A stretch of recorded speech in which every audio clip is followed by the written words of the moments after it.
Oh, damn. Oh, boy. Yeah.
Their players were cut from a different cloth. Renegades with faces only a mother could love.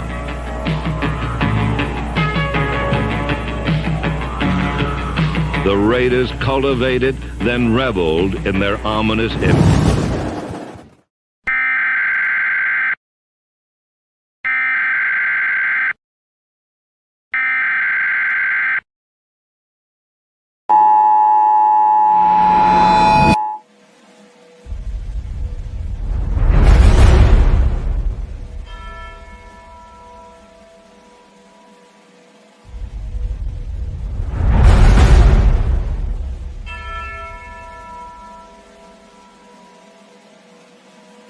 The king and his men stole the queen from her bed,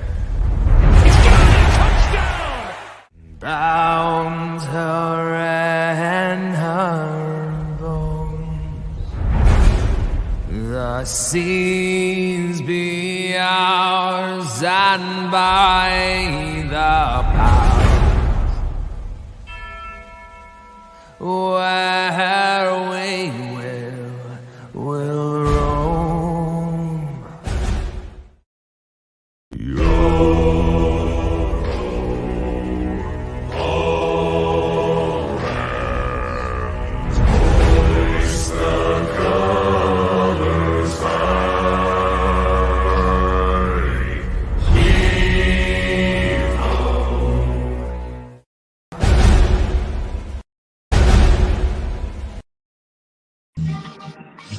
Salute Raider Nation. Appreciate you all showing up here tonight on a Monday night, man. Appreciate everybody. Frickin' salute to the chat, salute to the mods, salute to everybody here on the panel. Got a lot of things to talk about. A great win over here against these Giants, man. Frickin' most definitely first way to start out for damn sure, going in there and just giving an ass whooping to these Giants. So before we hop in there first, like I say, just salute to everybody, and then if you guys want to say something. Yep. Salute to everybody on the panel. Salute to everybody in the chat. I'm just going to be here for a little bit, Dustin. All right. Salute to Menace, Jack Kenna, frickin' John, appreciate you a lot, bro. Fucking Lunatic, everybody that's here tonight, man. We appreciate all of you guys. That's why I'm rocking the Giants thing, because I do all sports. Eventually, I'm going to be back. I think this Thursday, Dustin, if you want to jump on the Nightmare Show. Yep, it all depends on what's going on that day. Like I say, so let's just hop into it real quick. Fucking, pretty much, like I said, man, that was a straight ass beating on them Giants. I mean, we haven't done that in 10+ years. I mean, just straight going to a game and just beat the dog shit out of somebody. I said that game looked like as if they took a dog and tied it to a tree and somebody just stepped back with a stick and tried to just whop the shit out of it the whole time. So no worries, bro. We can handle it from here, bro. But either way, like I said, it was a pretty goddamn good game, man. It was pretty consistent within the offense. The only thing, like I say, with the offense, it's still stagnant out in the second half, so it's something that I'm most definitely going to have to pay attention to. But you know, the defense, man, like I said a while back, I didn't think it was as good as people were claiming it to be. But after watching this game right here, I mean, fuck, dude, you're going to go in there and get 8 sacks in this game, 2 picks, and just bring the heat like you did. I mean, when we played the Bears and they had their backup quarterback, this was what should have happened to that dude over there. So to sit here and watch the outcome of, you know, and like, this is the thing that really bugs me the most. Okay, I've heard multiple comments over this last year about Josh suffocating Graham and the defense and things of these factors, and I sat and thought about it for a while, and I thought, yeah, I don't think that can be possible, because if the guy suffocating your defense would be suffocating his offense at the same time, and what is he telling you, like not to run certain plays or blitz and certain things? But boy, man, after this game, it's very, very hard fetched to be able to not agree with that take anymore, because in the past I would have said it's crazy that a coach would even do that. But after watching this game and the way that this defense attacked, just full on go the whole entire time, not letting up the whole time, our gameplay was just massively different. It wasn't a little bit, it was massively different. Yeah. I mean, the way that we attacked in defense, the way that we played in offense, I mean, our game plan was just night and day different. And this is something that's going to affect me a lot because, like I said, I stood by Josh. I stood by him because I believe in his system. And I mean, don't forget, this is his system. They still ran. The only issue that I'm having a problem with is how in the hell does a guy that's never called plays ever a day in his life, but one time in the preseason, Bo Hardegree, end up calling a game like he just called this past weekend and only called plays one time in the preseason before. So, like I say, man, there's a lot to this team that is kind of disbobulated because of what people are saying or how it is. To move off of Josh and Ziegler and, player personnel over there, officer, player personnel, however they want to label that deal, and literally just go with Champ and fucking Champ AP, which has zero, like he has nothing when it comes to a head coach, and then put up a game like this. Boy, I mean, I don't know how to look at it, because if you're telling me all we needed was a fucking cheerleader in the locker room to win, I don't know why we went so far and crazy with the people that we've hired or put into these positions, because people got to look at the whole picture. Champ Kelly was signed before Ziegler, so Champ Kelly agreed to bring in Ziegler and to do the dual GM system.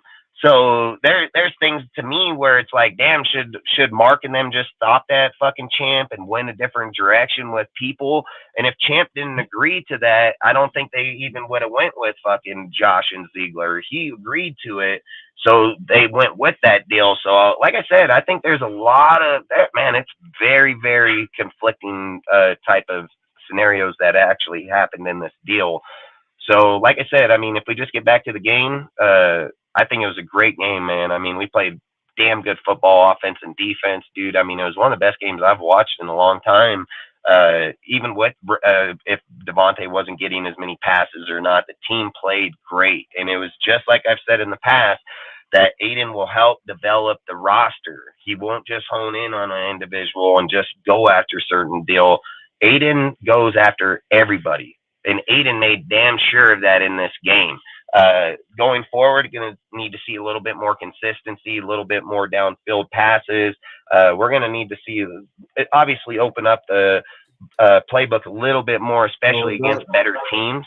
So playing a better team is most definitely going to kind of, like I said, this Jets game and Dolphins game, these will be kind of high tells of where we stand as an actual team. You're going to go against a real high offense, a high-powered offense, and then you're going to go after high-powered defense. So I think if we can stay within the two of them and stay pretty good, we'll be able to gauge just how well our team is.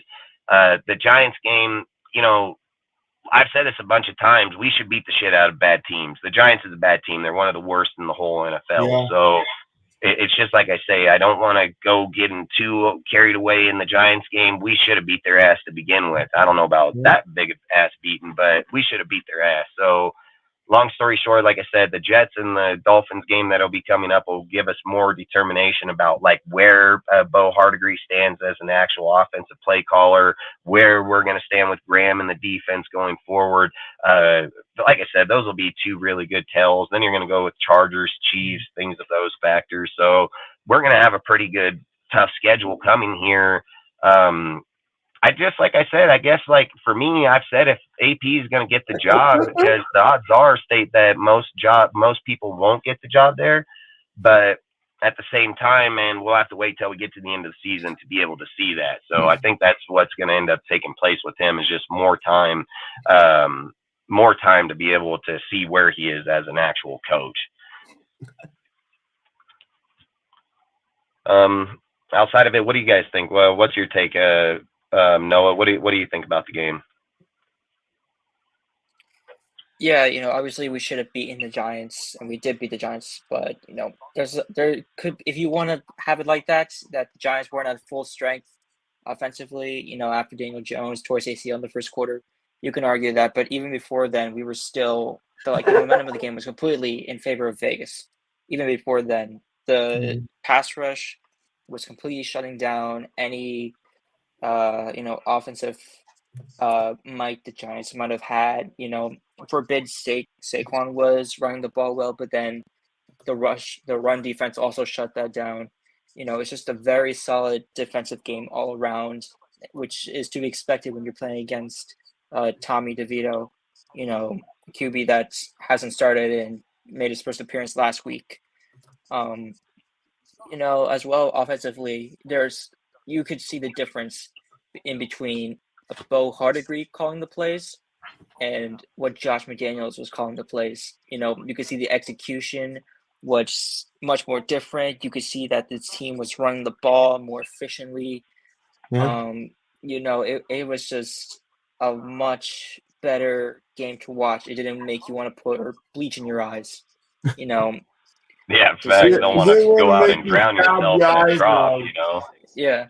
And also, hey, Jack, just so you know, bro, we're streaming on 3 different channels. We're streaming on the Death Star. We're streaming on Ozzy's channel and Cortez. So that's probably why you're over there by it. But like, and to answer your question, yes, I am a hunter. I own over like 5,000 acres, dude. So I mean, if you're in Oregon, and you want to hunt, just let me know, man. Like, I have plenty of land here in Oregon. I have plenty of land in California too. So I mean, you can come and hunt anywhere you want, man, if you're around here. So get back to you, Noah. What were you saying to finish off? I didn't mean to cut you off. Yeah, it was like something along the lines of like how much better the offense played. You didn't want to freaking drink bleach or something along those lines. Compared to watching, Jimmy Garoppolo and Josh McDaniels run that offense. Aiden O'Connell again playing the Giants secondary, not the best, but most certainly not the worst in the league. You could see the flashes there show up. You could see him changing plays of the O line. The recognition of the defenses is there. Whether that was something he learned learned over the years at Purdue and stuff like that, or was able to pick up earlier on this week, because they've really only been looking at. You will look at film usually the week you're playing the opponent. Maybe beforehand if there's something you got to think about. But he was able to read defensive schemes that the Giants had. Like there's just one play where they were in a run. I think it was a 3rd down, and then they checked into a pass when they were in shotgun, or they checked into a shotgun formation with Jacobs lined up to the right when they were in the single back beforehand. So he made that read and he threw to Devontae on a little out route, and got the first down like that. And that was something that you look at and you see, okay, he's an NFL quarterback. He can play most definitely as a starting quarterback. Second game showed he was able to see through his progressions and gameplay, like you're saying. Game 1 and game 2 were massive difference between Aiden starting and going. Yeah, especially in just looking down the field and picking receivers he wants to throw to. Like in the Chargers game, it feels like he was throwing maybe a hospital pass once every 6 or 7 throws, and when they were on target, at least. In the Giants game, I think, I don't know, I cannot recall exactly any passes that were just like intended directly at the defense or put the receiver in danger of being hit immediately. Obviously in the Chargers game, it was much harder for him because all the line was getting their ass whooped by Khalil Mack. And compared to this game, 0 pressures allowed by the offensive line, which, incredible work by those guys up front. The time that he got to just sit back and look and read the defense and pick out a different guy to throw to was just, it's promising to see because you need that for a rookie quarterback to develop. It's kind of, just developmental things. Obviously that the big highlights maybe of his day was the throw to Trey Tucker, the 50-yard bomb down the field after the Amik Robertson pick. That's something we've been missing for such a long time, man. And when you seen Tucker get up off that line, he was a round dude. And hey, listen, when Tucker did that, he reminded me of Ruggs instantly, dude. I was like, boy, he just pushed out and around this dude like no tomorrow, and then dusted him. Like he separated 10 yards on that dude like nothing. And not only that, like the thing that's crazy about Tucker's speed is Tucker knew when he cleared the guy that he was behind. He already knew he was behind on the ball, and he still fucking caught up and dove for that shit. Like, that guy a little speed burner, bro. Like, Tucker, I'm a like Tucker, man. And salute Wild Turkey. Appreciate you, bro. But you can go back. You can go back. No, I didn't mean. I just wanted to say that while you said it. Yeah, I'm going to finish up here. The Speed Demons were an 11 for the Raiders, getting balls thrown to them by number 4 quarterbacks. You know, there's something about that. It's 4-11 from Carr to Ruggs, and now we got our new 4-11 in AOC to Shay Tucker. You know, that of That's course. crazy. One last thing I think I want to mention. Josh Jacobs, he was running the ball a whole lot better as well. It seemed like he was back to at least because they're running zone runs is why. Yeah, they're running zone runs is. Yeah, I saw that as well because they were usually supposed to be running power or something like that earlier in the season under Josh McDaniels, and that wasn't advantageous to, you know, the guys they were running behind. You know, guys like Cole Miller and Andre James, you know, who developed under Gruden as zone guys. So, you know, of course, you're going to take them out of their element. They're going to decrease in the areas where they're supposed to be at their strongest. You know, and like I was saying, Josh Jacobs just got to 100 yards and then, you know, lost it. So he almost had that 100-yard game. But if you know, look at the final box score and you're going to see 98 and 2 touchdowns, you're going to be like, oh, okay, that's solid. But, you know, he still could have had that 100. Again, little nitpick things, but no, I just think that's funny to mention and bring up. And to bring up a comment real quick, Jack, hey, our Discord isn't like little kid Discord, bro. Just for anybody that's in here and looking to join a Discord or not, I get like a lot of these other people's Discords, they're trolls, dude. They have chaos that go on in it, you know, bickering, battling. I always say with our Discord, hey, you're free to join in and free to leave it. Our Discord isn't like any of these dudes out there. Our shit is real talk. It's real conversation. There's no trolling whatsoever in my shit. I have bots in there that protect that shit. They'll boot dudes from the server if they get trolling in there. I just want to make it, like I say, our Discord, just so you guys understand. Last week, man, and I'm going to just tell you how big we've grown over this last week, all right? Last week on Friday, not this previous Friday, but the Friday before, our Instagram account was at 3,200. We just cleared 5,000 today, right here today. We just cleared 5,000 followers on Instagram. That's in 1 week, 2,000 people. Our Discord was at 257 people. I think we're over 350, 360. We had over 20 some odd people in the live stream for the game, and everybody was in there. There's no, like I say, listen, our Discord is not like other people's Discords, man. I monitor the shit out of that deal. We have fucking 10 different people in there that are keeping this shit contained. We post like Sergio, he's posting all the time, valid news, valid information. I've said it. Our Discord has every single Twitter bot that goes through any feed of any type of Raider content will most definitely go straight to that Discord. Not only that, every single YouTube video that's live anywhere, it doesn't matter. We don't just, you know, we're not over here like, oh, just grab. No, it's every single YouTuber that we can come across, that we can find their channel. Whenever they go live and they post it, it automatically goes to the Discord, which notifies every single person in there. We did take away all the add everyone, so the only thing that's adding that doesn't add everyone is either me, Sergio, if we're trying to notify the Discord, or when YouTube videos are posted, they will add everyone every time a video does post live or when it's released. Like I said, man, our Discord's not like other people. I've been part of all their guys', everybody's. So I just want to let everybody know our shit's not like everybody's, dude. Our shit is monitored to the T. We just want regular conversation. I've said it just like on this channel. Anything that we do, anything we're a part of, I've said, we don't care if you talk football and you guys get talking shit to each other. That's life. That's how it is. The minute you bring up family and kids, man, nah, hell no. I'm gonna tell you once. After that, there ain't gonna be no told again. That's it. And then after that, you are not gonna be here. So I've always said the only thing I care about the most is kids and family, man. They have nothing to do with when we're talking football. And if you get in your feelings like that, you don't belong in our shit anyways. And I make that clear all the time on this channel when we're live or when we're talking to people. We are not here to babysit motherfuckers. All right, we want grown men that got grown conversation, regardless if we agree or not. That's what's great about having that, because you can have a debate without argument of not being friends. You guys have seen our platform. We have been in serious talk. We've been in debated talk. We've been back and forth talk, and all of our people are still on the panel. So we don't sit here and discriminate in the conversations we have as people. We're all friends to begin with. So if we get in a conversation and it's live debate in here and other people look like, oh, he's yelling or they're, no, we're not. No, we're not. We're just talking our point. We're just talking how we feel. But every single one of us are all fucking friends. The second this show's over, there's nothing that comes between us.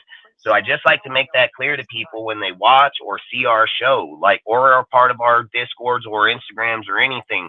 We do not discriminate against people. We encourage football talk all the time.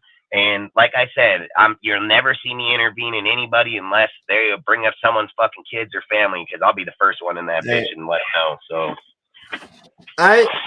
I'm going to pull an example of what Dustin's saying about all that. If one of you if someone did was talking like, oh, my dead mom was an alcoholic, she's dead. I don't appreciate that shit. I wouldn't. Yeah, and that's all I say. Like, in our deal, we're not here to. I don't know his family, nor does he know mine. Yeah. And me and him, we talk our football. We're gonna talk it to each other, and after that, it is what it is. And that's all I'm saying. Listen, I'm not your mom. I'm not your dad. I'm not gonna tell you how to talk to people. I'm not gonna tell you how you should. But if you come to my shit, I'm most definitely gonna fucking tell you. And I'm not gonna control you how you do shit. I just said it. There's two fucking things, and outside of that, I don't give a fuck. If people come on here and talk shit to me all the time, I don't block them. I don't ban them. They can talk their dumb shit all they want. I clown them fools all the time in public, right in person or on the deal. They do it in a chat. They won't do it on a fucking screen because they're too pussy. But outside of it, that's all I say. DSR ain't here to discriminate against nobody. We're not here to pick on anybody's feelings. I'll stand up toe-to-toe with any motherfucker want to come to me. I don't give a fuck who they are or where they come from. But outside of that, just so people know, our shit is a family community environment. Until you get fucking cancer motherfuckers in there, then we'll slap them and kick them. That's just how it's going to go. I said let them keep talking. It's only making us bigger, man. It's only making us bigger. And Jack, hey, I'll talk with you hunting anytime you want, bro. I mean, listen, I hunt mountain lion, I hunt bear, I fucking hunt fucking elk, wolf. We got everything here, dude. Like, you can't hunt wolf, but we do have wolf, and we can most definitely track them, but can't shoot them. But outside of it, I mean, right here where I'm at, dude, we got everything. So I mean, you want antelope, you want fucking ram, you want a fucking deer, you want a fucking, you want elk. I mean, like I said, I just now went up in the field just here the other night, hunt down two fucking big ass cats. One was 210 pounds.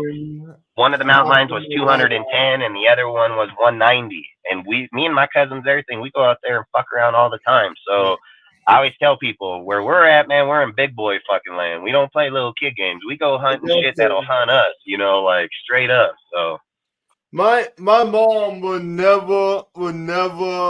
be upset with me if I shot a deer and all that shit.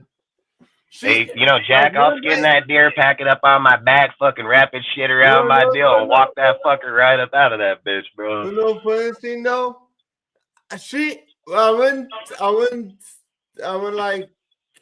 to a cabin with my friends. We had guns too. We took photos of all of us holding guns and shit. I got my guns right in the backseat of my truck. I got an AR-15 right here. I have a fucking 306, and I got a fucking 2.9mm. Like, I don't fuck around. My mom did not like me holding that gun. I was like, well, it's either kill or be killed, so I might as well kill. So we come from the wild, bro. You're gonna be hunted at all times. But like I say, to get off of that, like I say, Jack, you're more than welcome. Hit me up anytime we can talk. I mean, if you're out here in Oregon, man, like I told you, I got plenty of land. So I mean, like I say, is a Browning 300 short with a Leopard 7 Series. Hey, that's a nice one right there, man. That's a nice one. Fuck, up here in Beatty, bro, we can go up there in Beatty, dude, and get on the side-by-side, and it was just like I was telling my cousins the other day. We literally just tracking a cat. We literally drove right up over the mountain, right through the fucking area. There was not a fucking thing there. We got down on the other side, got the cat. Fucking, once we got it in the deal, we started driving back and fucking came across a whole 30 fucking group of fucking elk. I mean, now. Yeah, we got a lot of shit up here, man. And like I said, up there's so much land, so much everything. You can walk right by them and not even know. I might be moving to Oregon here after my dad dies. Yeah, Oregon's nice. I like Oregon a lot, man. I mean, between here and Denver, Idaho, and then like Denver, Wyoming, Denver. we go to Wyoming all the time. Go in the winter and go hunt cat shit out there too, because Nice. it's pretty nice out there. But pretty much out of here, and like I say, here, Idaho, Wyoming, all Yeah. pretty good little areas to go. So when I was a youngster, it says my pop used to take me hunting up at Mount Hood. Yeah, that's a good place too. I've been there a few times, I like man. how I've we been there. go from Raiders to hunting. Hey, man, it's all the same. We're It's all hunters the and same, raiders, man. dude. It's Like, all cool. my name is my name, brother. But that's like I say. I mean, frickin' like I say, man. And here we talk about everything, dude. Like, I'm very avid fucking Raider fan. Everybody knows that, dude. And I've always said, like, I like to talk about all kinds of things. I just don't want to have people on the like in the chat or on the show that aren't like. So for like me, just so people know, like, I stay on Raider Talk a lot because I don't know if other people are interested in things like that, you know, and I don't want to lose our chat because of side conversation. So I try to stay basically always on the topic of Raider. When we get to the end, we can kind of move around. But no, Jack, I love hunting, bro. It's the biggest thing in my life, dude. I mean, I think that's what makes us men to begin with, dude. I mean, when you can strap up, go out in the wilderness, knowing that there's shit out there that's gonna kill me just as easy as I'm gonna kill it, that changes the whole entire game, man. Like, it's a whole different ball game. And not only that, you're walking in these fucking mountains by yourself more times than not. There ain't nobody gonna save your ass. Cat, bear, anything come down on you, you better you're either shoot or be shot, or be killed, you know. So salute, Dark. Yeah, appreciate you, bro. Appreciate you stopping by, man. But like I say, man, up here, I moved to Oregon because I love to hunt and fish, dude. I mean, it's one of the biggest things. I have my daughters, Savannah, she's just turned 6, so she's gonna go out and start hunting. Savannah can shoot a damn gun just as well as a fucking 30-year-old man. I mean, Savannah's a shooter. Faith and them all obviously come up as they go, but Savannah's 6, she can shoot a rifle. I mean, it's a little tough for her, but like 22, she'll take your ass fucking 300 feet easy, dude. I mean, yeah, my 6-year-old kid will drop your ass fucking in a move, dude. Like, she's pretty dang good. And like I say, I just think hunting is a good part of life, period. It's a good thing for your soul. You get out there, you live off the land, dude. It's a whole different ball game, man. And he said, I've never been hunting before, but what's the best approach to catching big game? I mean, a lot of times, dude, is just knowing, like, for instance, if you're in the mountains, depending on what you're hunting. I mean, if you're hunting deer, a lot of times deer pack together, dude, that you're going to run across deer regardless. And especially depending on where you're at in mountainside, like, they come through. Like I said, my stepdaddy's a cheap ass motherfucker. He'll sit out in the hayfield, dude, and let the fucking damn deer come down onto the field and then shoot them when they're fucking eating. For me, like, if I'm hunting mountain lion, there's few things I do instantly. I look on a map, find water holes that are in there, or if I'm riding horseback or motorcycle or something and I come across water holes, I always carry like 4 or 5 game cams with me. And then I take those cams and set them up on trails that are either leading in and leading out. So water holes, I always have 2 cams, 1 in, 1 out. So that way I can see what's coming in there and fucking drinking off that water, because more times than not, cats will travel a 75-mile radius in a circle radius. So if you're getting something in, odds are it's going to be still around. It's not uncommon to have other cats within themselves, but you won't usually see them packing up unless they're actually cubs of each other. Outside of it, like bear's kind of the same thing. You'll go into, pretty habitat area. You're going to set up cams on water holes. More times than not, they're in like man's need, a bigger bush that are buckled down. So you can usually see where the scat is, or like where they're entering and exiting, and then you have to pack in there and stay there for a few days. And that when you get in bear, it gets a little more like me with cat. I'm not really too worried about cat because I got dogs, and and we can't use our dogs here in Oregon. Just so people know, you can't use your dogs in Oregon. You can run your dogs on them. You can't hunt your dogs on them. So I can't carry my rifle, but I can run my dogs on the cat, tree them, and then let my dogs sit down there, bark the fuck out of it so they get the scent and they know, and then I got to pull my dogs back out of there and then leave the cat alone. But like I said, there's bear, it gets a little more trickier because you can be in the man's need, man, and you can be right above it or right below, and that motherfucker be right there. I mean, just buckled down right fucking there. Bitch pops up, dude, and you're like, what the hell, So you gotta be paying attention to your surroundings. Elk, I mean, they usually travel a path. They usually travel a straight path in and out, either up mountain or down mountain. Elk, I mean, the hardest thing about elk is just how they bunch up. It was just like I said a second ago, when he came through on the side-by-side going for the cat, we didn't see shit. Literally came back like 35, 40 minutes later, and there's a fucking group of 30. So, I mean, that could have been coming up the hill or down. Who knows at that point in time. But long story short, they usually have a main road that they're going to travel in and out of where they're going. And then they go down into ravines, pretty big grassy areas. They'll eat off of them. So, like I say, deer and elk things are pretty well. And you or Cali, us mostly blacktails. Yeah, that's true. I mean, I don't hunt too many. I don't hunt bird. Like, I'll just be honest. Like, I hunt crane. I hunt fucking duck. Fuck that shit. Like, for me, I'm not a fucking red like that in greasy meat. Fuck no. And same with bear. Like, bear, I'll be honest. Like, more times than not when we kill bear, we use it for, we just mulch it up. We mulch it up, and then we put it in a 55-gallon drum, and then you mix it with dog food, and then that's what you'll feed off your dogs. Bear's pretty tough fucking to eat, man. Same with, like, antelope. If you kill antelope and you don't get that bitch skinned down instantly and on ice, man, boy, you'll sour that bitch in a heartbeat, dude. Like, there's certain animals that got to be done like that, man, and others you can fucking just gut them, leave them, and pack them out, you know. So just depending on, I guess, what you're going for and what you're doing, you know. You wanna know something though? He said playing real life duck hunt. Hey, that's facts, bro. I mean, that's what I do. I mean, let me say this though: if you ever hunt, you need to be quiet the whole time. So basically, shut up. Yeah, it's tough. It ain't like fishing, man. Like hunting. You know, the thing about me and deer hunting, a lot of times I like to hunt to get down by them and see if I can shoot them. And a lot of times I won't shoot the first deer I come across. A lot of guys think I'm crazy as fuck. They'll be like, man, that's nice as fuck. And I'll crawl down where I'm only a few hundred feet, maybe 100 feet off of them. I just like to know I can get up there to get them. You know, like, that's more for me is the challenge of not only seeing something, but that motherfucker not hearing you or hearing you break shit, or that a deer are gonna hear you like that. They're just gonna, your fucking head movement instantly, like, they're gonna know. So I think, like, the best thing for me is being able to sneak down there, get into that area, and then just know that I can shoot it at will. You know, like, that's what I like. Like I said, hunting brings a whole different vibe in you, man. It's a whole different fucking deal. And Jack, I'll eat fucking, I hunt fucking turkey all the time. Like, I'll eat turkey, just the duck and shit. Fuck no, man. I can't do the duck shit, man. Fucking, I've tried duck so many different ways, man. It's just too greasy and fucking gross, man. The deer will be like this, too. And you know, Jack, just here last week and over here on Scotty's property, we just flooded out all the land over there.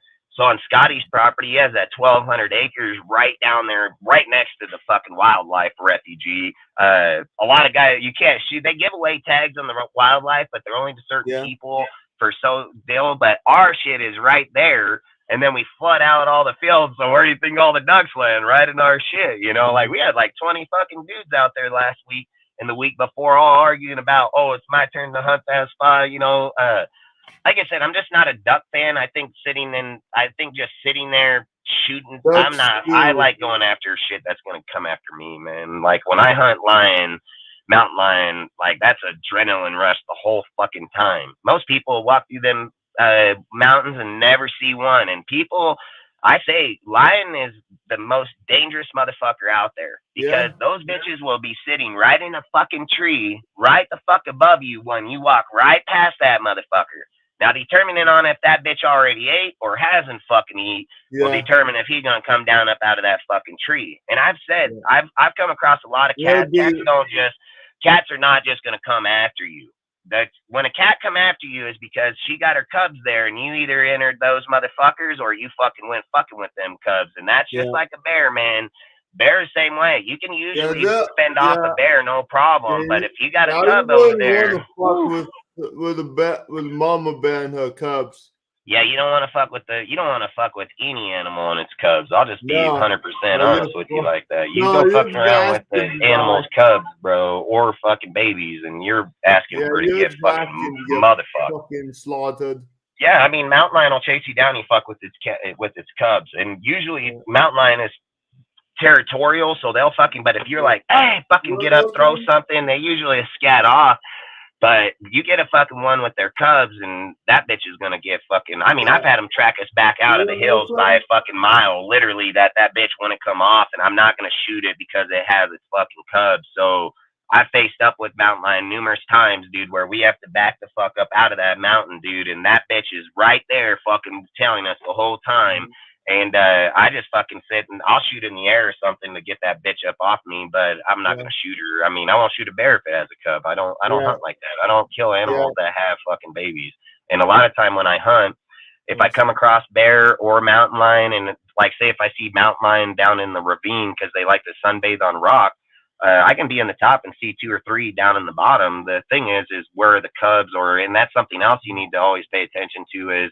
If the mother is on one rock, the cub can be up on the next rock. They ain't gonna just sit by each other like that. So I don't like to kill shit that has babies. Like I don't believe in that shit, and I don't care. I'll sit there and scope a deer for fucking 10 minutes. I'll scope a bear for I don't care. Whatever it takes to make sure that there's not a baby coming through that thing behind it. Because you kill the mom, then the babies. Like I'm not doing that. So like I said, if you're looking for the link for the Discord, it's going to pop up in here in the Nightbot. I can get somebody to throw the link out here. I've always said, like, here, if I turn the ticker off, turn the ticker off. Hold on. Hey, that's what I'm the doing Discord, right now, the Discord link. You're covering it. I'm sending it.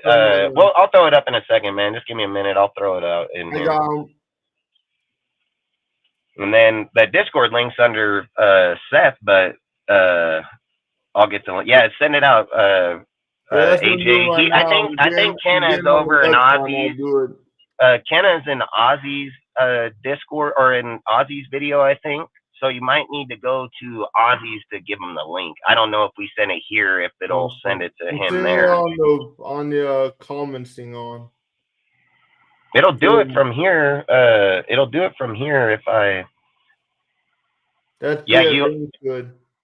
I don't know if he sees. I don't know if he sees the link like that through everybody's deal. I don't know. Oh yeah, well. I won't post on. Hey Jack, if it's not popping up in Ozzy's, man, just go to the Death Star Report live. The link's right there right now in both. I just don't think because they're not on the panel, man, so he can't 3-way the fucking deal. Fine. Yeah. Here, hold on. Let me see if I can. Let me see if I got it in my. I might have it in my clipboard. Let me check my clipboard and see. Yeah, 4K graphics. I didn't send it to. Yeah, it won't. He sent it too. He sent 24 graphics. Send it too. All right, sweet. Yeah, like I said, it's tough because if you're on the panel and I send it, it'll go to everybody. Yeah, I send the link of the channel. Yeah, see, yours should go because you just dotted 3 right here, so it probably dotted all 3, everybody. So, long story short, man, like I said, hunting's fun as fuck, dude. I love hunting, dude. It's the best thing out there. Hunting and fishing, man, are my 2 biggest things. I didn't have the GG. I just had the channel link. And outside of that, we'll get back on the Raiders talk. So we'll get back to hunting later on. But like in the Raiders talk, so where were we at? Talking about Aiden and Tucker. I said, like, if you get Aiden out there, man, with a guy like Tucker, dude, and Tucker just makes your team dangerous, dude, because anytime you think about it, like when Ruggs was with us, right? Ruggs in his first year, it was kind of like a Tucker deal where you're getting hit a few times. Gruden was trying to acculate Ruggs right off the get-go, but to be honest, Ruggs didn't even take off till year 2, but he came out massive in year 2. I feel like if AP and them get on Tucker right now, just like I've been saying since the beginning of the season, they can be right on track to have the same type of production come next year. The thing I've noticed about Tucker versus Ruggs is when Tucker can get off his fucking people pretty easily, dude. Like once he gets on that side, he can just scoot on right by, dude. And a lot of times with Ruggs, man, he kind of struggled with that a little bit. But once he got that open field, he's gone. Man, it's kind of like something like I say about Tyreek. Tyreek, you know, like that Chiefs game, I said, man, they were packing the fuck out of Tyreek in that game.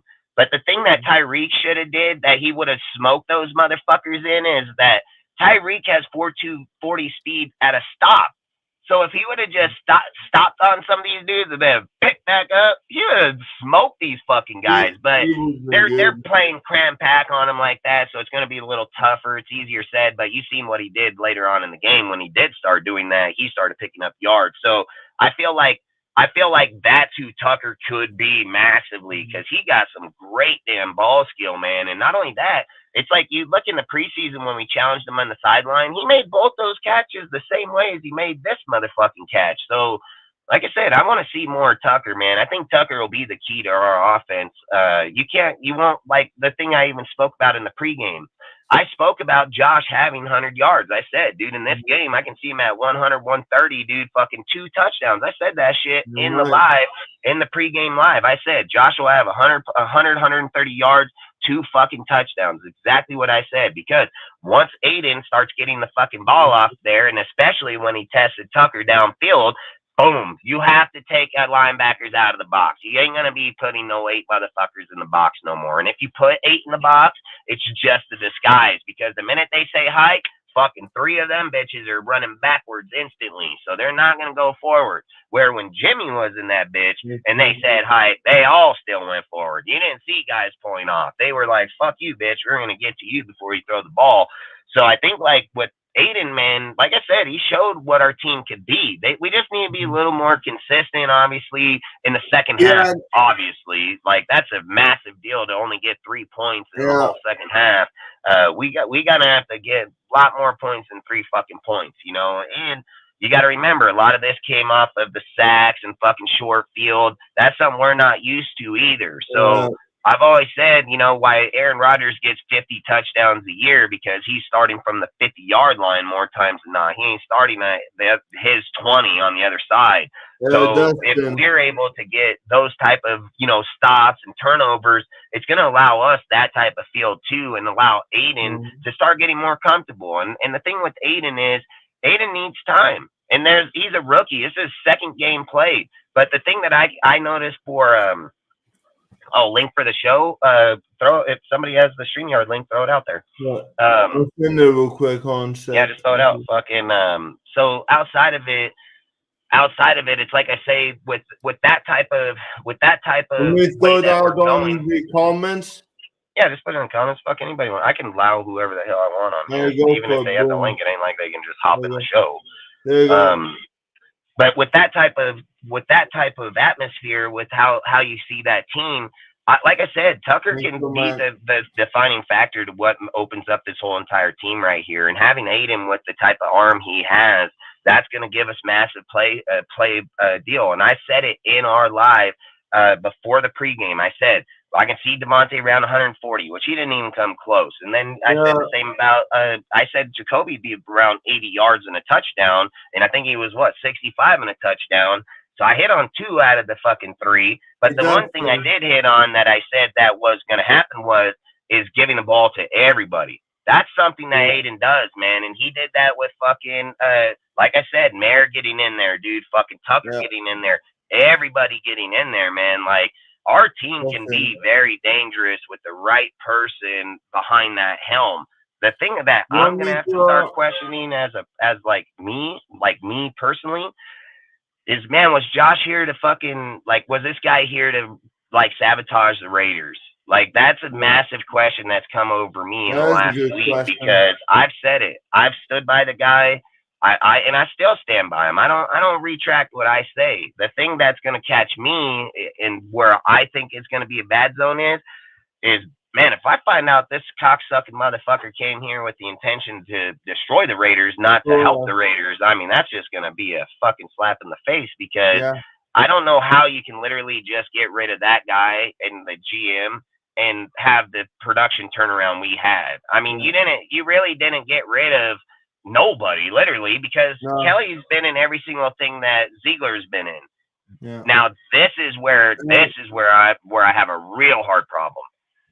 Bo Hardigree has never fucking been a play caller ever. He's called one time preseason game, but never been a play caller ever. And this guy come in this game, and the way, dude, he was moved. Listen, they were doing the fucking jet sweeps around. They were doing all kind of shit that we did not do before at all. And those are questions that I'm sitting here thinking, like, was Bo Hardigree over here telling motherfucker to run these plays and he was choosing not to? The other thing is like, is he telling, like, if somebody calls a play, like, say, like he has those guys that are third down play callers, they got the guys that are the red zone play callers. Did Josh bring these guys in, but with the intention to blindfold them behind him? So even if they're telling him to call here, he's not. He's calling his play on his book.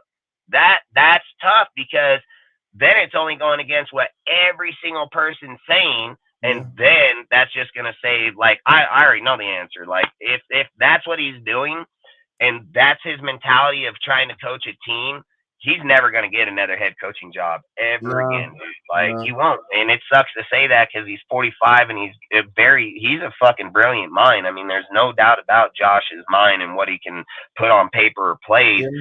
I guess the thing you have to look at is some people are better writing plays than they are, like, physically doing it. And the reason I say that is because Bo Hardigree is calling Josh's plays. That's Josh's offense. I mean, just like they said, you cannot just come in here and rechange the whole fucking thing after letting them go. You can change around plays, how you call them or do them, but you cannot change the playbook in the middle of the year. So when you look at Bo Hardigree and what he's calling Josh's plays, he's just calling them better. And that's crazy, because I have watched Josh for over 20 years. I've watched this guy win fucking 5-6 Super Bowls, play calling. I've watched him come back with Tom Brady and the Falcons. I've watched this guy just do amazing things over the time. So, like I said, I just think it's a bad look on Josh if that's the case, that he's choosing to go down. I mean, I don't think that's a good route, and I don't look, you know, like for me, I don't bash people because where they come from. Okay, like I'm not that person. Like if I got a problem with somebody, it's because of who the fuck that person is. I don't bash people because they're a Patriot or a Bronco or wherever a guy came from in their previous life. I don't do that. I don't judge people like that. I judge a motherfucker by the credentials of what he does in the NFL. I'm not here to judge this guy on social media. I'm not here to what he did in another stint or what he's done. I'm just here to put the stats that he's put on paper out on the table. And when you look at his, like I said, he's the third best play caller since 2016. I argue this and debate this point all the time.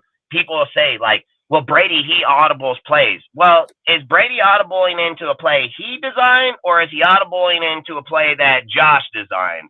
So, look, I don't give a fuck if he audibles out of a fucking play. It's still Josh's goddamn fucking play. And when they're in the quarterback room during the week, guess who gives them the option to audible out of those plays? Motherfucking Josh. So, again, a guy calling audible out there don't mean a goddamn fucking thing. He got X amount of plays that are in X amount of fucking deals that have X amount of fucking options. Everybody taught the same shit when they're in there. So it's not like he doing something special. What he does is he recognizes the defense, audibles out, probably stays within the same fucking deal, but changes the way that they're going to take off from the line. So that's just common fucking knowledge. I mean, to sit here and say that Brady's the mastermind behind those, that's dumb as fuck. That's dumb as fuck. What we should say is Brady's a smart ass motherfucker that when he identifies a play out there that's wrong, he will change it. That's what I would say. So the student becomes the teacher. That's how that shit works. But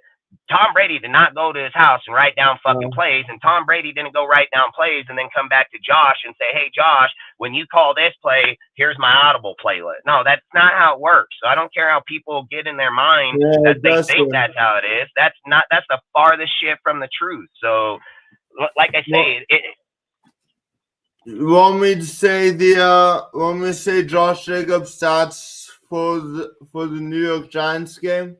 Yeah, you can. 98 yards, attempts 26, average 3.8, 2 touchdowns. Yeah, see, I called that 2 touchdowns, and I called the 120 yards, but he got 98 yards.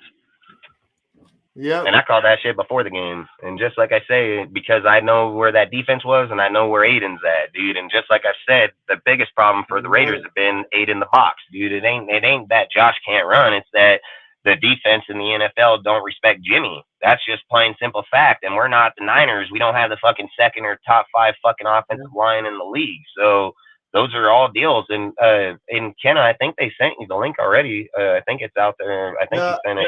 Yeah, he sent it. Yeah, I sent it. So what's going on? I sent you a StreamYard link. Just copy and paste that.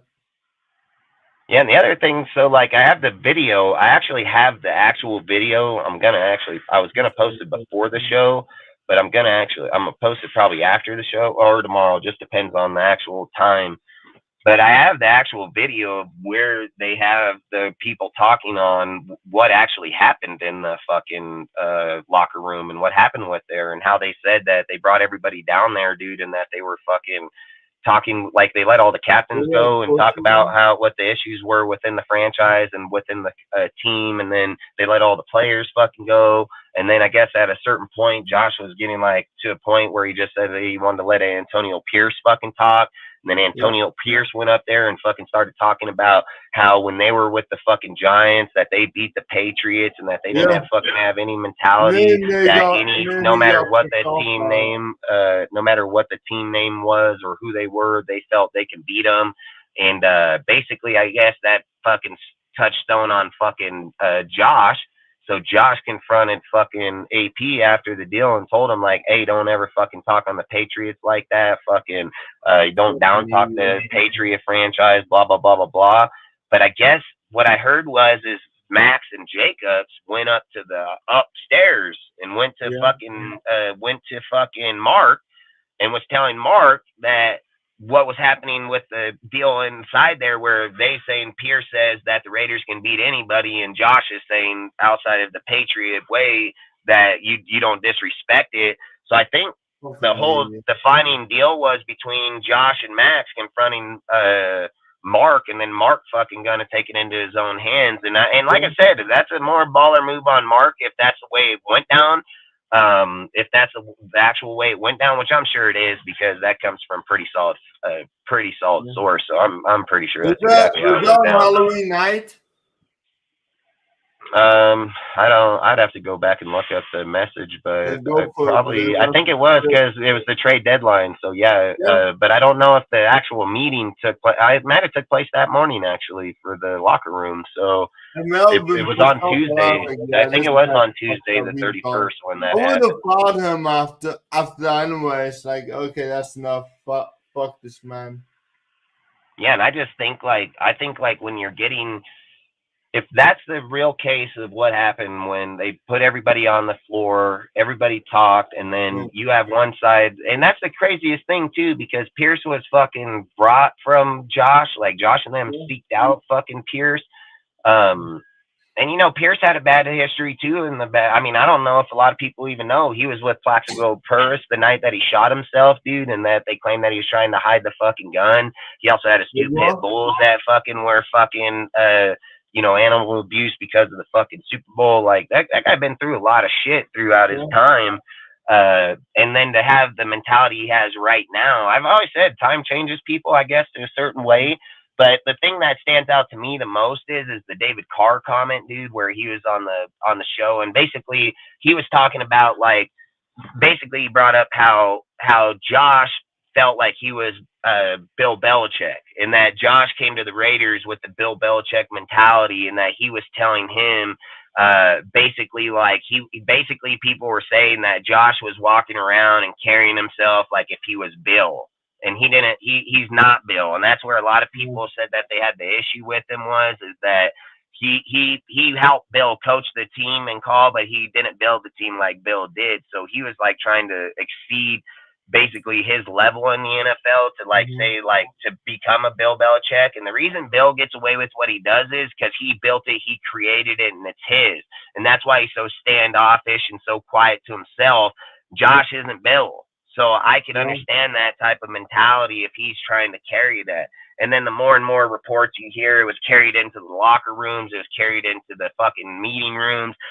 There were so many people over this last week that I've heard that come out numerous times saying that. He says sorry. See no link. Where did you guys put the link at? Where did you drop the link at? I dropped it in the comments section. I could do it again. Yeah, because it only dropped in ours. I see it right here. I see it in right here. It didn't drop in theirs. It only dropped in ours. Yeah, that's some problem. Spreading the post on 2 of them. Yeah, and like I say, you know, like when you're looking at a lot of those type of things, those things all come back. I mean, and I feel bad for the dude because I've always said, like, I'm not the football lacks people already.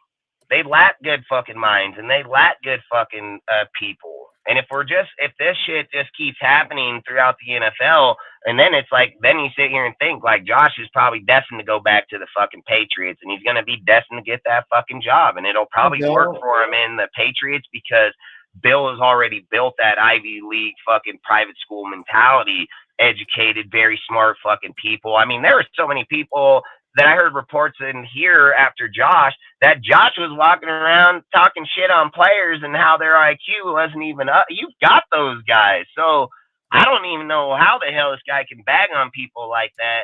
But that's like one of the reports I've heard the most is this isn't a private school. We're street fucking kids, bro. So, and I've reiterated that 100 times here on DSR about why Gruden has the success he does and other people don't, because it just takes a certain type of person.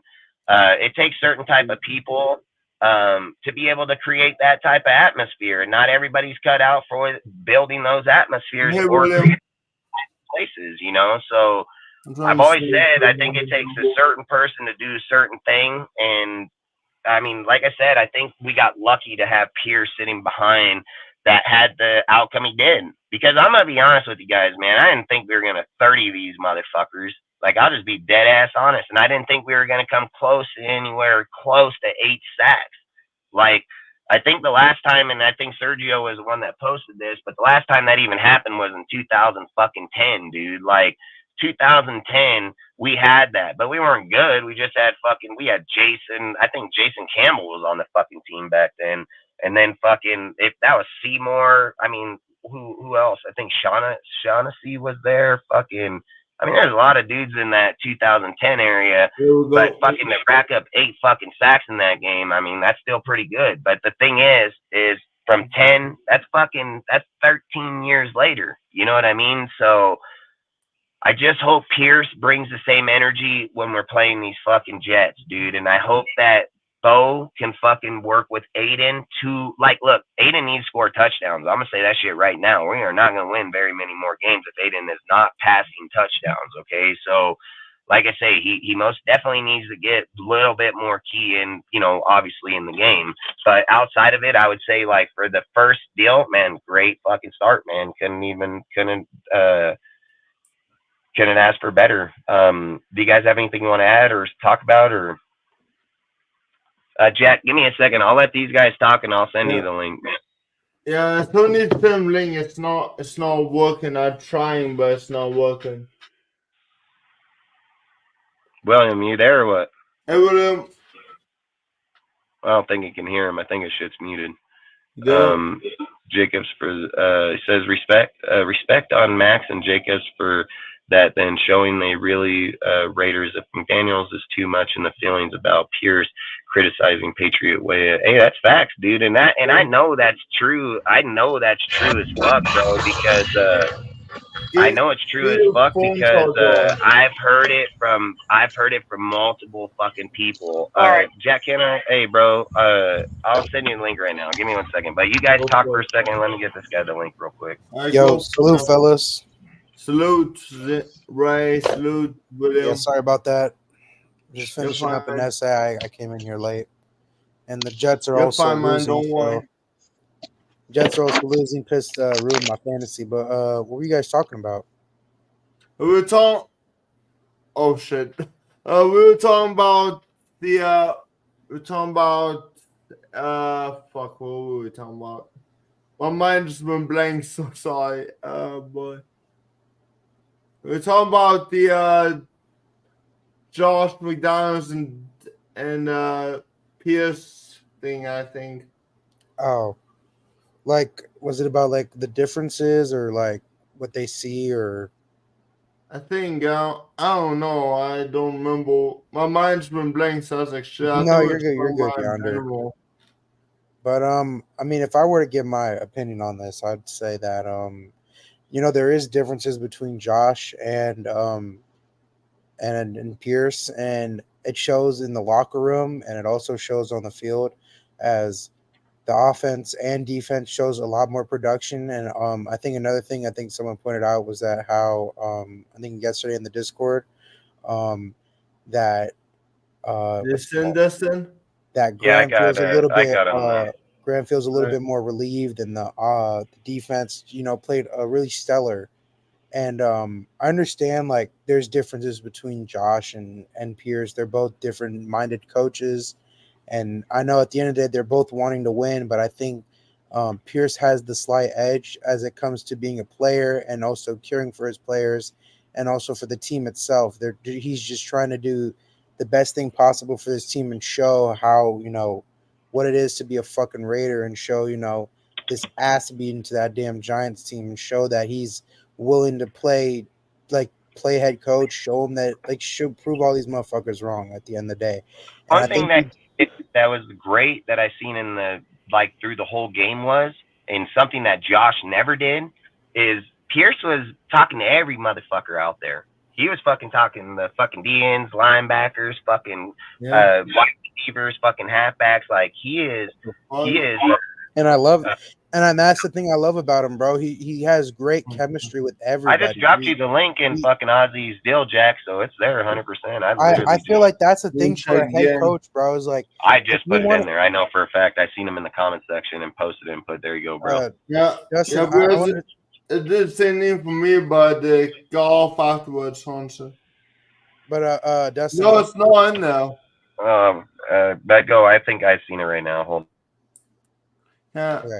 Anyways, as Dustin was saying, I would have to agree what he was saying though. I feel like Pierce shows a lot of great chemistry with others, and on top of that, he just like talks to them individually, like how he said, and I feel like that's something a coach should always have in their gene. Like, if you want players to become great, you want to be their sort of motivation, and like that's how they produce on the field. If they have someone like a head coach or GM or somebody behind their side, 9 times out of 10 the player comes out even better. And I believe Pierce made everybody yesterday look like a 99 overall to me. Everyone played their heart out, everyone showed out, and I'm just proud at the entire team. But I think our real test with Pierce to me is how aggressive he is, and also on top of that how he plays against other teams, because at the end of the day we played great ball yesterday, but at the same time we played a backup quarterback that sucks. And on top of that, it was a straight up liability. They couldn't get the offense moving until the fourth quarter. I want to see how they play against the Jets, even though the Jets are kind of a shit offense. Great defense, though. I think our real test, though, is our next 2 games after the Jets, the Dolphins and the Chiefs. If this guy beats the Chiefs, I think I remember Dustin saying this, bro, in the Discord, that if he beats the Chiefs maybe twice or even once, to me, to be honest, if you beat the Chiefs once, I think to me you deserve the head coaching spot, because I mean, he most definitely deserves there's nobody in this division that can go toe for toe with the fucking Chiefs, like at all. Maybe like if you want to count Sean Payton's flu game or fucking maybe Brandon Staley's close games, but at the end of the day, there's no fucking team in our division that's competing with the Chiefs. And if he wants to be that guy, it's gonna be when we play them. I swear.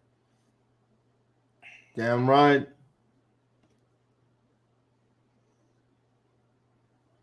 That's really good, man. I really hope we will win against Chiefs, man. Because I'm sure when Taylor Swift brings them downwards. I just hope. Mm-hmm. What about you, Noah?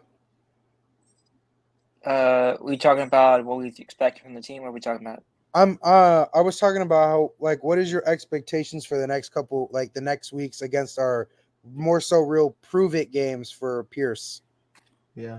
Right. Dude, I So don't next can't week. drop the fucking link in the chat, dude. It won't let I don't know me. either what's going on. Oh, there we go. I didn't see it.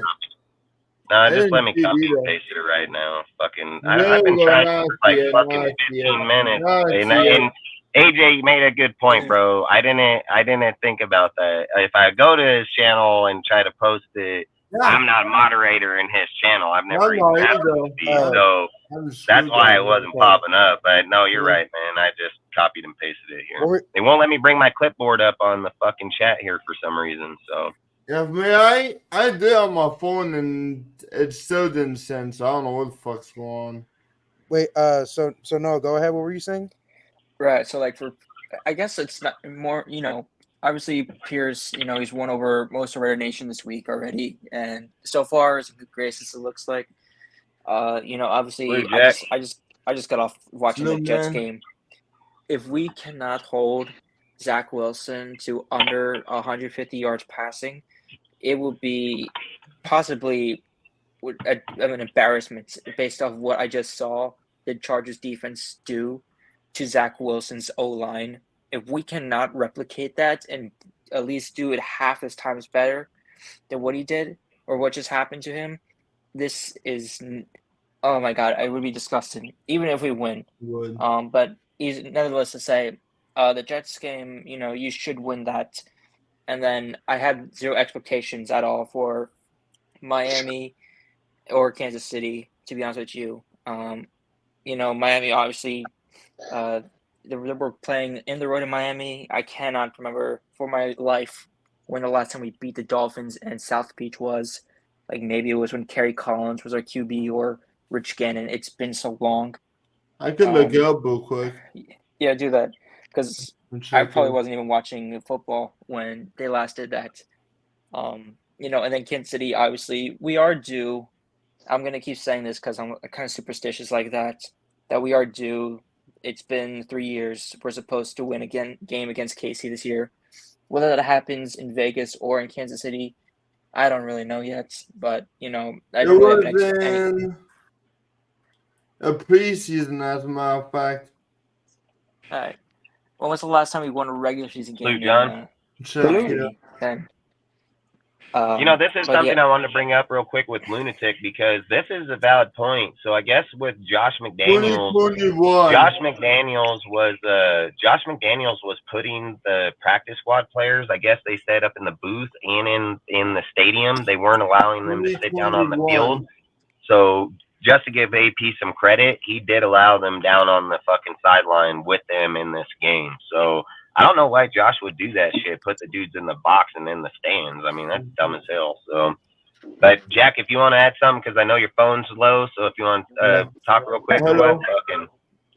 And no, I'll let you get back. I just know his phone's at like 10%, so it ain't gonna be long. I'm sorry, brothers. It's like, I kind of miss. I just kind of came in and I miss a lot what you talked about. So I'm not sure what you're talking about. No, we were just all over the place, to be honest with you. But I was just talking about Lunatic's comment about AP allowing the players to stay on the bench with them on the sideline versus how Josh, I guess, for the whole season, which I didn't even know that until it got brought up. But they were saying, I guess, with under Josh, the practice squad players were either designated in the booth or in the stadium, in the stands. Yeah. But that's all I was talking about. Well, here's what I got to say about that. It's like, Max Crosby came out and put some videos on, smoking cigars, and, the players are doing dancing and like they're having a good time. Celebrating. Yeah, celebrate. It's like, I agree with that. It's like, John Madden said, like, you got to let your players do your players thing. It's like, let them be individuals. And if you want to be, robotic or mechanical, it's like, they're going to be that way. And you're not going to get anything out of them. And then it's like, McDaniels. So, like, certain people, and I'm going to say this in a chat. It's like certain people in the chat, it's like you're saying, oh, we love McDaniels.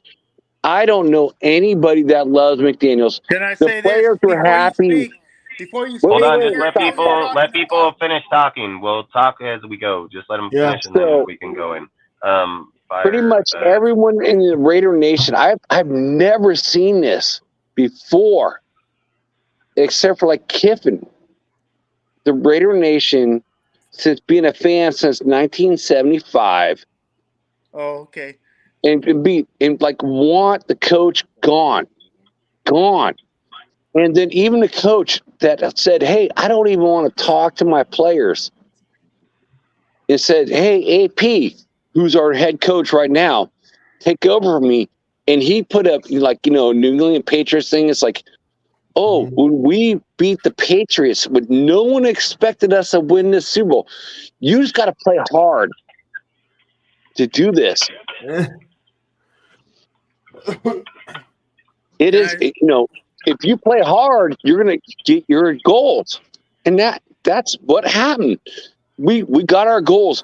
We've never scored over 20 points. It's like 15.8 points per game. Yeah. We only got, this is our second time actually doing that this season.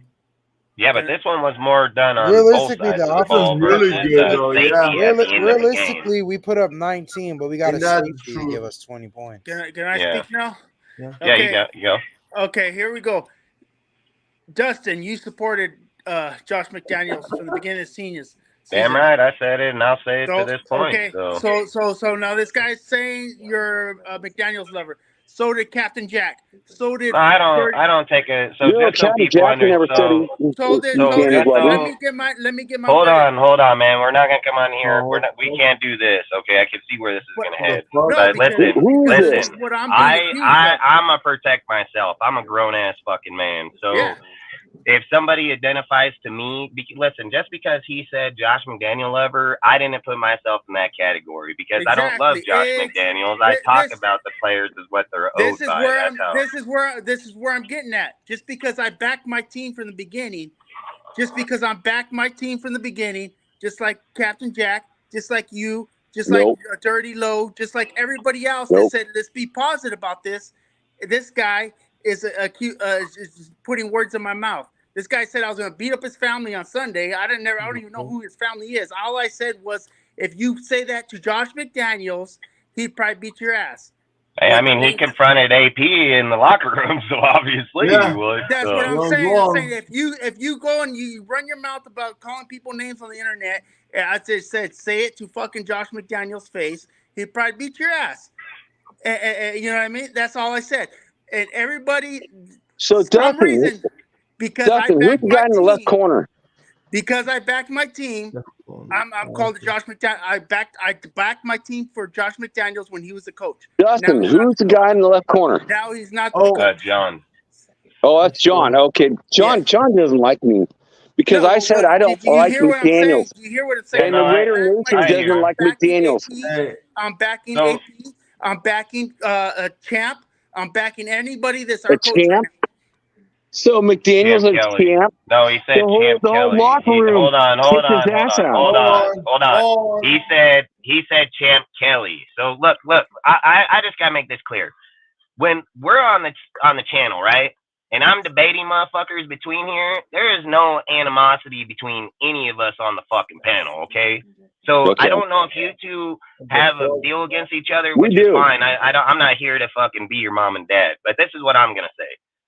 One, I back the people I back because I'm a grown ass man. I don't need another grown man to try to tell me. I know more football than most of these motherfuckers put together, period. So I can care less about what individuals, quote unquote, fucking take.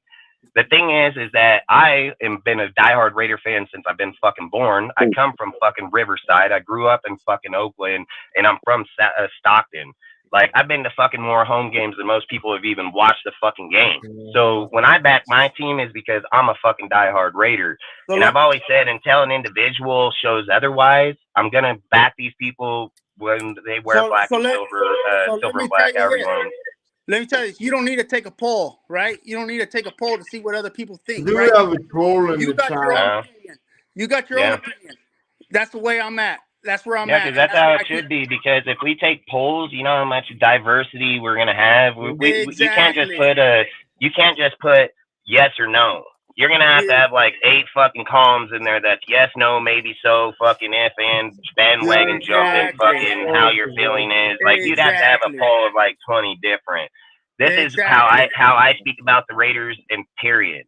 Until the person on the team shows me otherwise of who they are, then I'm gonna just back them. And it's just like I said, until Josh shows where he's at, I'm gonna stand behind him because Josh has had the play calls, Josh has the rings. If somebody implies like Bill rode the coattail of Tom, this is what I would have to say. Tom did not come out of college fucking at any high level of quarterback, so that's bullshit deal. Like Tom Brady had to establish that credit between that coaching staff to begin with. That's why he was a 6th round fucking pick. So to sit and have implements like this guy was a 1st overall pick, came out, drew the plays, ran the team. That's crazy as hell. The coach is what put the plays into play. His system is what developed Tom to be who he is. And Tom would not have been who he was without that system. And I've said this 100 fucking times. Look at the fucking Jalen Smith, for instance. I say this all the time on the channel about redrafts. I don't like redrafts because when a player gets drafted to an organization and that player becomes elite, more times than not, when that player was drafted to that organization, there was somebody there that brought that out in that motherfucker. That's why when Jalen left out of fucking Dallas he was a high player. He's been a fucking squad player since. But then look at fucking AP. AP goes and snatches that fool like that. Boom. He says, nah, hell no. You too good to be on the squad. Brings him here, accurates him in not even a week, and already puts him on the field as a starting fucking linebacker and puts in work. So, like I say, man, without the right people, with the right system, them players will be irrelevant. So, and just like I've said, I think the thing with the Brady and Bill and Josh, I don't know if that thing would have worked without all of them, because they have all had the rings all together. So I think that's a big piece of offense, defense, quarterback. You know, like I've said, like I feel like Josh's problem is he didn't have the Belichick defense. And I feel like Bill Belichick's problem is he don't have Josh McDaniels offense. So, I mean, I think like a lot of those things are tangible. And it doesn't mean just because, you know, look at what Tom did in Tampa to get his ring, right? He went in there, changed around the whole thing. But if Tom Brady was so great, how come he didn't get those rings the following year when he had full control, 86, the fucking dude that was there, and then put their shit in there? So I don't know if we can just sit and say, oh, Tom Brady's this fucking extra mastermind. He went into a team like fucking John Gruden went into fucking Tampa in 2002. The team was already in place, dude. It didn't take much more to make that team to finally get to the end. The difference is just like I've said, where Tom Brady's place is placed is the minute that Super Bowl was over, he never did it again. And they weren't even close. They were getting their ass beat. So I think sports take a tangible of a lot of things. It's just not one thing, man. So let me ask you this, Dustin. Just because the Raider Nation doesn't agree with you or has a different opinion than you, are you supposed to follow the Raider Nation, or do you have? Hell no! You see what I say on this show? I tell them just like that. Fuck up. Yeah, that's what I'm talking about. That's what I'm talking about. That's I mean, at the end of the day, I think at the end of the day, this is how I view it. Just so people understand, I'm not going to other people's channels for their information. I have my information. I'm putting it out on my channel. If people don't like it, that's their fucking choice. Don't like it, don't come. I don't care. But you're not gonna see me in other people's chats trying to fucking convince a motherfucker of something. Exactly. I don't do that shit. I'm here in DSR. I've said people can meet me in my Discord. They can come on my Instagram or confront me here. I don't do all this behind the deal chat warrior shit. Like, I'm gonna confront motherfuckers here. You guys have seen me. I've been on everybody's channel, and I tell them the same shit as I say here, regardless of how they feel or view or their feelings. And I make that clear as fuck when I'm on their channel. I tell them straight to their face, I'm not biased in any way of the fucking team, and I don't get in my feelings on an individual name. So if I bring up Jacobs and you're dick sucking them, that's your fucking problem. If there's a valid mistake on the player that's not producing, that's my job to call him out, regardless of how people fucking feel about him. Like, I'm not. And if I felt, this is something else that I gotta make clear. Everybody knows I don't care how other people's opinions are. If we put out a fact and that's what it is, that's what it is, man. You can message me 50 times over. It's not going to change the way the view is. And I've always said, I don't take my personal feeling and then tell you guys. I take a whole base of deals and then say, this is what I've seen, up to you guys how you want to view it. And so that's all I always try to say is like Raider Nation, and this is something I've been talking about on the channel a lot. Raider Nation, yeah, we shouldn't fight amongst ourselves because it's like this, for instance, like me and you can be in a conversation, right? And me and you can be debating the quarterback. And for instance, and I'm just saying, everybody know I hate Jimmy, but I'm going to use me as Jimmy and you as Aiden, right? Let's just say me and you are having a conversation in Raider Nation. We're both Raider fans. We both want what's best for the team. We're on the quarterback subject. I'm saying Jimmy, you're saying Aiden. And now we're fighting amongst it. Now, there's a time where we have to draw a line there and say, okay, hey, hold on here. You both are on the same team. You both want the same thing. You're just looking at two different names. Can I say this, Dustin? That's the problem. Can I say this, Dustin? When anybody disrespects my team, that's when I take it to a personal level. That's when I just facts. I mean, I beat the shit out of people for that shit. I have a question for John Leon. It doesn't John matter. Leon. Doesn't mean John I'm a Leon. lover. When Raider Nation and the players are smoking cigars, celebrating. It doesn't matter. You know, don't disrespect the players that are. Well, no, don't. on our team. Don't. I didn't disrespect the players. What are you going to say about him smoking? What are you saying about him smoking? So when our best player, Max Crosby, is smoking cigars, that McDaniels, McShitnuts is gone. What John Leon is saying, don't disrespect my coach. You're the coach. That's it. The head coach right now is like got disrespected by by the same coach. But did Max Crosby? No, he got disrespected by our coach. He got disrespected by our coach. Don't bring up the Patriots game. So, John. Well, he didn't say that. He said don't disrespect the Patriots by saying that any team can beat them is what he told them. And I thank God right now that we're on the same channel right now, dude. Because our new head coach, don't disrespect our new head coach, right? Don't disrespect him. So, are you going to say respect McDaniels or respect AP? Well, McDaniels isn't our coach. Well, no, you can't do that. Hold on. You can't do that. I can do that. This guy's been a motherfucker. You can't do that. You can't do that because you were a fan of coaches before any motherfucker got here. I was not a fan of McDaniels. It doesn't matter. It doesn't matter. You were a fan of fucking 10 different coaches, and they were worse. They were worse. So that kind of shit don't even make no sense. Like, look, I'm a fan of McDaniels. He's not a fucking Raider no more. I'm a fucking fan of fucking Pierce until otherwise. It don't fucking matter if I like McDaniels before. Motherfucker don't wear the shield no more. He's no longer part of the fucking team. So if someone's talking about him means that they have feelings about another fucking man. The minute that Josh leaves here and AP takes over the job, that's my job to report on AP. It is no longer to report on fucking Josh. My job is to report on Josh while he's right fucking here and talk about what he's doing. He don't wear the silver and black no more. He's no longer a fucking Raider. So his talk is no different than Tom fucking Cable, John fucking Gruden, fucking, we can go over Hugh fucking, we can go over 50 fucking players. So you can't do that. You can't do that. If you say that you're validating your coach right now, it means it's the motherfucker in the building. And if people are implying because a guy was behind the coach when he was here and then he leaves, that's personal problem. That's why I say that is a biased fucking opinion because individual people are still holding on to something that they don't like. It's irrelevant. It's no longer fucking here. You can talk about Josh. You can talk about Ziegler. They're not in the building. They're irrelevant. It's not irrelevant because you know Max Crosby, one of our best players, is passing out cigars, hanging out with our owner, smoking cigars. Goodbye, McShitnuts. So don't disrespect me because they didn't say that. Just like you he didn't say that, but that's what it is. This is where I got an issue now.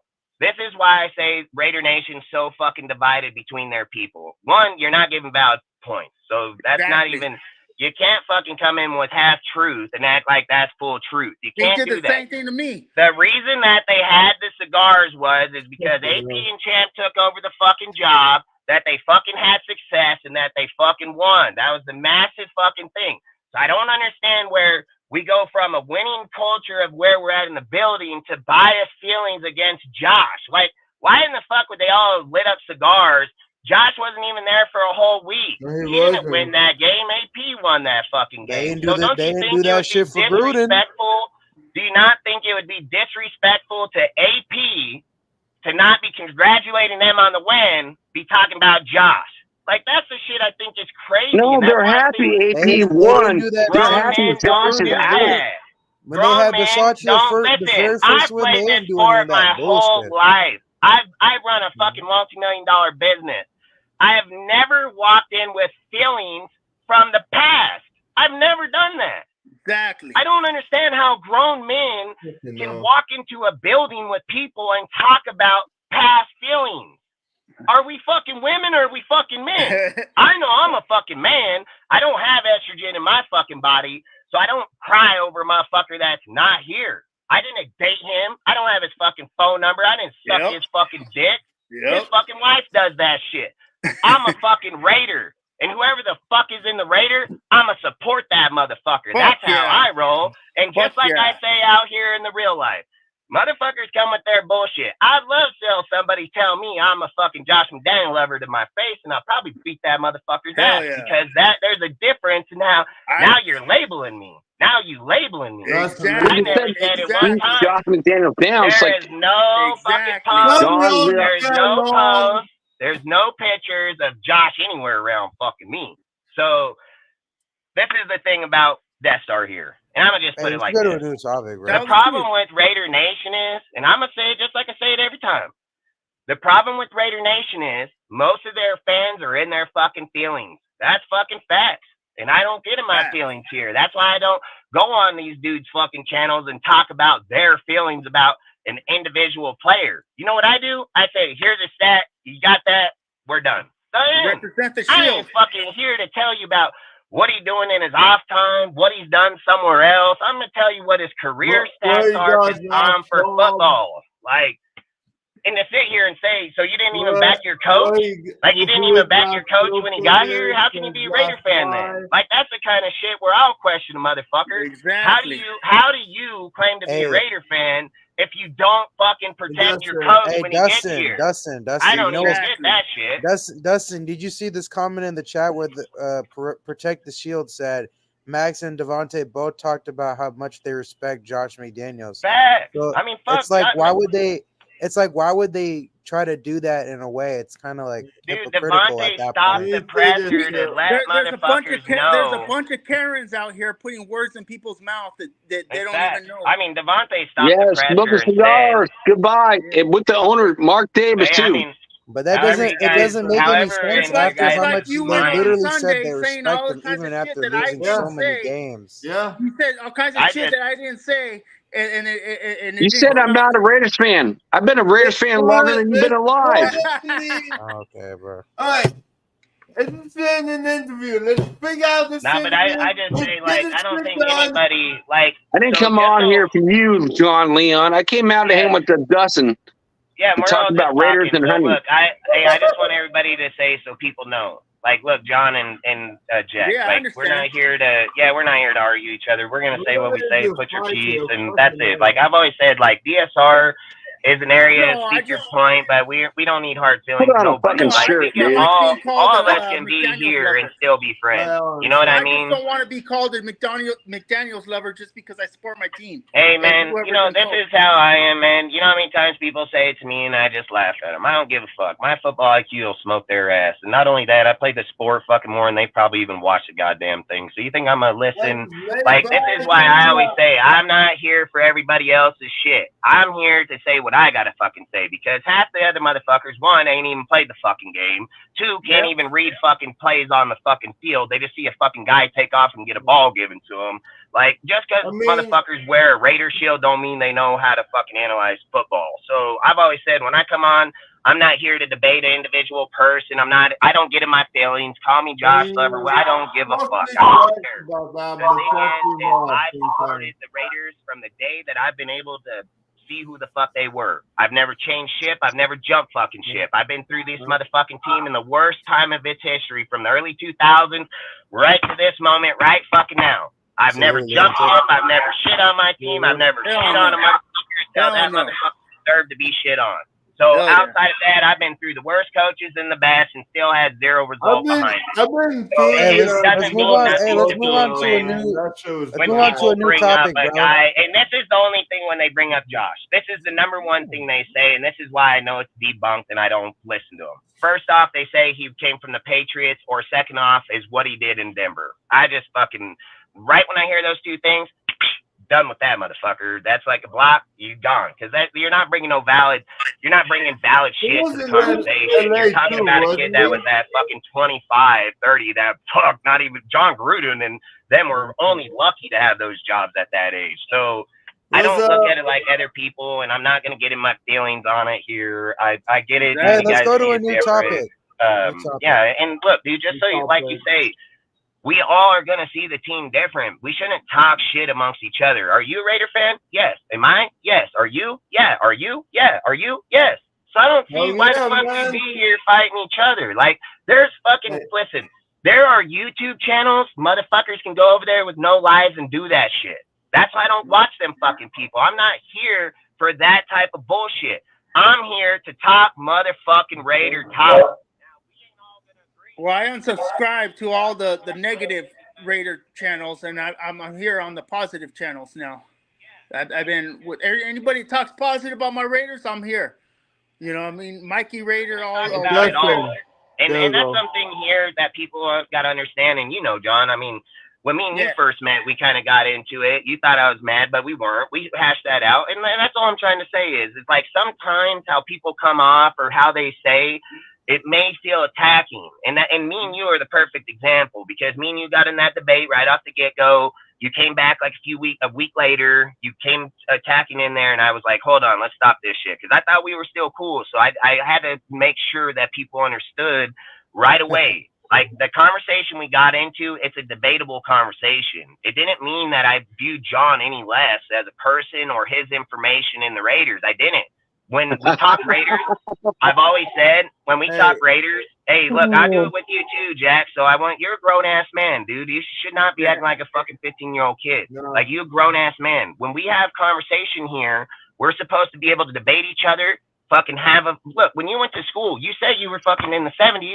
When you were in school and in high school and you were in your fucking history class, they fucking put down Republican and Democrat fucking sides. They debated the shit. They sat at the deal. They fucking shook their hand, whoever fucking wins. And then they allowed whoever the fucking person that won that debate are the ones that changed the way that the classrooms ran all year. You were in that time frame. So was I.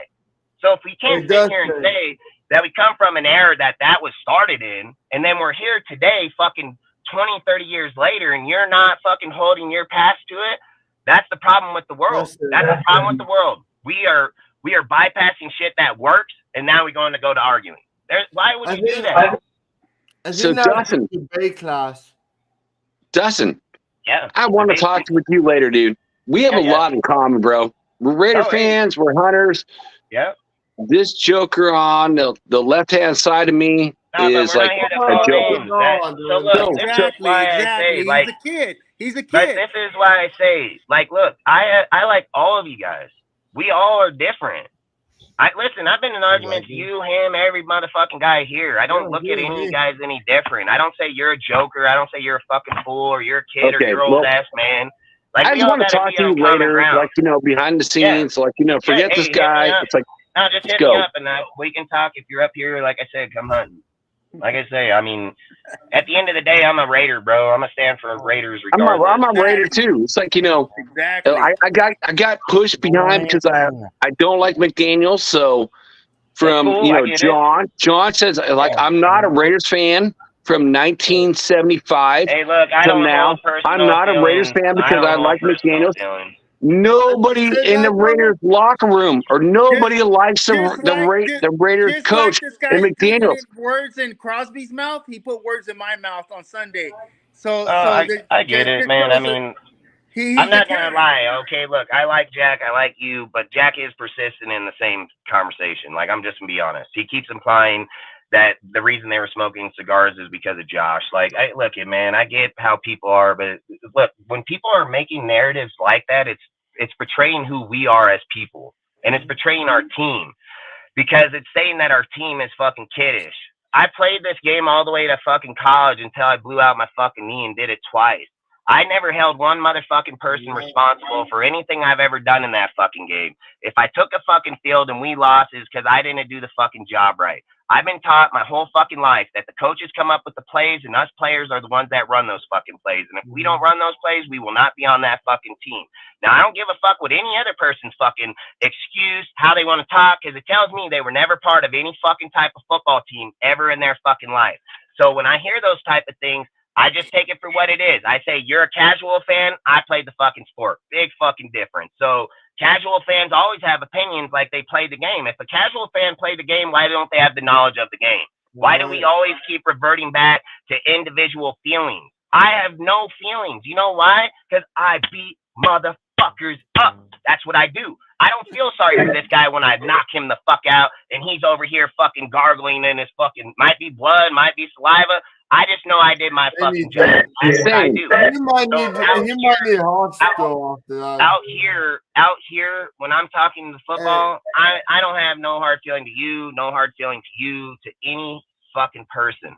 And if they have it to me, great, don't watch my shit. I don't give a fuck. Like, again, I don't know why Raider fans fight amongst each other. Stupidest fucking thing ever. I mean, you want to see people fight, go to the Niner game, you'll watch them guys beat up each other. Yeah, I mean, I don't understand why people are still name calling in this time and era. You know what I mean, we're grown ass men. We shouldn't name call. I mean, hey, I grew up in the 80s and 90s, dude, where if you call names, they're gonna go out in the street and bust your face. Now you got the internet. And I come from Riverside, LA, bro, and I'm white. So you bet your ass I fought all the time against. I fought blacks, Mexicans, fucking Asians. I fought all kind of motherfuckers. So like I say, I'm your friend until you fucking disrespect me. Yeah, and I've always said, Raider talk. This is the thing about Raider talk. We could all be here on the same thing. It's gonna get personal at some point about how you view it or I view it. Or somebody else. And this is something I've had to learn. I'm only 40, man. I don't think I'm the smartest or I'm the greatest or any of this, but I had to learn too, and I still have to learn.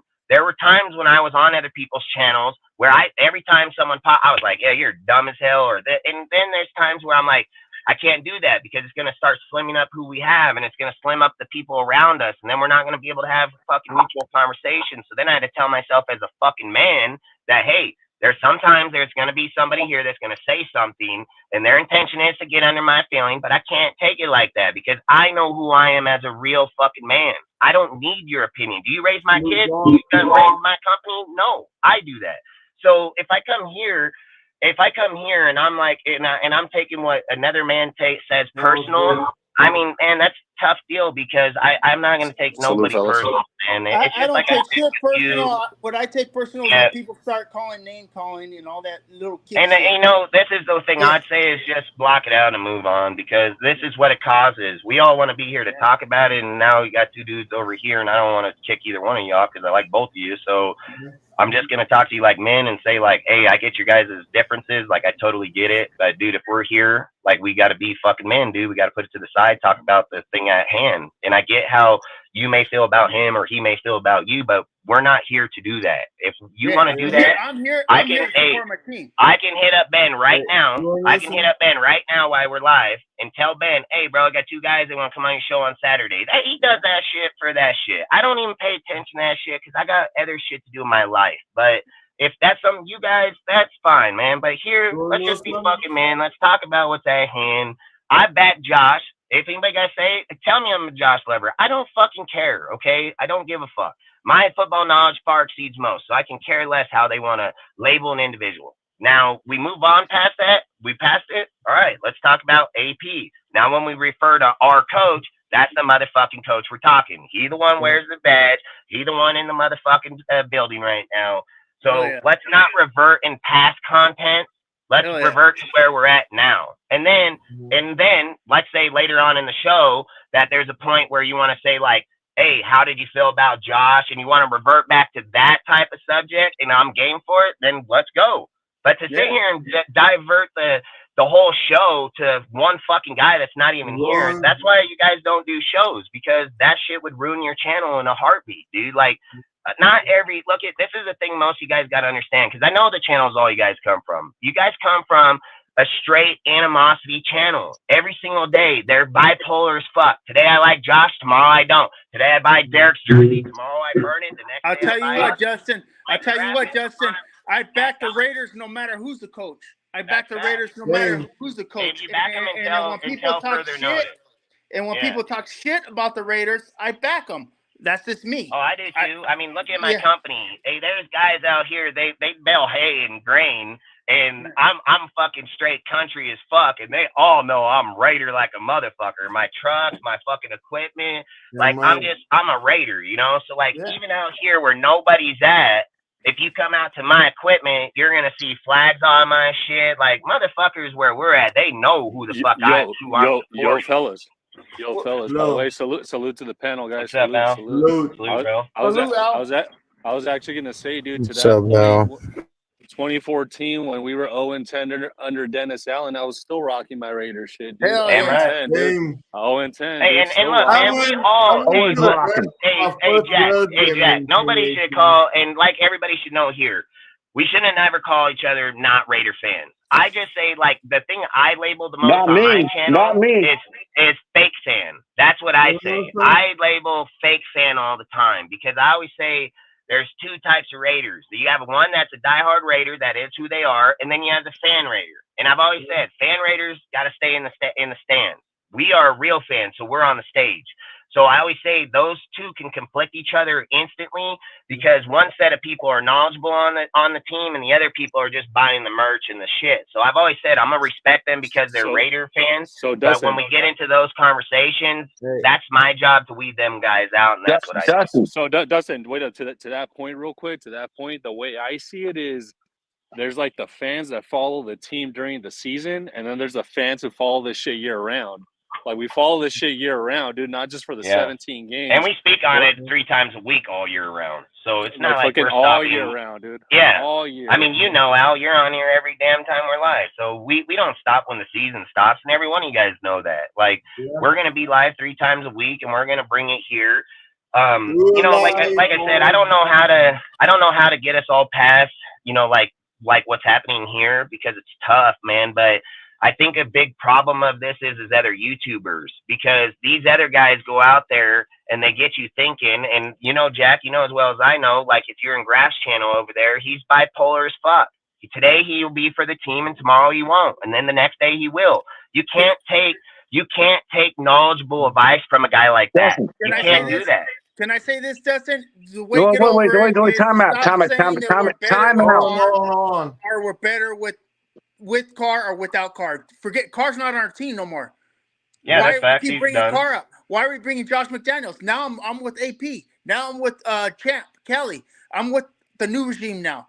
Why are we still bringing up the past? That's the problem.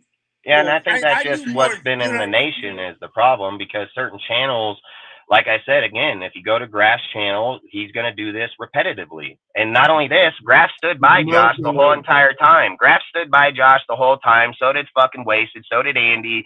So did fucking Hammer. Every one of them were all for Josh. And they were all for him until the second shit goes down. Just like that his camp advocated for Peters the whole fucking time. Their camp did he was the first motherfucker to shit that dude right under the fucking bridge. I've said it. I'm not that guy. I'm not going to shit nobody under the bridge. I'm a fucking grown-ass man. I'm going to stand right fucking here, and I'm going to eat crow when I'm wrong. When I'm wrong, I'll eat crow. Josh is fucking not here? Great. I ate crow. I'm not a fucking bitch. I don't fucking change my story so you'll like me. I don't give a fuck if you do or not. I'm not here to buy a fucking $100 jersey and tell everybody, hey, super chat me your fucking deal so we can get your comment. And then right when my quarterback has a bad game, oh, fuck it, take it off and burn it. You're not a Raider fan. You should get slapped for that shit. You even burn Raider merch in front of me, you're going to get your ass beat just like if you burn the American flag in front of me. I'm going to fuck you up. Like, there are certain things, I don't give a fuck how your feelings are. Like, that shit means, like, that's my family. So you do that shit in front of me, that's like spitting on my kid, and I'll go to prison for my kid. Like, you can't do that shit. And I've always said, for one guy to sit here and say, oh, because AP's here and I'm here, dude, there have been 50 coaches here, and every one of you guys have liked every single one. So you can't use that type of fucking knowledge when you're talking about the goddamn team. That just shows that your lack of knowledge is massively fucking about this big. That's what it shows, because I can sit here and say, like, fuck, dude, there are 15 coaches here, 12 to be exact, over the last 20 years, and I know every Raider fan jocked all 12 of them. So Dustin, further noted. So Dustin, that's why I've said that's why I've said just real quick, Jack. That's why I said you can't get tied to specific players or specific coaches. You got to root for the Shield, because people come and go in organizations, right? Like you just gotta be loyal to the Shield. The Shield first, just like I said when Josh left. Thank you, sir. It's always about the Shield. It's always about our Raider Nation. You know, when people talk about Mark Davis, that is the Shield. He is a Shield. Al Davis is a Shield. You know, we talk about the other channels. I was a mod for half of that Shield too. I got blocked at one point. And I've gone away from that. What the fuck, bro? I've gone away from that, and I even had my own half of my own show with OG Daniel. Yeah, I remember. Captain Jack. Yeah, I watched it. You know, I've been on those channels, so it's like, fuck. I get, you know, and you know the whole thing with, like, you know, with that guy. It's like he's a Sacramento guy too. I'm like, I'm done with them. I'm done. Okay, check it out. Check it out. It doesn't matter who's. Stop, dude. Let me talk, dude. Like, why do you keep interrupting? Because you shitted on me on Sunday, and I told you leave me alone, and you wouldn't stop. Leave me alone. You told me that because I don't like our coach. Our intern coach doesn't like our head coach. This is our coach. This is our coach. Whoever it is, it doesn't matter. Back the Shield. That's it. That's simple as that. As simple as that. When you go into get in a fight or something, you back your team. You back whatever. You don't sit there and say, you just back your team. That's it. It's simple. Why do you have to shit on other fans for backing their team? At this point, shit on fans. I don't shit on my Raider brothers. I salute to my Raider brothers all the time in the chat of every show. And now you're saying because I don't like McDaniels, which I said for a long time. Now all the players are like in the locker room smoking cigars for what you don't even understand. It's like I said, I don't like McDaniels, and now the players are smoking cigars. Okay. I don't like something. Beat on me, and you want to threaten me. So I don't even understand it. Just stop it. Threaten you? Excuse me. Stop it, please. Cut them off. I just want to say this. People are, all of us as Raider Nation and fans, we're all entitled to our own opinions and how people act. I'm going to say this, that you guys have completely different opinions or completely different topics or different ways you view our team. And that's how it is. And that's how we've been for a long ass time. As a Raider fan, people know that we are all separated and divided when it comes to being a fan. And that's the point. Like when you guys bring up other YouTubers and stuff like that, there's a reason why people have arguments. This dude smoked too much fucking weed. I just feel like there's no point work for of the going union. back and forth. I can't smoke weed. At this point, what I'm trying to say is that at this point, there's no point of arguing because at this point, we're going to keep going back and forth. I don't want to go here. Just stop talking. Now I smoke weed. What the hell are you talking about? Oh my god, bro. What the fuck is? Fuck it. Oh my god, dude, just stop. I want to talk to the rest of the people in our chat. I don't smoke weed. Can we have a new topic? Why am I being accused of smoking weed? Hey guys, if I could jump in here and put a question for the panel. So what do you guys think is the key to victory against the Jets? So Dustin, I will talk to you later. I'm going to hop out because this guy is fucking ridiculous. Every time he comes in, threatens me. I'm done. Good night, guys. Have a good night. Please tell me. When did I threaten him? I'd like to know, when did I threaten him? I don't even fucking know. This is what I'm being accused of every time, but he keeps attacking me. Hey, John, I understand it, bro. But at this point, there's just like no point of going forward, bro. Like, I understand you guys like have different entitlements and stuff like that. There's just no point. We're just talking I understand. on each other. Hey, Ray, what do you think the key to beating the Jets is on Sunday? I want to hear your thoughts. What do you think it's the key? I think I kind of talked about it earlier, but I'll kind of inform you. I just jumped in, so tell me. Yeah, exactly. So, I mean, I feel like we had a great win against New York, but at the same time, I feel like our real true testament is like our next following games against actual winning teams.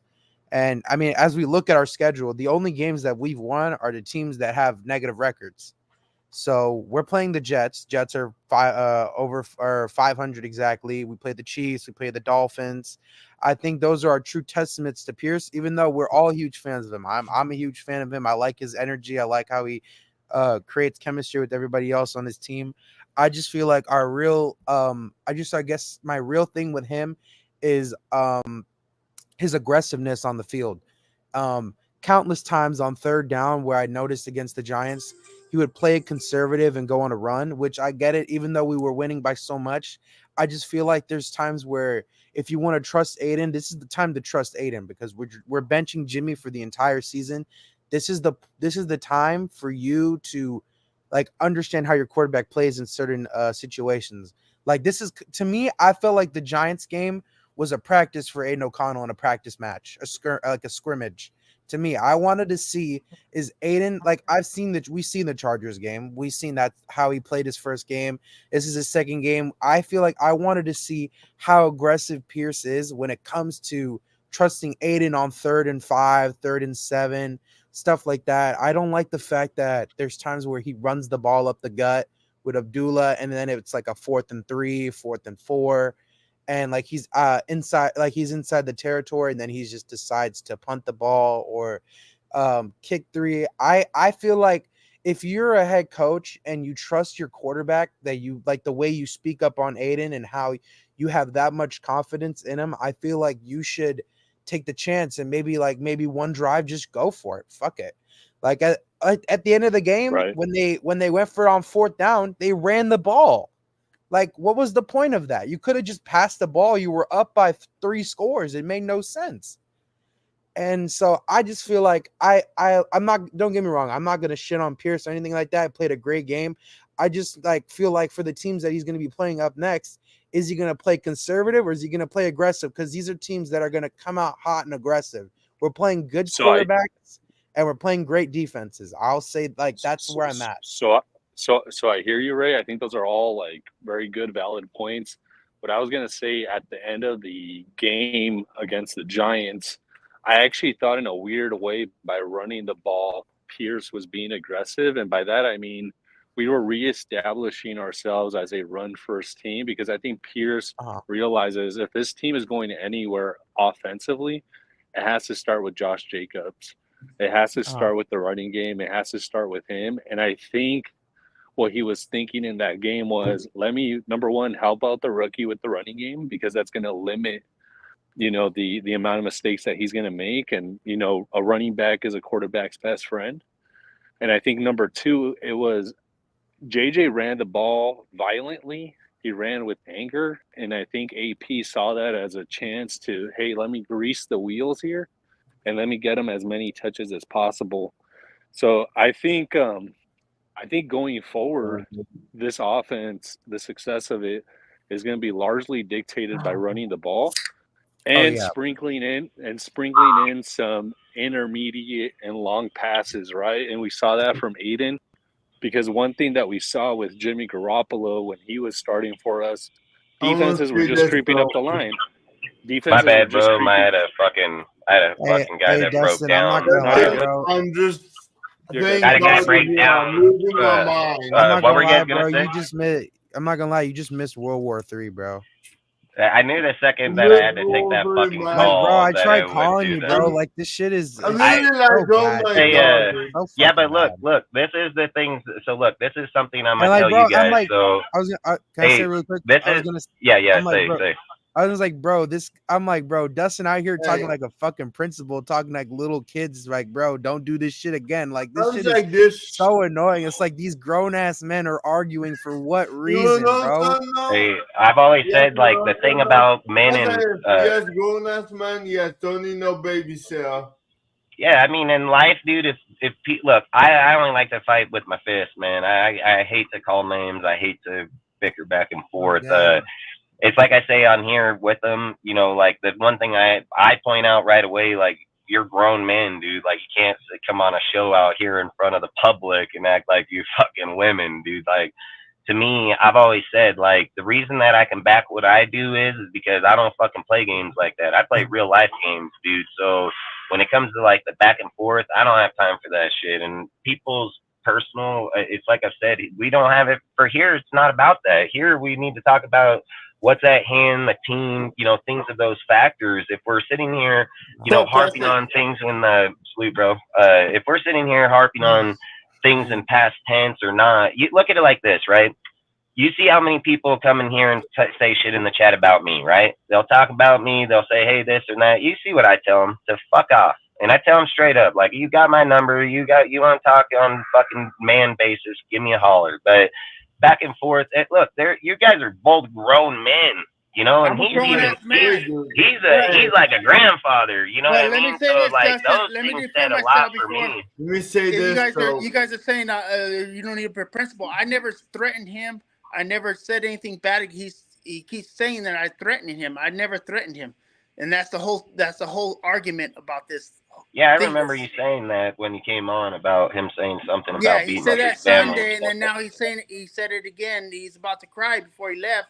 He said I threatened him, and I never threatened him. You guys. See, I was sitting here thinking about not taking that call. What I was gonna say, I had both of them right here. I was like, that fucking guy, he's in the field. So when I seen the call, I was like, what I was gonna say is that when I think I'm a grown man. Like you said, anybody wants to come at me, we come at it. But it's at the same time, it's just like I get it, man. I see it all the time out here. I was like, I get it. Yeah. I don't need nobody babysit me or nothing like that. I'm a grown man. I come in on here and I speak my words, and that's it. I'm not gonna ruin your guys' show. I'm not trying to ruin your guys'. No, you're good, man. John, nobody's gonna ruin. I'm being completely honest, bro. Yeah. I think at the end of the day, if I'm being completely honest, John, I think when you talked about like the principal thing, I was just saying like you guys are both grown men, right? The entire thing with the controversy behind it and everything like that. It's just like there's no point. There's no point of going back and forth. You just keep going on forward, like just sitting there talking about the same topic and then like going back and forth. There's just no point. Like, no. Yeah, because it draws dead. It just draws dead, and then we're sitting here doing the same thing over. It's kind of like me sometimes.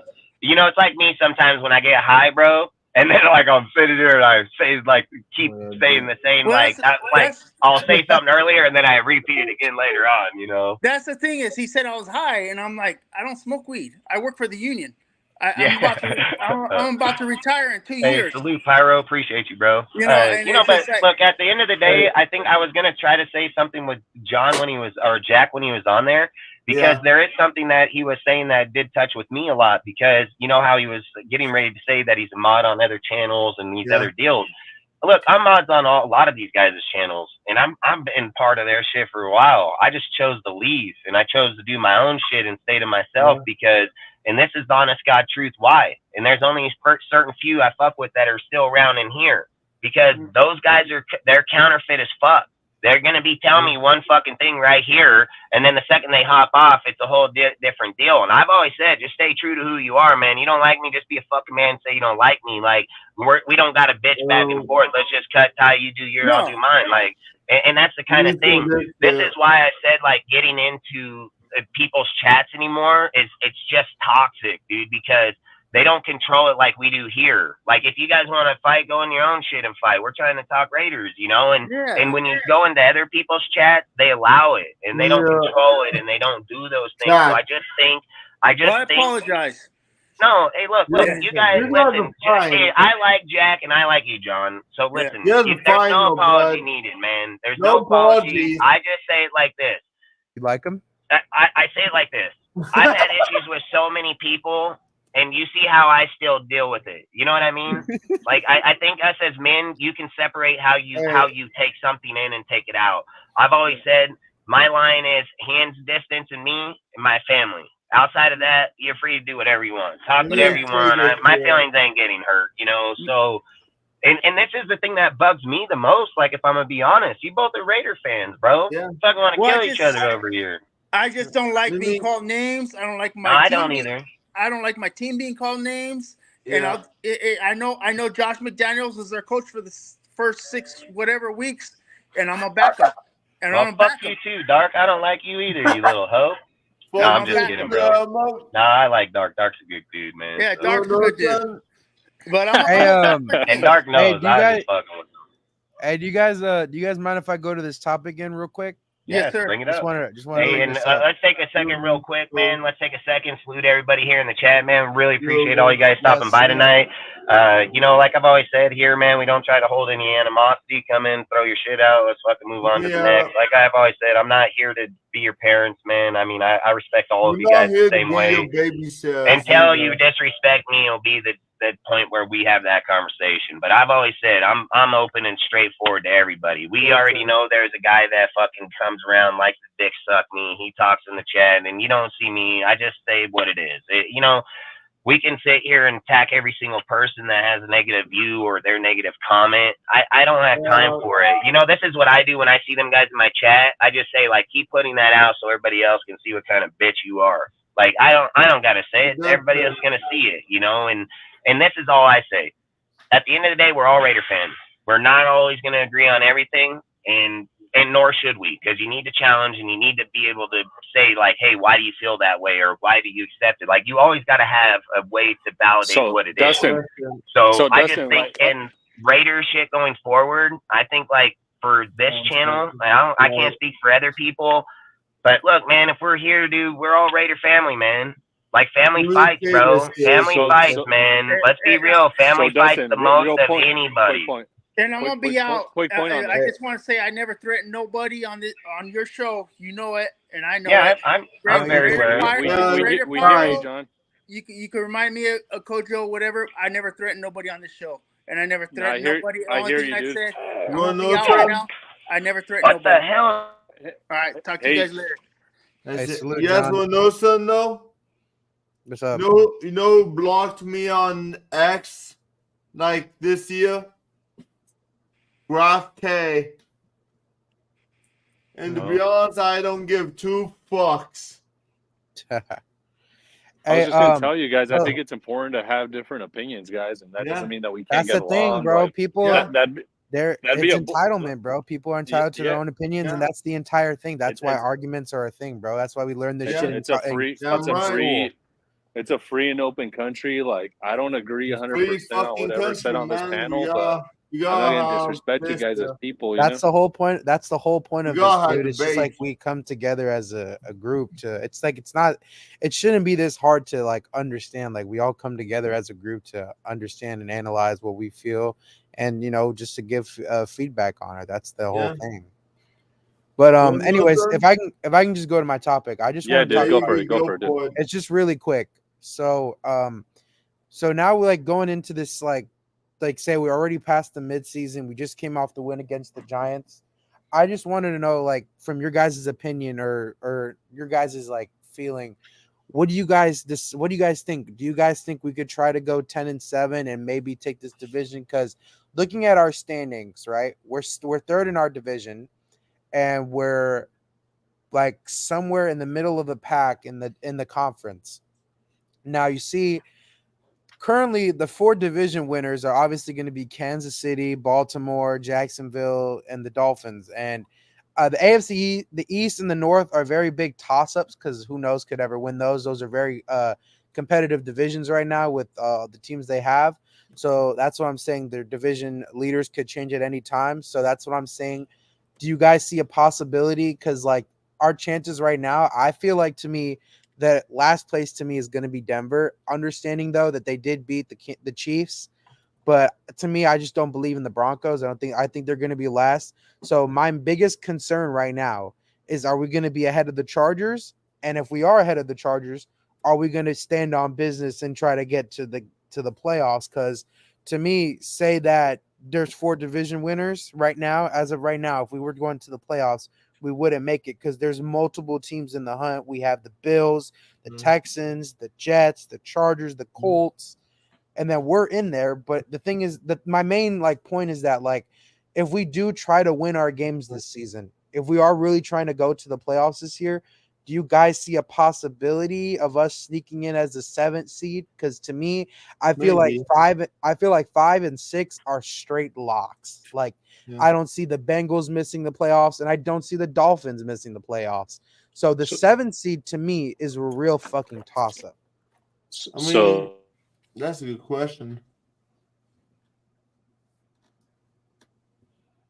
You want to go first out? Sorry about that. What are you guys' opinion on that, both of you? In whatever shape or form it is, right? I think we have to win 2 of the next 3. And I think probably the most viable path for that is beating the Jets at home next week on Sunday Night Football. Keep in mind that this is a short week for them, so I think our chances are actually pretty good because they just played on Monday night, so it's a short week for them. And I think, splitting with the Dolphins and the Chiefs, so winning one of those games and losing path going forward. Do you think we split with the Chiefs, or do you think we get swept?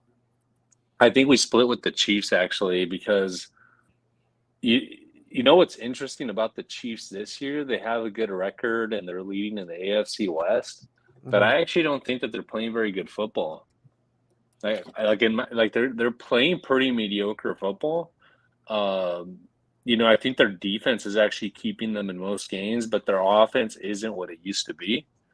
And frankly, Mahomes isn't like the Mahomes of prior years. And I'm not sure exactly what the reason for that is. I think a lot of it probably has to do with, if you have essentially one weapon, which is Travis Kelce, and even though he's elite as he is, one weapon could only stretch you so far. Bro.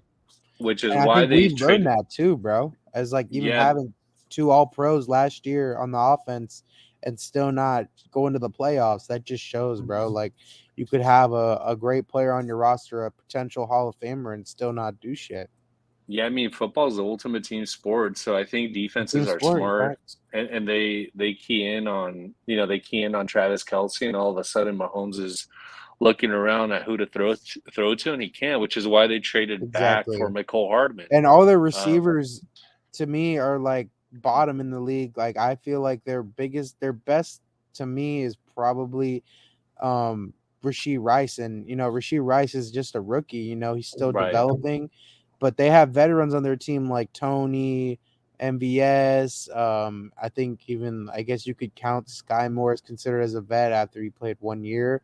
But at the end of the day, they have a lot of players. Even Hardman. Yeah, Hardman. I think like that. They have a lot of speedy guys. They have people that can make plays, but it's just their problem is just they're not being consistent. And so I feel like that could hurt them in the long run, even though they somehow won the Super Bowl last year. It all comes down to very questionable things and how they won, stuff like that. But, I just feel like, at the end of the day, I think nobody can sleep on Patrick Mahomes. I feel like he'll still be the Patrick Mahomes that we all know, be that clutch gene factor, whatever he does somewhere. Well, he'll come out with some bullshit. So, I mean, I definitely do agree with you that there is a possibility that we can split with them. I think it's just going to be a huge, like how I said earlier, it's just going to be a huge test to Pierce and how he what's that word? A way how he anticipates himself trying to, play against these teams, develop a strategy, stuff like that. Head coach things. So I think like how you said, just, split with the Chiefs, hopefully we walk away with a win against Miami. That's another huge one. So, I mean, yeah, man, I think if we really were trying to make a playoff push, it would definitely be right now. And hopefully, I mean, my ceiling here is 10-7, and the worst we could probably do is probably like a 7-10, or maybe an 8-9 or something like that. And Right. to be honest, I wouldn't even be mad with that because the way we start off this season, it looked like we were gonna go like 5-12 or 4-13, something like that, dude. It looked Yeah, like it we looked pretty were bad. on a path of shit. And I just feel like, this is like our chance if we really want to. Like, I'm not saying that this is going to be deja vu where, we lose John Gruden, Rich Bisaccia takes us to the playoffs. Like, not this shit again. I just feel like, Pierce has that dog in him. And, earlier I was not really trying to bash him. I was just more so criticizing the play calling with him and Aiden and how aggressive he was. At the end of the day, that's my opinion, how I feel. And we all have our own opinion, like how we said. I just, I think our just overall the real testament is how we play against great teams. Because so far, every team that we've won against has not been over 500. Yeah, no, for That sure. is- I think that is that.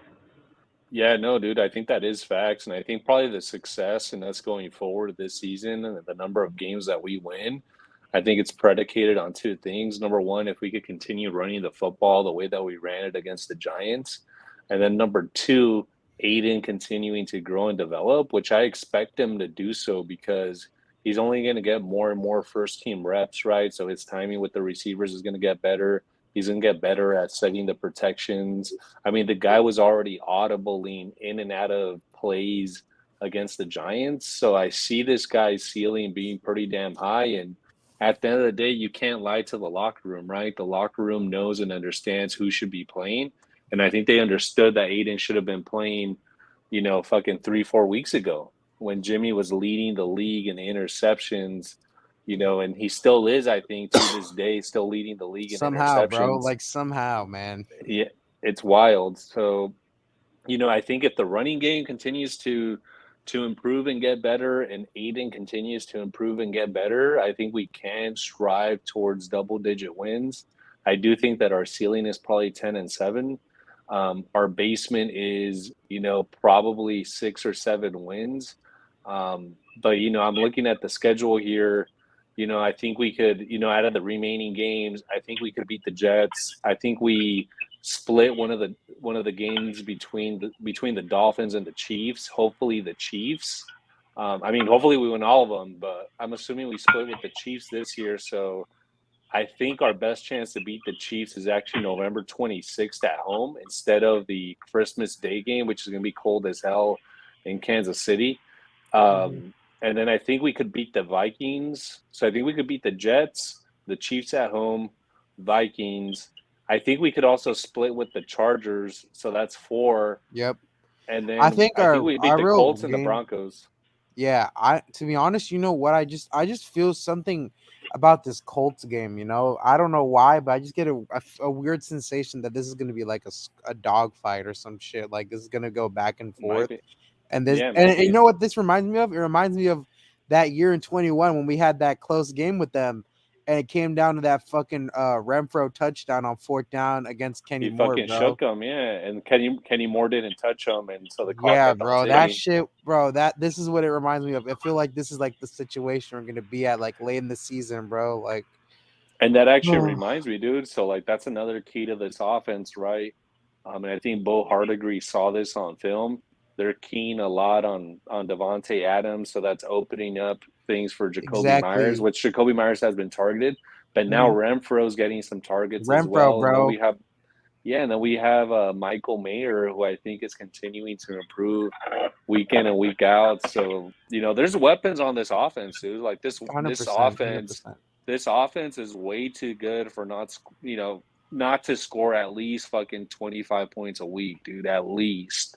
Like this is a very, very good offense. So Derek Carr was putting up the same amount of numbers. It's like, bro, like when you go from Derek Carr to Jimmy, people don't see the difference, bro. It's massive. Like you most definitely seen the difference. Smack you right in the face. Exactly, bro. It's a and massive it's just like, difference. And it's just like, and bro, Dark, that's been my record the whole time. I put $1,000 that we'd be 10-7, man. And it's just like you look at it now, and like. Obviously you can't go back, there's no point of going back and forth, but it's just like, bro, I feel like we all really feel this, like, it was so, blatantly like upsetting that the Raider or like Josh McDaniels and Ziegler just really gave up on Carr so quickly. Like they gave him the extension. I feel like, it was just a down year. And I feel like Carr, I think Dustin even said it, bro. Like Carr, it takes time for a quarterback to develop. And year 2 in Gruden's system, like we went 4-12. The first year Carr's been great in second year system. Next year you go 7-9. Next year you go 8-8. Then you go 10-7. But Ray, this is, I think, a big misconception that people have. They're just too early to give up on fucking people. That's what I feel. So this is the thing, though.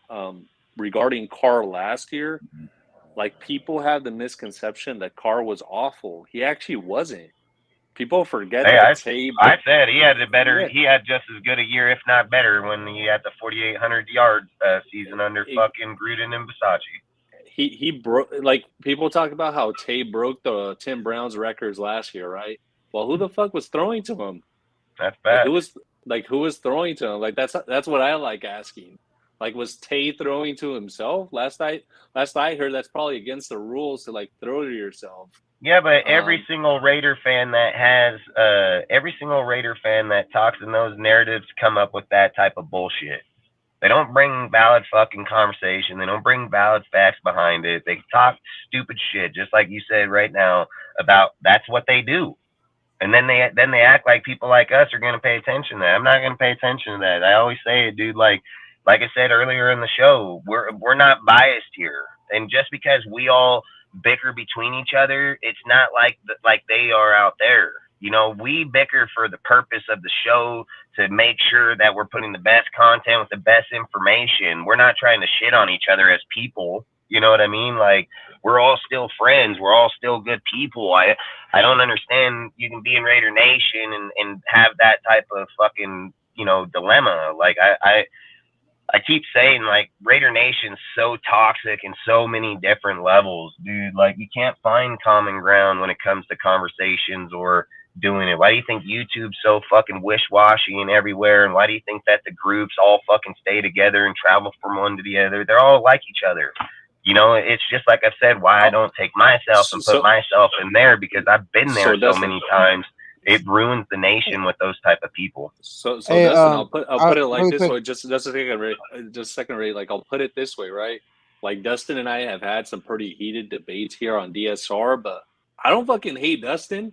Like, hell no, I still call and talk to him the same next day. We still fucking, text and shit, and we still talk or whatever. Like, that's not. Like, people need to learn how to just have a debate, share ideas, bounce ideas off each other. Like, it's simple.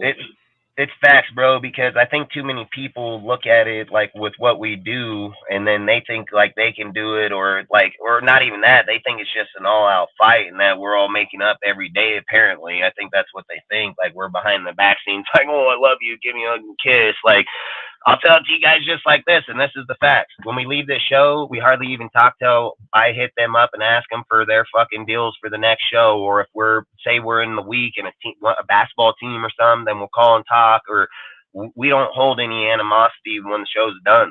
We don't need to call each other and be like, hey, man, I'm sorry I say. We already know that. We already talked about it. We've discussed it. We are not here to hurt one of another here.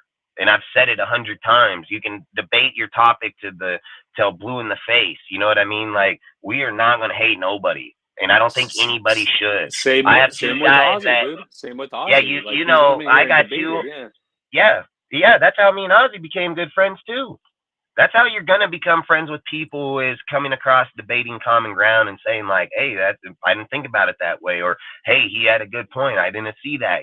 Like, that's how all of us come together. We all see different aspects, but make us all like an engine. We're all firing on different cylinders, man. Like, we were not all just doing the same thing. And I think that's what's really good about content. Where a lot of the backyard content, just like I've said, and I'll point it out because I was there, I was in that shit, and I keep getting asked to go back to that shit, and I tell them no, and that's why I'm here, and that's why I got the people here, and that's why we don't break away, because we're not counterfeit, man. Like, I've been on so many people's show, man, where their intentions are not what they say. And then when you're talking to a guy like me, and then you have, no, I don't fucking play that shit. I didn't come up on this bitch so you think you and your friend can talk shit. How about you and your friend step out here in the street and I'm going to beat both your asses? Like, That's why I said, that's why I made it clear earlier. There's a show that already does that shit. Like, we're not here for that shit, man. Like, we're here to debate principle of what's happening at the moment and what's going on. Yo, Dustin, you know what's crazy is just real quick, Ray. You know what's crazy? I was tripping out on this earlier today, right? Throughout DSR, because we cover the team year round, like literally what's happened with the team this season. These are conversations that we had like 6 months ago, dude. Like about, hey, who's starting at quarterback? Would you start Aiden? Yes or no? Is Josh going to have as successful of a year as he did last year? What if McDaniels gets fired? Who would be interim? Like, this is shit that we debated like over the past like 6-7 months, dude. Like, it's like we got to start betting on the fucking lottery or something, dude. Like, this is wild. And you know why we're able to do that? Because we're looking at the sport the way it should be looked at. We're not looking at it by other people telling us how to see it. We look at the sport through our own eyes, and we don't need other people's Twitter posts or shit to validate it. That's why I say all the time on this show, we will talk about shit that people may not want to hear because it could be a possibility to happen. That's why. Most people that do content, if we're just being real, you can't keep these guys in your chats or around because, one, you need them to super chat you so they can get up on your screen, and the minute super chats quit coming through is when their show cuts down. They're scripted in how they're talking about the Raiders. They don't just come here like we do every single Monday, Wednesday, Friday, and pre-games now, and none of us are getting paid. None of us have any initiative behind it besides that we all agree that we want to make Raider Nation a better place, that we want to feed more information. We all said, like, we are not going to fight amongst each other. We're just going to put debatable arguments out there so other people can see that it's okay that you can debate each other and still be fucking friends. Like, that's what the whole deal, the concept of DSR is about, is that you don't not going to be friends just because you don't agree in certain things. I mean, we all disagree on all kinds of fucking deals, but we all have the same purpose in the end, is to make the Raiders better. Like, that's what all of our goals are here when we're talking on it or talking on the deal. And it's something that I emphasize all the time about when bringing up a person's name, and people get stuck to it, like two dudes that come in my chat all the time telling, they always say like, Dustin this, or, you know, I don't give a fuck. I've already told those dudes to their face on the fucking channel, they're cowards. And if that's who they are as men, look, they're the ones that got to go around doing that shit. They're the ones that wake up doing that shit. I don't, nor do I give a fuck. So you got to look at it from my point of view. You got two guys that come out here and try to do something like they're going to get under me. So their purpose is to nerve me.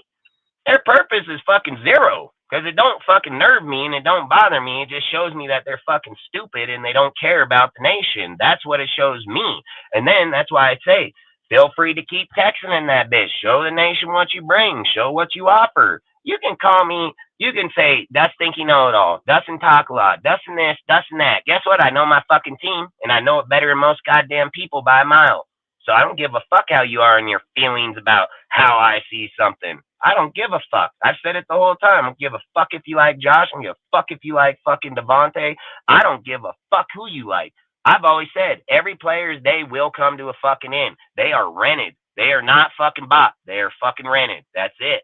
You didn't fucking buy that motherfucker. You rented that motherfucker for either 2 years or fucking 10 years. You know, like, these are the things. I'm a football fan. I'm very aware of. I don't understand why the rest of these motherfuckers ain't. But when you hold on an individual name, you put it over the fucking shield, and the shield is before the player. That without the shield, you wouldn't have a player.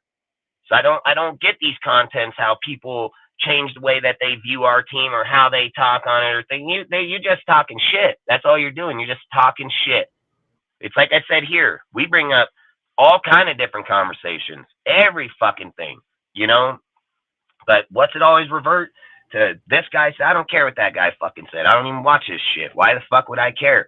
Like, I'm going to tell you straight up. I only watch fucking Ben. I like Ben. He comes from where I'm at, so I support the dude. He's from fucking Stockton. That's my hometown. So I'm going to back that fool. He carries the same energy as I do. He's up and down. Like, that's just who we are as people, period. So I fuck with him. He's a straight dude. He's always been good with me, so I'm going to be good with him. Lunatic. I like Lunatic a lot, dude. I don't even know Lunatic on a personal level, but I like that dude a lot. I support the shit out of him, and I try to back him as much as physically possible. Dark, Holly, fucking Ghost. I like every one of them. I support them. I put them in my shit. I broadcast. I like all of them. Like, there are so many people out here I like a lot. There's a lot of people I fuck can't stand. And I'm not here on my show to talk about them, period. I don't fucking give a fuck. Like, just like anybody that knows me already knows that. And they know what DSR has gone through over the last year and a half and what we did when we left a lot of these counterfeit motherfuckers and what they tried to do to our shit. I've stood tall the whole fucking time. I've never bowed down. I've never fucking caved to nobody, and I ain't never fucking sucked no one's dick. I've sat right on this fucking show and told them all to fuck off. And I go to those fucking games and I tell them right to their face to fuck off too. So I don't give a fuck. I'm not a coward. I'm a fucking grown ass man. I said it, dude. I walk this world just like everybody else, dude. Like, I'm here to support the real fucking people. And that's just what it is, man. Like, I don't have time to go to some dude's chat to listen to two fucking guys bitching on something that I can care fucking less. Dude, if I wanted to listen to that shit, I'd just call my fucking woman and ask her what she gonna complain about today. Like, I already hear enough complaining, you know, like, I wake up and I hear it. I fucking go to sleep and I fucking hear it. I don't want to fucking hear it in our Raiders shit, you know, and that's all I say. I get it, dude. Like, I get it. We're all gonna not I don't like when our own fans fight amongst each other. I think, like, there should be a common ground where we're just like, hey, all right, man, I get it. Like, you don't like me, I don't like you, but we're both Raider fans, so let's just put it to the side. You know, like, there's got to be a point, you know? Yeah.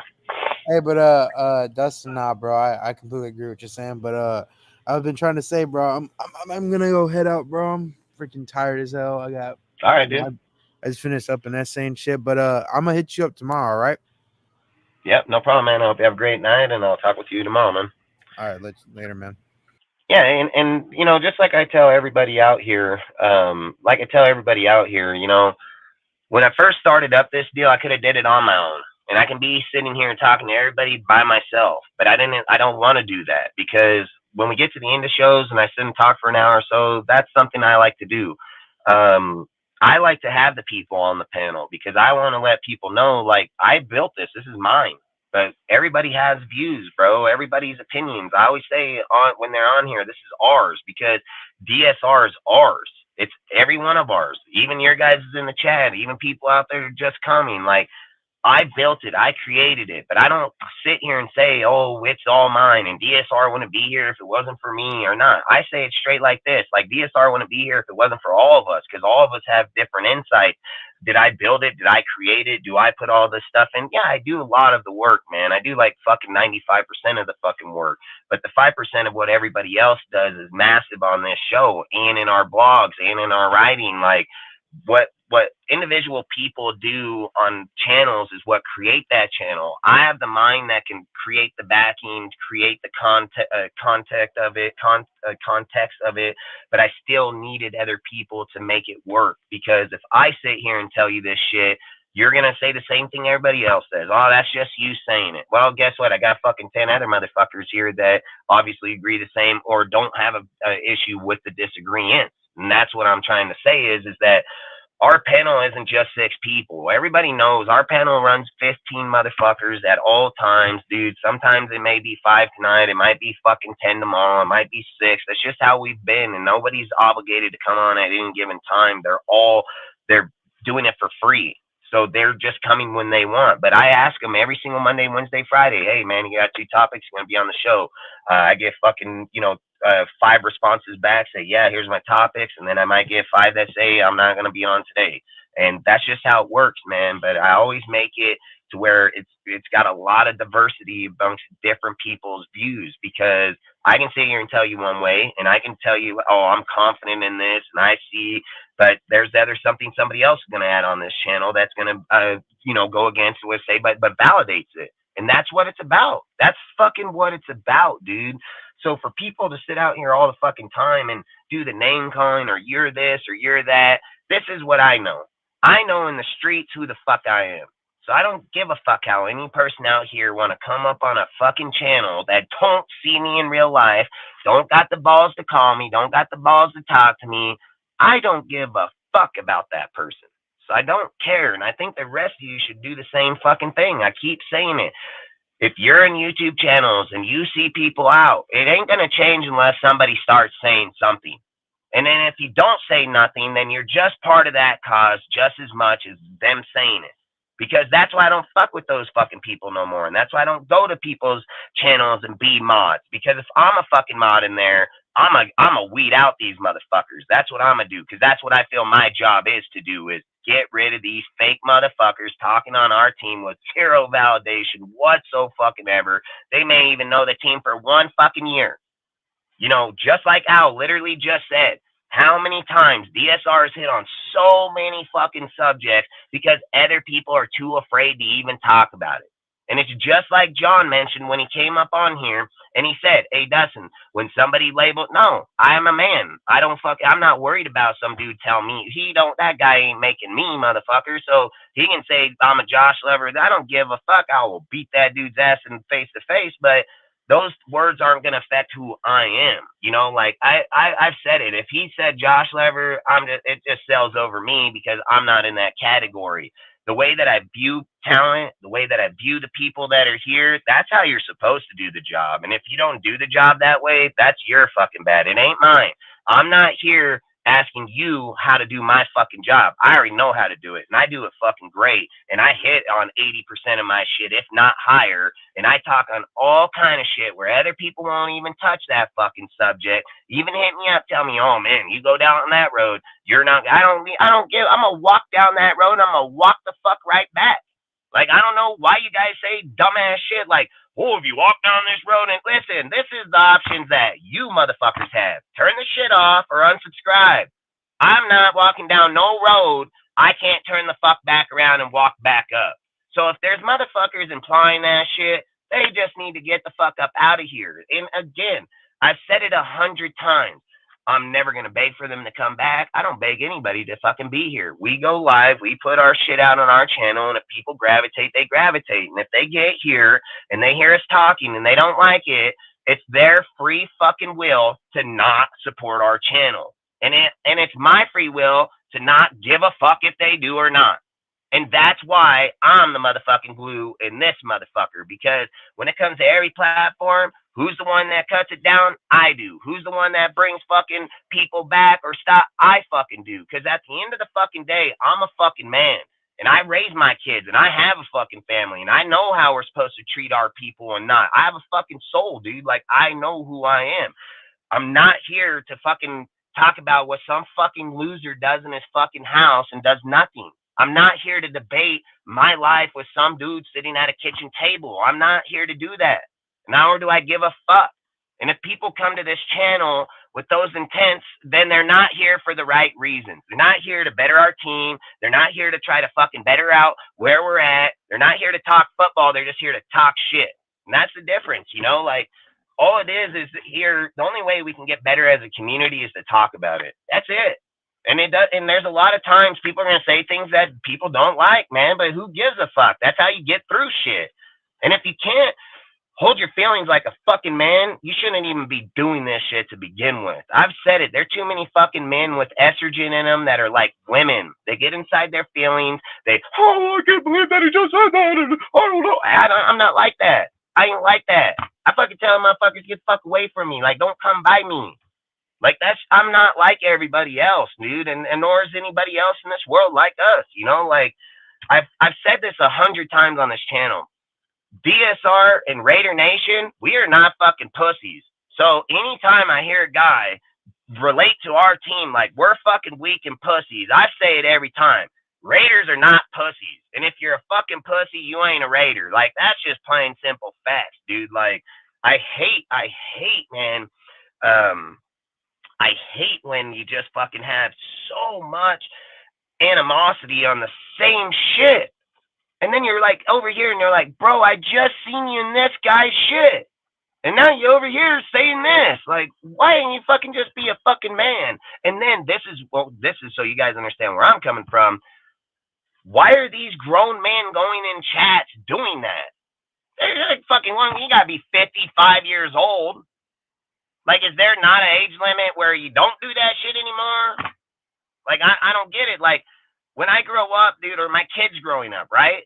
I would expect that from my kid till she's like 12 or 15. And then at 15 years old, I'd expect her to become a fucking adult. And then at an adult, she's going to make adult decisions. So that means she's got to be focused on what the fuck is going on, not be over here playing these stupid ass fucking kid games. Now, my daughter's 6 years old and she's smarter than most of these fucking men out here. Now, how is that? How is that? I'm going to tell you why it is. Because I trained her to be that way. I trained her not to worry about these motherfuckers out here with their little ass words acting like they're big ass people.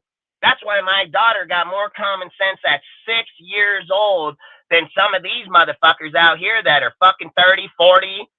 My kid is 6. She would never wake up to go in a chat to troll another guy. She would never do that. She wouldn't do it at 10. She wouldn't do it at fucking 12. She won't do it at 20. Because she knows her life is more valuable than to wake up. Look, some of these fucking guys will wake up at 6 in the morning to go in a chat to tell a guy how much he sucks. Why in the fuck you even up on that bitch at that time, you fucking bum? Like, that's the shit I'm talking about. This fucking guy is a loser motherfucker. He literally wakes up with the intent to go to people's chat to talk shit. What the fuck are you doing for a living? Like, I sure in the hope to God you don't have a wife and kids, man, because that's horrible. That's horrible. And then that's why I say when people come over here and bring up that shit, yeah, what do I tell them every time? I don't give a fuck. I don't give a fuck because I'm just like my kid because I'm the one teaching my kid that shit. I ain't got time for these fucking losers in this life. Listen, I'm going to tell it to you like this, man. I'm 40 and I'm going to fucking die one day. Just like every motherfucker watching this shit and every motherfucker that wakes up in this world, they're all going to fucking die. We all will be worm dirt at some point in this fucking life. Now, if you choose to wake up every fucking day of your pathetic ass fucking life and to do that, man, you got a sorry fucking life, man. That's all I'm going to just say. You don't got to justify it to me, man. I see it. So you don't got to, and I don't even give two fucks about it. Because when I get off this bitch, I'm going to go home, probably do my woman, go to sleep, wake up, go to work at 4 a.m., fucking live life like a normal man does. And then I'm going to hear other people bitch about it, and then I'm probably going to have to fire a motherfucker and hire another motherfucker and listen to his fucking story too, because that's what it does. That's why I say there's certain people that are meant to be bosses, and there's other motherfuckers that are meant to be in the fucking stands. And just because a guy in the stand got a voice don't mean it needs to be heard. There's a big difference. Like, I am be heard because I run my shit. It's mine. I control it. I do that shit. It's my voice that created that shit. Like, that's the things people are not understanding here, dude. They think there's some goddamn dude just wake up in the morning, hop out, and come in a chat and act like his validation matters. It don't fucking matter. Like, that's the things I don't get. Are you here to talk about the Raiders or are you here to talk shit? Like, that's it. And then when I know what you're here for, then from that day, you're fucking blacklisted. Like, I literally got a list of dudes. I just see them come through here, and I know instantly. I ain't fucking call them out. I ain't say shit. I know who they are. I know what they do. And any person that fucks around with me knows, too. And they are starting to weed those motherfuckers out, and they're starting to call them out, too. So that's all I say is that when you see these type of things, man, people should be the motherfuckers out there calling them. I say it right here on this show. I'll stop the show. I mean, I don't understand how people run shit and they don't control their shit. I've literally been in the middle of fucking debates, conversations on my own panel. Motherfuckers, and I will stop that shit right then and there. You guys have been that watch us? No, I will. So I don't understand why other people don't have those type of feelings or have that same attitude towards our team or the respect. Like, you gotta earn respect. It ain't just given to motherfuckers. And just because some guy walks over here with the Raider hat, I'm going to be like, hey, salute, Raider Nation, bro. But that's as far as it goes. It don't mean because he got a fucking hat, I'm like, goddamn, this guy knows about the team. Let me bring him over here. Sit in my truck. Let's talk Raiders. Probably 10 minutes, I'll be beating this dude's ass over some dumbass shit. So it doesn't mean just because he has the same shit that we're all in the same agreement. It don't work like that, dude. Like I've said it.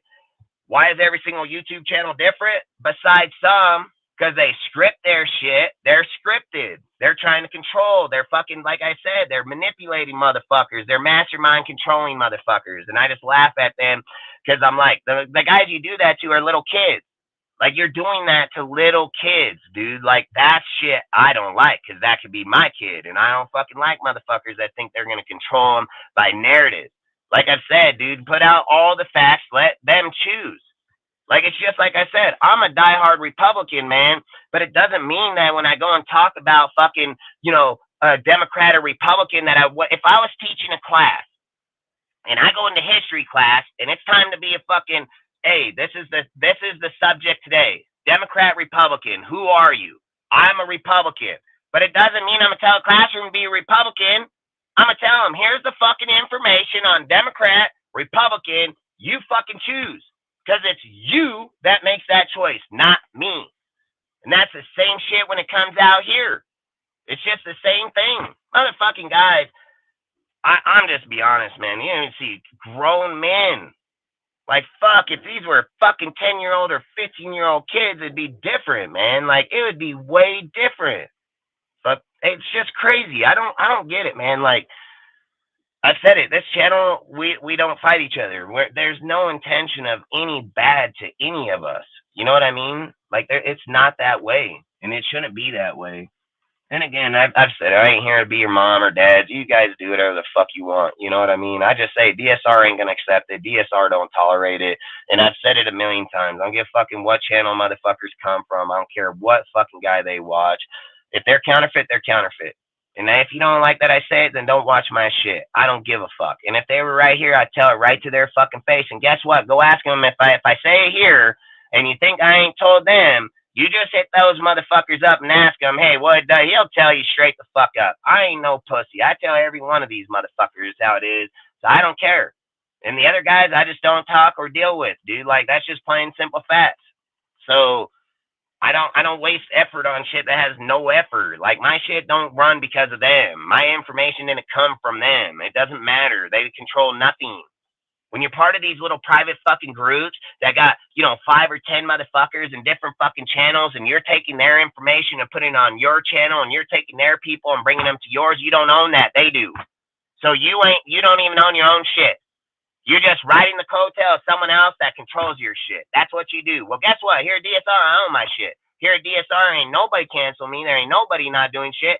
If you don't show up, somebody else will. So it doesn't matter. There's no narrative behind here where the chat can build up and say, oh, if you don't do, I don't give a fuck. Get the fuck out of here. That's exactly what I'm going to tell them. And that's what I've been telling them for the last fucking 2 years. And we're already, listen, again, we have jumped from 240 motherfuckers to over 310 in a week.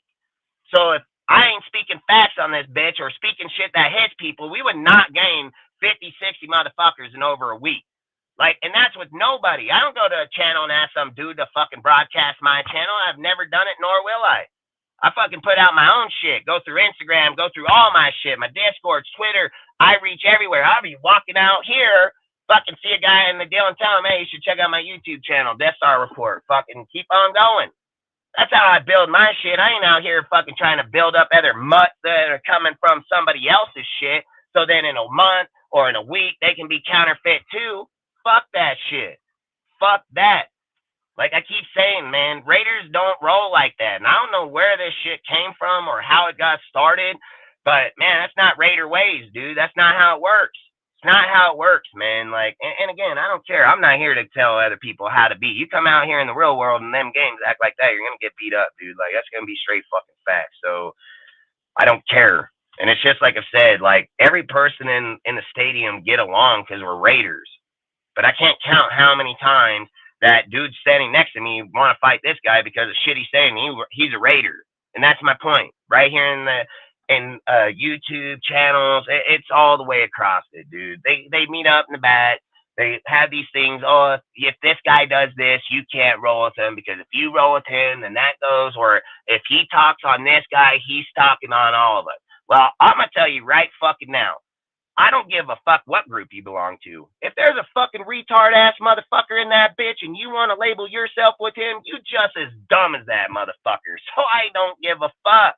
That's the shit. I don't care. Like, I had a guy tell me, well, if you talk on this guy, you're talking, good. If you label yourself like that, you're stupid motherfuckers. Like, I don't know why you grown-ass men come to me talking to me like you're a little kid. I'm a grown man. I'm going to tell you right away, you're fucking dumb. Like, that's what I'm going to tell you. And I don't give a fuck. I don't give a fuck about your friends or who the fuck you hang out with. I don't care about all that shit. Nor should any YouTube channel. I'm not here because of them. I'm here because I built my shit. I created it. I paid my shit. I get those motherfuckers. Give a fuck about this guy's shit. Hell, let's bring up those guys. Let's go get his shit over the last year, bring out his fucking shit about what he talked on, and let's see how many times he fucking did a circle on that bitch. He did a 360 because he can't 180 because the bitch 180 tomorrow and 180 right on back. So he 360 his shit. Well, today's Monday. I'm going to start on the north. Tomorrow's fucking Tuesday, so I'll probably be to the west. And then, it'll be Wednesday. I'm going to be down in the south. And then, by Thursday, I'll be back up here in the west or the east. And then, by Friday, I might be back in the north or I might be fucking somewhere else. That's how those guys are every fucking time, man. They're nowhere consistent. They're not consistent on their players. They're not as consistent on their validations. They're not consistent on shit. You know what they are consistent on? Changing shit. That's 100% what they're consistent on. Then they talk about, I researched the team. You fucking counterfeit as fuck.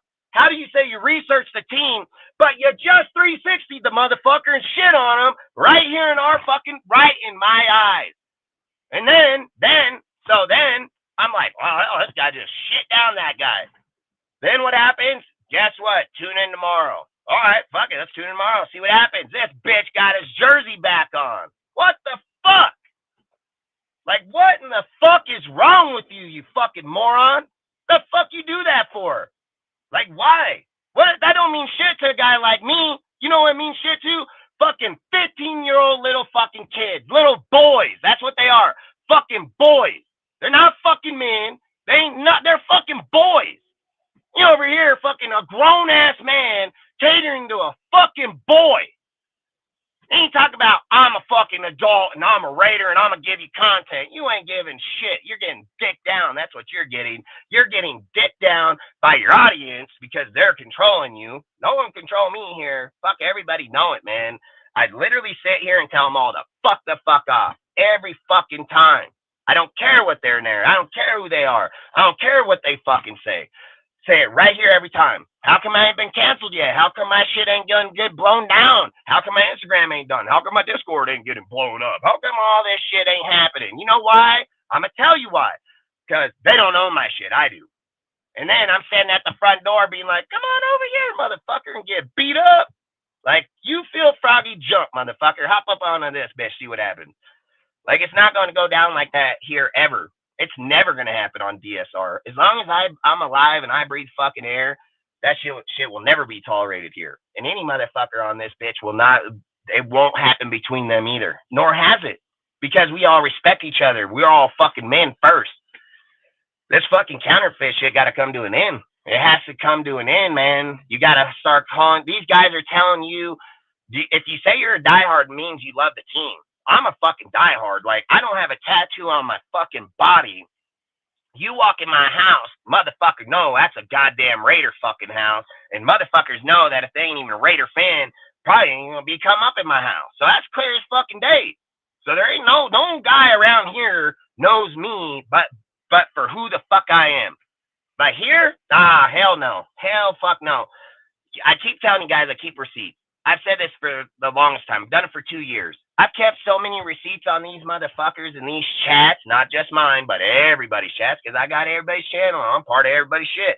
So I got receipts on all these motherfuckers. I got their fucking chats in the fucking deal, how they fucking switch up their shit. Talk about, Dustin likes you. Oh, well, who gives a fuck? You were dick sucking this bitch just the other day, motherfucker, but you thought no one got that, You thought you deleted that shit. Well, guess what, bitch? I said it the whole time. I'm always watching from afar, motherfucker. That's what I do. I evaluate. I ain't got to get in there and talk to fucking kids.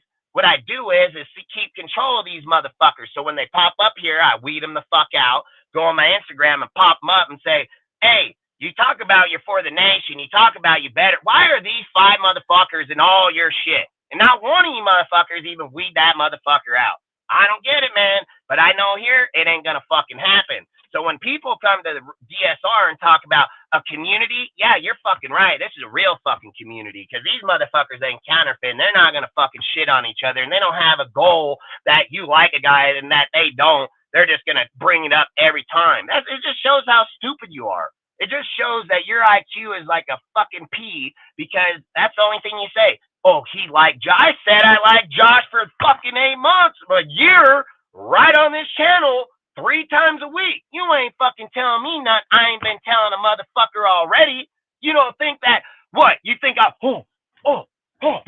shit. He fucking knew I liked Josh. Oh, man. You fucking pussy fucks. That's why you guys are bitches, dude. Like, I swear. That's how you motherfuckers are. Did that guy hear me say that?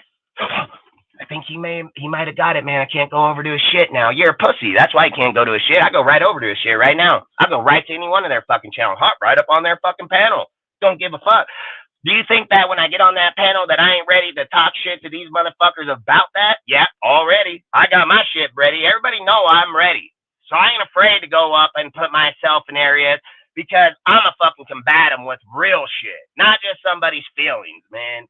And that's why I've always said this channel ain't for everybody, dude, because not everybody has a football IQ. And I've even said recently of late that I'm even questioning the fucking fact of not just being a Raider fan, an NFL fan, like a football fan, because there's too many guys out here that claim that, oh, I'm a fucking diehard Raider, but you don't know shit about football. Like, how in the fuck, what are you, just a fan gear wearing motherfucker? That's what I'm calling them. That's exactly what I've been calling them for like last few weeks now. They're just fan gear wearing motherfuckers, like literally. And then they talk, oh, I'm a diehard. Just because you use the word diehard doesn't mean you know the team. It doesn't mean you know shit about it. Like, I keep saying it.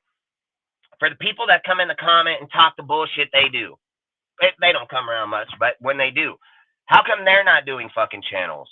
How come they're not out here putting themselves out like I do, regardless of how a person, I'm live every goddamn 3 times, 4 times a week.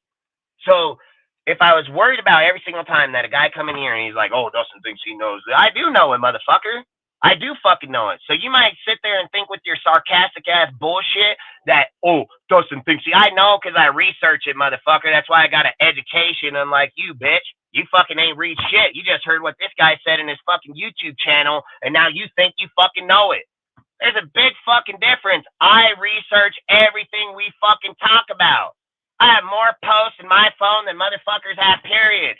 I create all my own shit in Instagram, fucking Twitter, Discord. I have fucking AJ that helps out with fucking posts or thumbnails. Outside of it, I make all my own shit. Jeff would make thumbnails when he was here. I do all my own shit. So I don't sit here and ask other people, oh, make mine or do that. No, fuck that. I say, hey, you got time? If you can make that, I'm busy today. Can you do it? Yeah, all right, thanks. Fucking if not, I do all my shit. I don't ever hit up anybody, ask him to do it unless I am physically just fucking busy and we got to get it post. That's why we're a group. That's why we're a community. It ain't always going to be me. It's going to be us too. And they don't ever have a problem. I can hang up on this shit right now, 10 o'clock, call AJ, say, hey, AJ, man, we got this for tomorrow, and he'll tell me, hey, man, I'll get to it tomorrow when I got a chance. That's just how we roll. We're not fucking over here and counterfeit about what we do in the community or how we help or give knowledge. I don't sit here and say, hey, guys, that was my information. You guys can't give it out. No, you can all have it. Post it on all your shit. Fucking put me in tag. I'll tag you. I don't give a fuck. Like, that's how you grow. One page can only reach so far. You know what's so funny about DSR, right? DSR and Instagram, I've literally went from reaching 1,000 members per week to reaching 2,000 members per week to reaching 5,000 members per week to reaching 100,000 members per week. DSR is up to 659,000 motherfuckers a month. That's how far DSR goes. That's in 1 year. 1 fucking year. Go back, look up these fucking guys' channels, go to their fucking page, go into their fucking setting, and then press on their shit, go to their fucking profile, and look how long these guys, they've been here for 4 and 5 years, got 5,000 people. DSR been on Instagram for 1 year, fucking damn near 3 fucking months. We literally cleared 5,000 people just today. Literally, how is a fucking nonchalant fucking channel that don't agree with everybody's content and don't agree with the other YouTubers?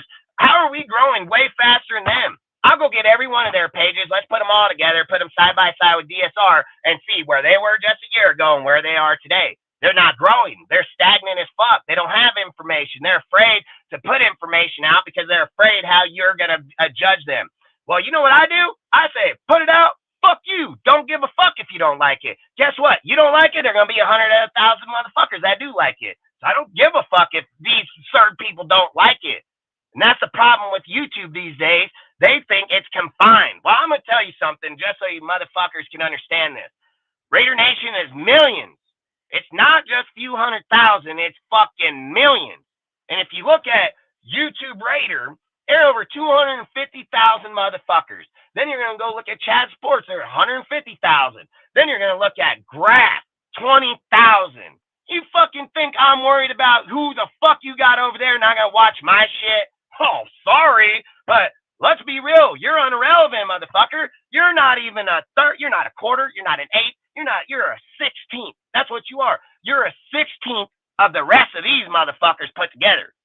So why in the fuck would I care what any of these other people think? You got 20, you got 15, you got nobody. I'm not worried about what I say here. I don't give a fuck about nobody. I don't care how they get in their feelings or not. I'm gonna come here, I've talked on so much shit and hit on it. They won't even speak on it. But they're giving you the best content you can, right? I thought that's what they tell you every time. We are here to give you the best content, but then why are you picking your side?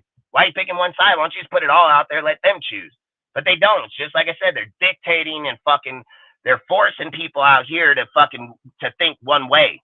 Then them motherfucking retards come over here and they're gonna get checked real quick, dude. Cause I'm gonna be like, I don't know what kindergarten class you're in, bro, but that shit ain't tolerated here. So wherever you're from, you can go right back over there and have those conversations with those motherfuckers. I don't give a fuck. I'm not here. I've said it. I don't need 200,000 people here. I don't need 20,000 people here. If we have 100 or 200 or 3 that are all smart in football, fuck, great. I'll take that all day. I will take 300 real motherfuckers over 3,000 fake ass bitches. I said I'd rather have 4 quarters than 100 fucking pennies. I'm not fucking like these bitches, dude. I want real shit. I want real solidified shit. I don't need 100 fucking pennies in my hand to act like I got friends. I'll just take 4 solid bitches that'll go to prison and die with me over any of those other fucking 96 motherfuckers. Because 96 of them are going to be fake as fuck. So however you guys view it or see it or however you want, that's your choice. However you want your channel to grow or people to be there, it's your choice. I said the reason DSR is going to take longer than most people is because I'm not just going to accept everybody. I'm not just going to let any motherfucker roll up in this bitch. If you have nothing to offer to this fucking nation, nothing to offer to our team, every time that we talk on some other fucking deal and all you do is cry about some guy's feelings, well, this ain't for you, man. And nor does our conversations entitle you. Like, that's the things I am not understanding, how other people come over here and act like because they comment or say that we're gonna stop doing. I comment to the people I care about in our chat, just like Mel Breezy, salute to you. Just like how everybody that's here, we have respect for everybody here. Literally, everybody in our chat are all good people for the most part that I can see at the moment. All got good conversation, all offer something to the nation, all here for the right reasons. Like, that's the biggest thing right there, just being here for the right fucking reason. And we've all of us, even with everybody here, everybody that's been here tonight, we've all seen things differently, but we're all still part of the same thing and still friends. And that's the thing that I don't understand about these other guys. And then the worst thing I think is where you get those other guys where they pop up and they'll say they're one deal or this or that. If they see that the main majority of everybody's together, what does that person even serve a purpose for? It's like you're trying to come into 100 dudes and convince them of the people they already know who he is. Like, those are things I'm not understanding. I don't go to their platforms. I don't go to their little kid-ass platforms and conversate with them there. They're coming to grown-ass man's platform and conversating with a grown-ass man, not a little kid. So, like, if we're going to talk, let's talk on a man base, dude. Like, we can talk men and still not like each other. Like, I do it all the fucking time. You won't even realize how many times I talk to these fake-ass farming motherfuckers out here that act like they know what they're doing and their daddy give them money. And I just talk to them and I fucking go. Like, I don't give a fuck about what they think. I don't care. You fucking think you're farming whatever the fuck you want. I just care, can I have that piece over here or not? Outside of it, I don't care how your fucking family's fucking up what you're doing, you know? And that's all. I've always said, the reason I think I'm as acknowledgeable on the team as I am, because I always hung around older people. I never hung around dudes my age. I wasn't hanging, when I was 12, I wasn't hanging out with 12-year-olds. I was hanging out with 18 and 24-year-olds, and then they're all diehard Raiders. And then as they're 18 and 24, and I'm fucking 12, and then we grow up, I'm fucking 30, they're 50. You know, like, that's how I get my deal, because we have a gap separation, but we're all fucking knowledgeable in the team. And I've gained their fucking knowledge from their past, and they've gained mine from our future. Like, there's a lot of things where we could all still learn and be able to create. It's just where these guys think that this road ends and another begins. That's not how the history did. It didn't just stop. History didn't stop. The history is the whole fucking time till the day this world's over. It's just like I say when a guy tells me, hey, I quit smoking. Are you dead? No? All right, you didn't quit smoking. You can start up tomorrow. You can't use words like I quit until you're gone. When you're gone, you can say, yeah, damn right, you quit that shit. But the thing in life is you can quit today, and then 364 days later, it's fucking 1 year, and you got to live fucking 50 to 100. So there are going to be a lot of temptations in fucking decades and fucking century of your life, you know? So that's all I always say is, like, I'm not trying to say I'm somebody I'm not. I've been the same guy on this channel from day one. I've never caked anybody's opinions or how they feel. I've never changed how I feel as a person. I've always held the same principles in the Discord, on the YouTube. Hey, I don't like when people fuck with family. Like, that's a no. And I've made that clear. And I've said it to every single person that's come across this motherfucker, no matter who their name is or who they are. And every single person that's been here has respected that. You don't see no motherfucker bringing up family. You don't see no dudes talking on kids here. You don't see that shit. And I make that shit known right the fuck away. And then I tell it to every fucking dude on the panel or off the fucking panel, you'll be out of this bitch that fast. Like, I'm not here to debate you about it. You won't fucking be here. So you ain't got to fucking worry about what you think. You won't be here. So you can go on with your half a fucking paragraph or fucking 10 paragraphs of shit. I ain't going to read it because I already told you the fucking rules. Like, that's it. And if I'm 40, been through the life I've been through the streets, sold drugs, done everything, I'm not a counterfeit. I don't lie and steal from motherfuckers. So if I say I'm going to do it, that's what I'm going to do. And I don't go against it. And if I tell myself something that, hey, I'm not going to do that, guess what? I'm not going to fail myself. You guys, a lot of these guys out here will fucking tell some other YouTuber, oh, I'm not going to, and they'll be doing it the next day. Because it doesn't mean nothing to that guy. That guy, that's not you. You're just saying it to him so he feels better. Oh, okay, you will. You know you're still a piece of shit. And you know you're going to be a piece of shit tomorrow. You just telling him so he feels better. Guess what? I'm that guy that sees right through you. And I'm telling you, nah, bitch, you're going to do it tomorrow. So you're not going to be here. And then go ask the guys that I've done that to and ask them how many times they try. Hit me up all year. Dustin, let me come back. And you ask him what I tell him. Bro, I didn't just give you once, twice. I gave you 3 fucking chances to be a fucking man. You showed in all 3 stages you can't be a fucking man. So you can't be here, man. It's not about all this, that. It's you can't. And I'm going to make sure you're not until you get to that point to be a fucking man, respect people, respect your community, fight for the things that are worth fighting for. Then you can't be here. I have self-discipline in myself. Why can't you?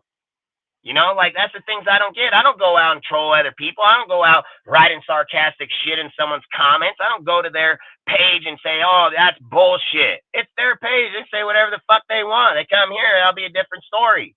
But I most definitely don't intertwine myself in their shit and then tell them they're not doing it right. It's not my channel to tell them that. They pay for their StreamYard. They pay for their shit. And if you subscribe to it and you turn it on, that's your fucking fault. That ain't mine or anybody else's. But if that person comes here, hey, we're at some ground rules real fucking quick. And if not, you ain't coming on this bitch because this is mine. This ain't yours. So, and if he tells me, well, I do this over there, well, you know what I'm going to tell him? Well, you take your ass back over there and do it then. Give a fuck what you do over there. Just because you spit on your floor, you come in my house, spit on my floor, I'ma snatch you up by the back of your fucking neck, and I'ma put you back on that floor, and you're gonna suck that shit up, like straight the fuck up. Like, hey, just cause dudes do shit somewhere else don't mean you can come into my home and fucking do that shit. Just cause you want to take off a jersey and burn that shit don't mean you come over doing that in my place, you're gonna get shot. Like, I will shoot your fucking ass. Like, I've said it, dude. Like, I don't know how other people look at our team or look at America or look at their family. I said all three of those categories are all in the same category. I will go to prison for fucking life for those type of shit. Fuck with my Raiders, fuck with my chin, and fuck with my flag. You're going to get fucked up. And I don't give a fuck. That's why there's real men like me that fucking fight for our country and protect it versus pussy ass hoes that sit in their house asking the government to pay for them.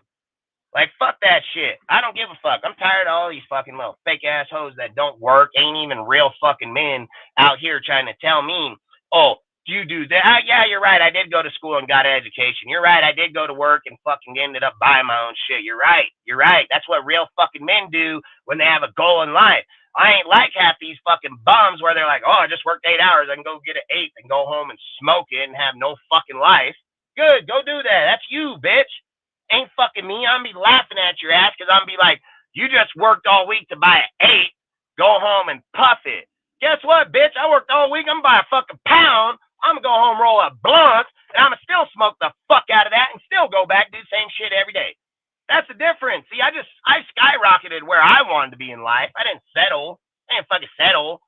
Then you don't see me walk around over here and say, oh, that guy, he's a bum because he ain't doing nothing. Or this guy, he's too rich because I don't fucking care. They're all their own people. You can be homeless. You can be rich. You can be poor. I don't give a fuck. I don't judge nobody. You want to judge me? Then I'm going to judge you. And then probably pop you one. But like I said, I just feel like out here in this fucking, look, YouTube is fake, bro. I'm just saying straight up. It's fake. There's no realness behind this, dude. The more people I talk to on YouTube, the more counterfeit motherfuckers I come across. And then that's why I keep saying I never went to YouTube and got my shit. I went all other places, Instagram, Twitter, built foundations with people and relationships and who they were before they ever even knew who I was. And then I confronted them and said, hey, man, you're a pretty cool dude. You got me and you been talking for a year. Fucking never. Hey, you want to be part of this? And fuck yeah, let's go do it. You know, like, that's the thing. I gauge where we're at. Nobody gauges shit. They're like, you a Raider fan? You want to come on here? Come on. You know, fuck, you think you wear a Raider hat, you know Josh's name, come on. You know, and then you get that guy on your panel, and then all he does is talk about Jacobs. Then I'm like, boy, you just some dick-sucking motherfucker. Like, you are a fucking grown man, bro. Why do you got his dick so far down your fucking throat that I can't even hear you talk? Like, I don't get that shit. Like, you like a player? Great. I like all kind of players. I want to sleep with the motherfucker, I'll tell you that. I want to put his name on me. I won't even put my own damn kid on me. The fuck make you think I'm going to put a fucking other man's name on me? There's a problem with Raider fans, dude. Like, they're fucking weird. They're fucking weird. They're fucked up. And they're fucking retarded as fuck. And then they want to act like they want to be part of my shit. Like, listen, man, I ain't trying to be part of their shit. I'm rolling around in my Raider gear with my motherfucking friends. I ain't rolling with these fucking dipshits. And I didn't go over and introduce myself to them because when I was walking through the bitch and I seen them motherfuckers, I was like, look at these fucking retards. Literally telling them, hell, these guys are fucking morons. And then we all acknowledge and we keep on going. That's the thing. We ain't trying to be part of every fucking buddy. I said it. Our brand don't go out to everybody. I make it clear as fuck on this channel. There ain't other guys that say that on their channel. They're like, please sub to me. Please, every one of you fucking sorry, worthless fucks will make me better. That's what they do. Please, I don't care if it's your goddamn grandmother that don't even watch this shit. Just give me a fucking sub. Like, that's pathetic as fuck, dude. You trying to grow your shit off nobody watching. Like, that's garbage as hell. Then half these other guys are paying their YouTube. They're paying for their people. And if you can't see it, you dumb as hell, just go right to their fucking archive and then go to the next guy and see how come they got fucking, why is so many of the same fucking guy in the same deal? And then what do you know? There's these 10,000 that not any one of you motherfuckers got because they're paid for, bitch. That's why. The reason that these dudes group up, because they all come from different platforms. Where in the fuck did these bitches come from? I don't see them in not yours, not mine, not theirs. Where'd they come from? They don't exist. That's the problem. So you know that's paid. You know right away it's paid. So anyway, listen, I don't sit here and say everybody's smart. I don't know everybody gonna look at shit the same way I do, but it is fucking clear as goddamn day. Go to Instagram fucking page, click on their fucking followers, and if you run a Raider page and you know fucking 3/4, 7/8 of Raider fucking followers, you know you got a real page. But motherfucker, if you go on a guy's page, you got 20,000 fucking guys, and you got 10,000 fucking Hindu motherfuckers here that ain't got shit to do with football. And you know they paid for those motherfuckers 100%. And that's why I think this shit's false as fuck. And that's why I think they're fake as fuck. And I'm going to call them out every single chance I get because I'm educated as fuck. I run the same system they fucking run. And I know what they're doing. The difference is I stand here in front of all of you guys like a fucking man. Just like I said, if I'm wrong, I'll eat crow. If it takes me 2 years to build, then that's what it does because that's real motherfuckers and that's real time and that's what real shit takes. It's time. So I don't care. And then when a guy comes to me and he says, well, this guy said, I don't give a fuck. I didn't go to his channel to get his news. I didn't go to their shit to bring their information here. You know, like, that's the thing. Like, look, I watch Lunatic shit. He has some good fucking comments and takes that he puts out on Instagram. I post his shit all the time to my page. He gives good information. He's a good fucking guy. So I have no fucking problem to hit fucking, hey, fucking share, fucking story. That's my page. That's my shit. When I put something on there, that's a reflection of what I'm doing. So if I have no problem to do that, it's because I validate what he's fucking doing. So I have no fucking problem.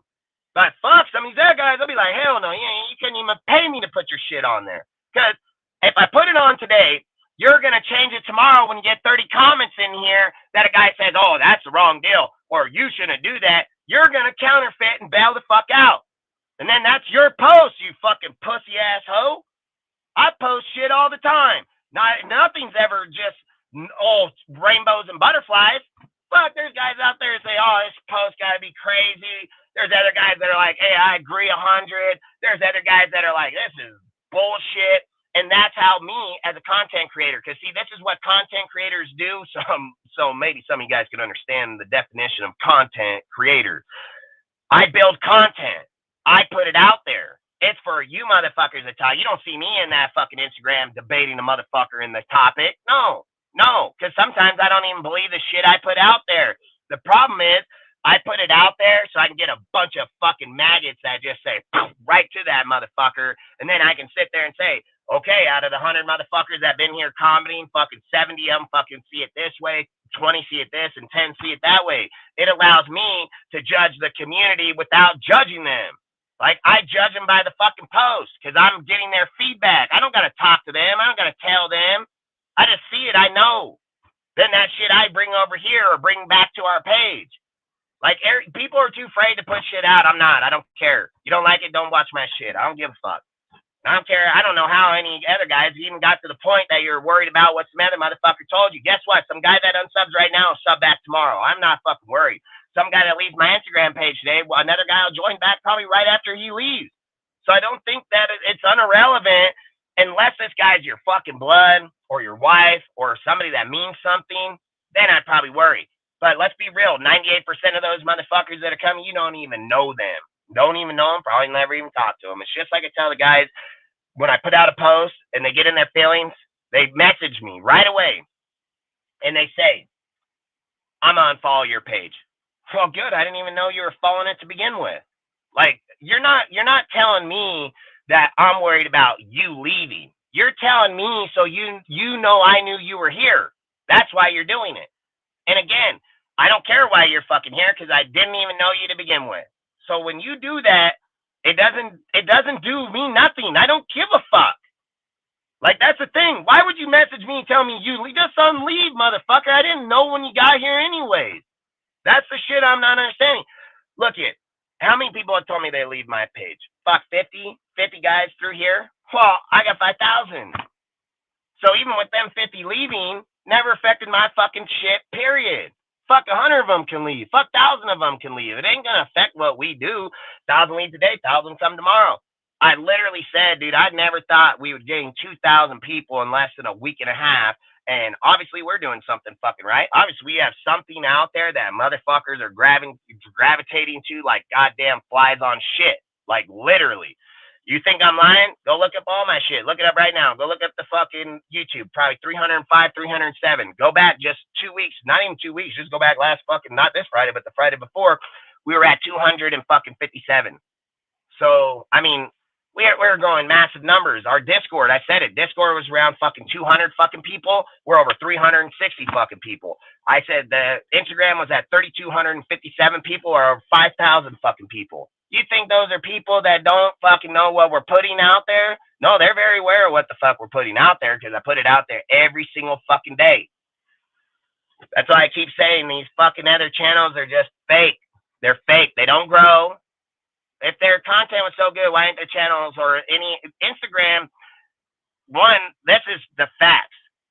YouTube's hard as fuck to grow. Like, that's 100% facts. I don't give a fuck. Hey, I can grow any fucking content page that fast. That's nothing.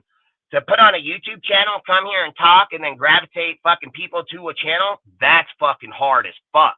Now, to sit here and say, man, how do you got fucking 20,000 guys following your YouTube channel, but you only got 4,000 people on your Instagram?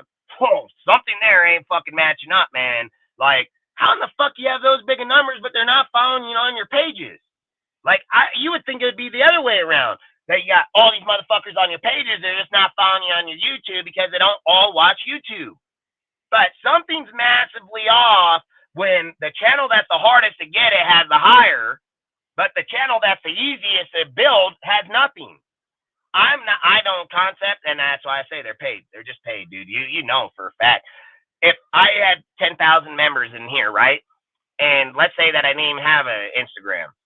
And let's say in my chats, because we can go over to that guy's chats. I know those are bots in those chats, but we'll just say it anyways. Let's say you got 200 fucking people in there, right? Let's say sometimes they'll have 300. And then I've watched them do this, so I know that these are paid people. They take and start up a page. Then they say, hey, I'm going to put this link in the fucking chat, and I want you guys to all follow it.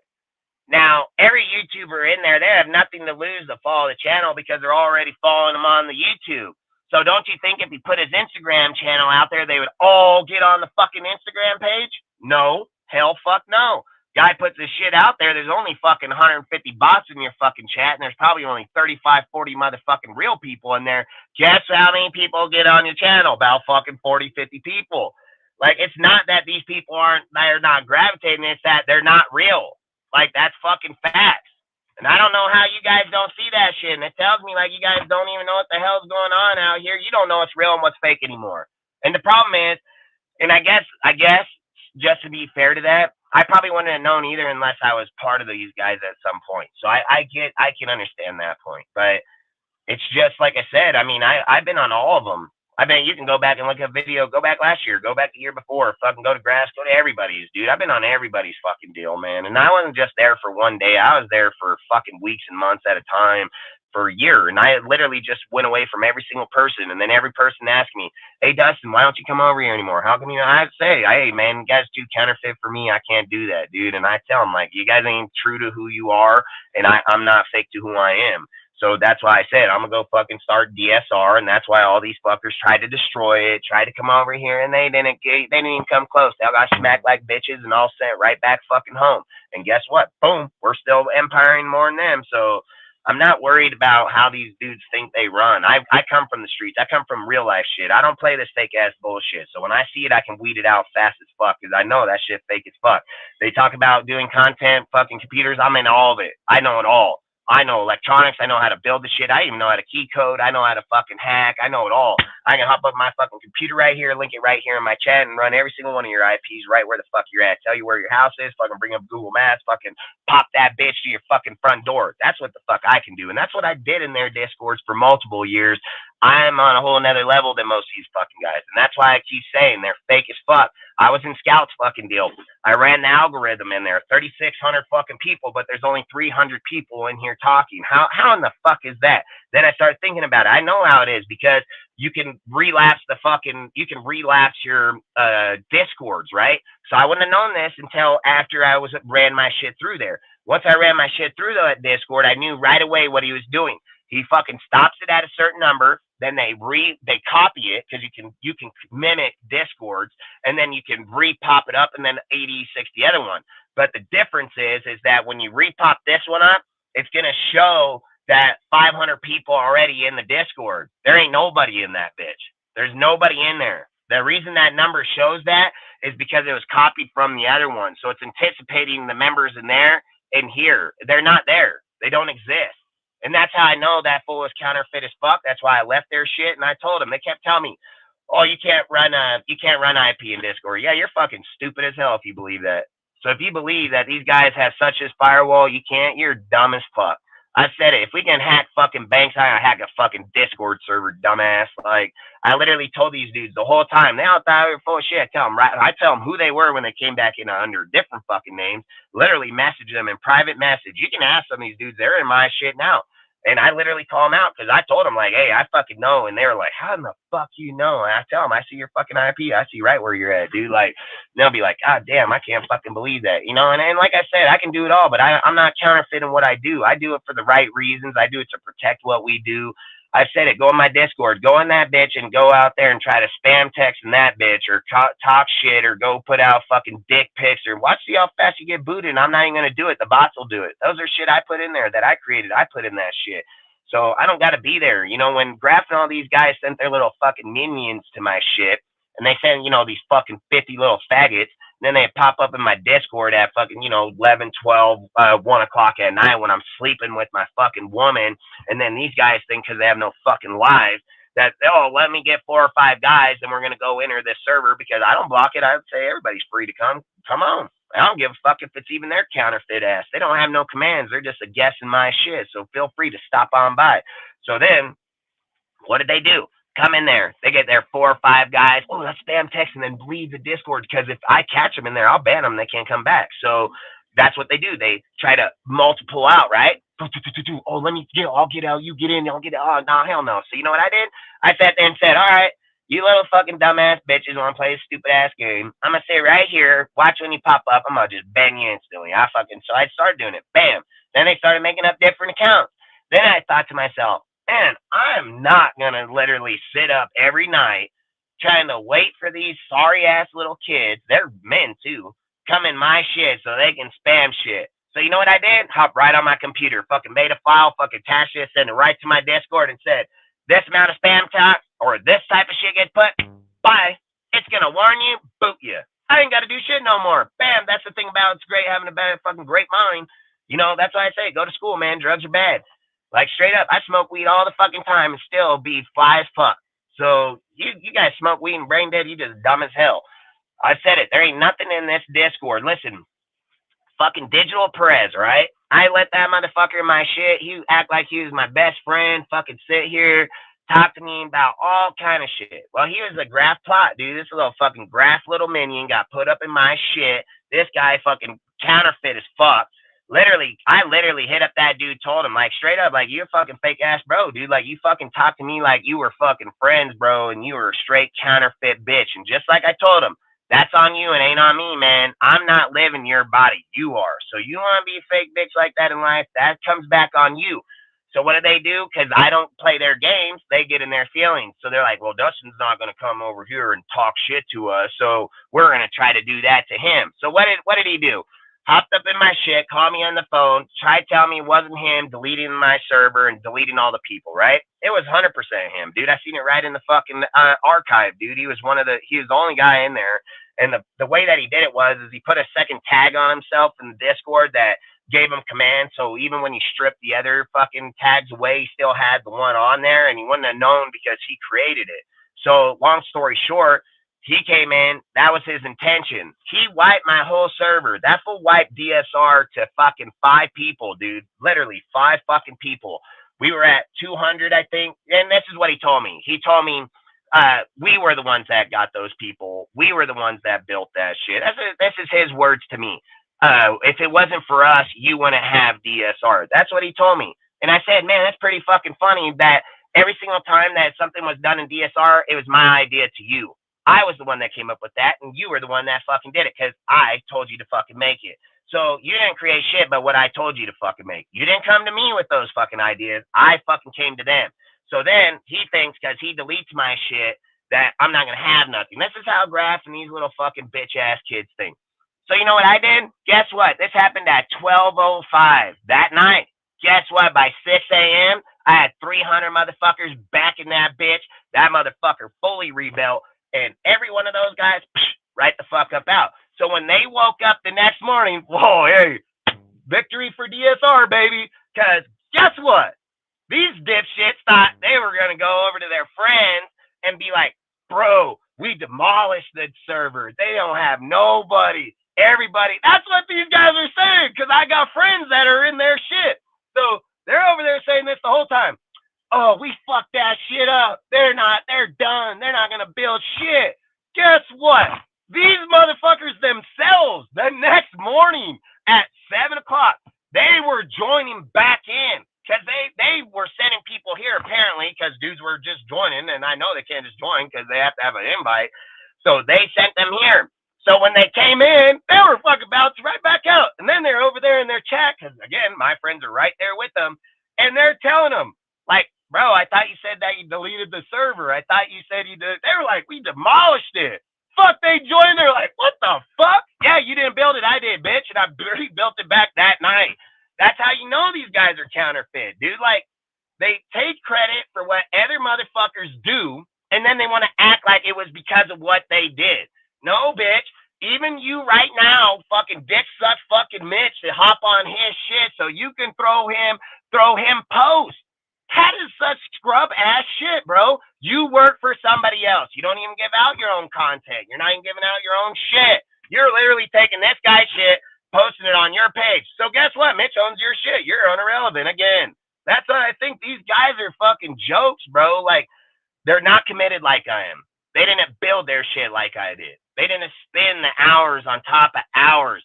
Listen, I got my cousin Ray from fucking goddamn fucking UK, and he come up in that shit and helped me rebuild it all within 4 hours. Because they didn't build it, we did. They want to take credit for something that we fucking did. But here's the even more funnier part. How in the fuck you got all that shit in your Discord and only got like 70 people on it? Like, you know you guys are fucking fake as hell, dude. Like, talk about, oh, they were the ones that built this. They were the ones that did that. No, they did not. They did not. They were just part of something that I had the idea to build, and then they didn't like the fact that I don't even know what happened, how it happened. Oh, I do remember how it happened. So what happened was is I was talking to Terrence about fucking doing graphics for the fucking channel, and I told him because he was doing fucking graphics in the back that he was doing pretty decent ones that I was going to work out a deal with him to do them for our page. Well, in the meantime, he wasn't producing any fucking deal in the time, but then he popped up at the end of the month and then started claiming like if I'm going to pay him, and I told him just like I tell anybody else, if I pay you to mow my lawn and you don't mow the fucking lawn, you're not going to get fucking paid. So it doesn't matter if we make a fucking deal about something until you do your part. It doesn't matter. So for one, he went over into fucking Sultan's fucking psycho ass, and then they all started coming up with these fucking bullshit deal. And then I was talking to Sultan on the side because Sultan hit me up, and I told him, hey, these guys are fake, bro. They're just fucking hoppers. I said they're all part of Graf. I'd most definitely watch out. They're probably gonna try to ruin your fucking Discord too. I told him straight up. And I said, these guys are all hopping. I knew for a fact that they're Graf minions. I knew it right away. Because I got in that deal and then this shit happened. So I knew right away. And then I confronted them all. Then they're all bitches. So I told Sultan and them right away. I said, hey, these dudes are counterfeit as fuck. They're going to fucking come over here and act like they're your friends. And I know you don't have many friends. So you're going to fucking just take them in right away.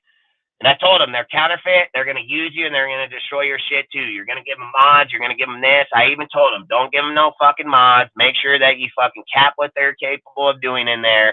Guess what they did? Destroyed Sultan shit too. Deleted the whole motherfucker. Because that's what these guys do. They pack up, they try to go to these Discords or areas that they think they can fucking break down because they think they're fucking somebody, but they're really nobodies. And they break his shit down. Now he hits me up because he's all fucking pissed and crying and fuck, everybody don't like me and they're so goddamn fucking against me, blah, blah, blah. Just some bullshit. And I tell him, hey, bro, don't fucking worry about those guys. These guys are fake. I'll build your shit back. Don't worry. I get me and my cousin. We'll walk over there. We'll fucking build that shit back like nothing. So we did. Fucking me and my cousin go over there. We fucking rebuilt that bitch just like I rebuilt mine. Fucking I granted all locks and every single fucking deal. Even told him, don't you fucking give anybody these. You're the only person that should hold these. Then I fucking left. Never want to be part of it again because I just know how counterfeit these guys are. They talk one deal today and tomorrow they're fucking whole another guy. So I just left right away. I told him, like, hey, I don't want any part in this deal. If you need help, just contact me. I'll take care of it. Like, that's how I wanted to leave it. And I told him, hey, I'll back you, bro. Like, you ain't going to be left out on your own because that's just who I am. I'm just going to help people. I literally talked with Eric, SC Eric. I talked to him just a little bit before I talked with Sultan, which I talked to Sultan the night before, but then I talked with Eric. Eric told me what it happened, and I respect a lot out of Eric. Like, I don't have any issue with SC Eric. I actually think he's a really great kid, dude, and I like him a lot.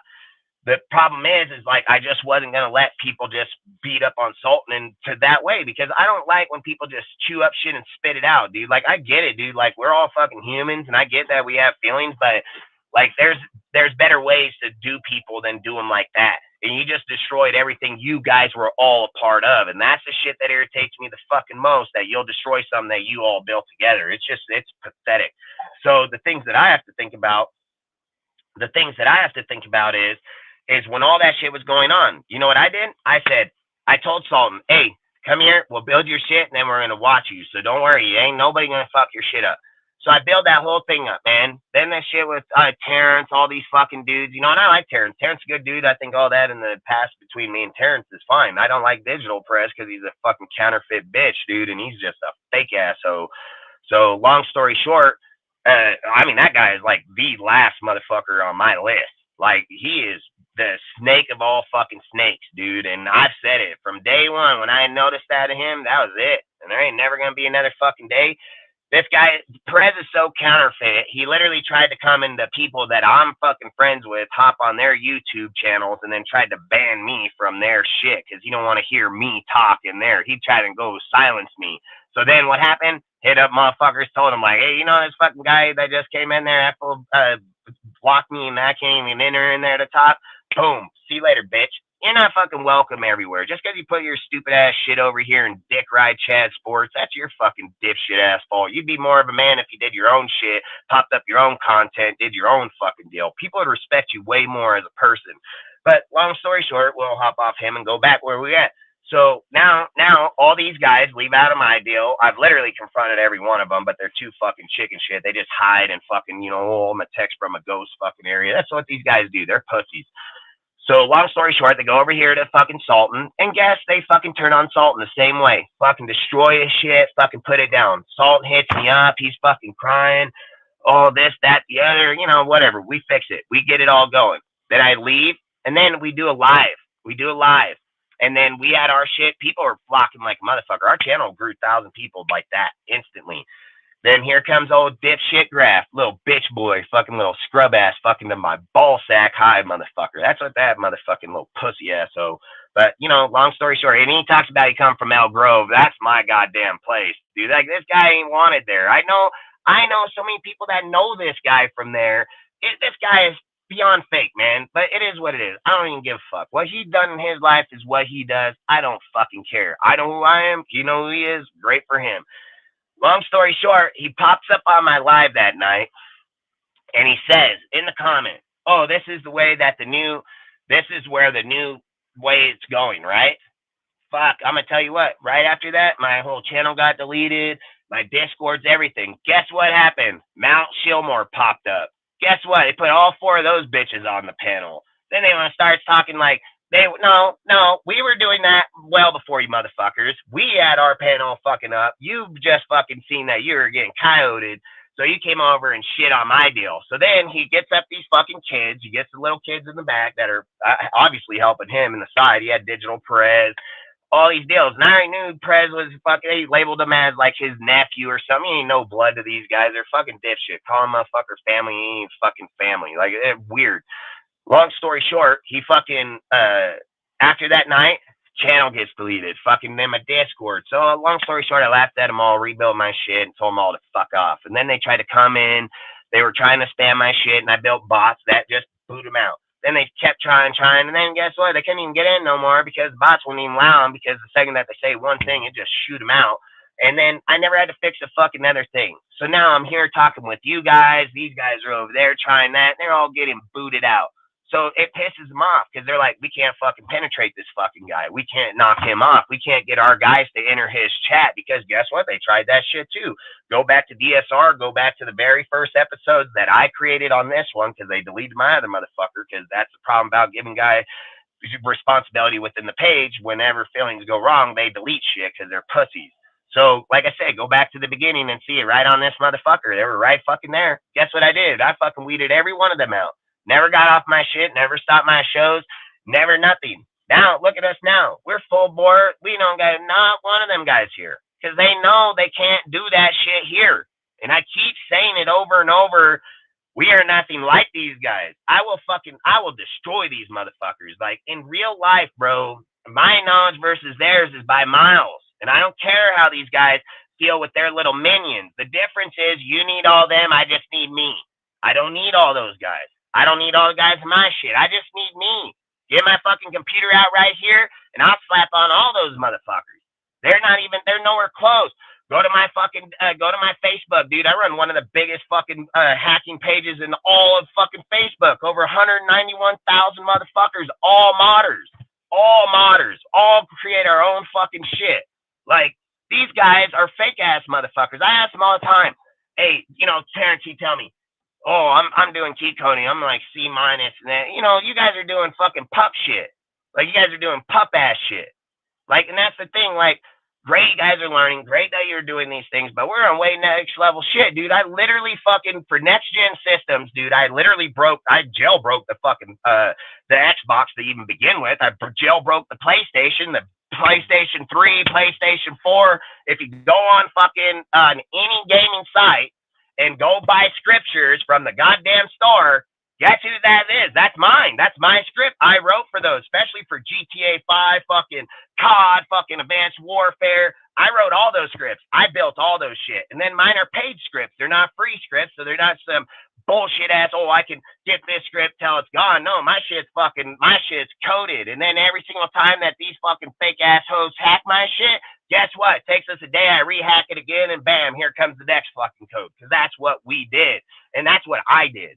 So outside of that, when I got to this platform, these guys think, oh, we're gods. You're fucking minions. You're fucking minions. Like, you don't fucking know shit. It's just like I said about Scout Server. Shit, fake as fuck. I literally ran my computer right on that shit because I was a fucking admin in there for fuck a year. And then I literally hit up Scout and told him, like, hey, bro, these dudes are fucking fake. These guys are fucking deal. We need to start banning these dudes.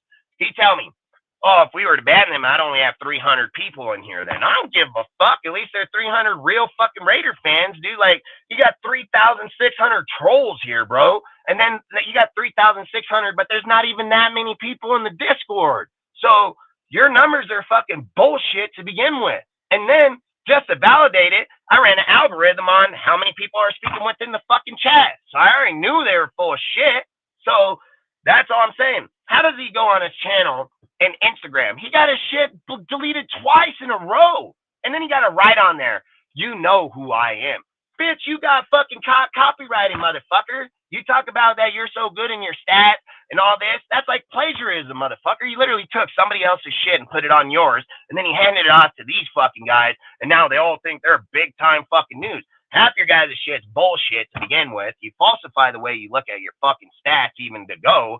You talk about you're for Raider Nation, you're a Lions fucking fan, and then you're over here giving us half the stats but not the full fucking board. Like, I don't even get that shit. Then got these guys over here watching them and then tell me, oh, you're fucking just as dumb as they are.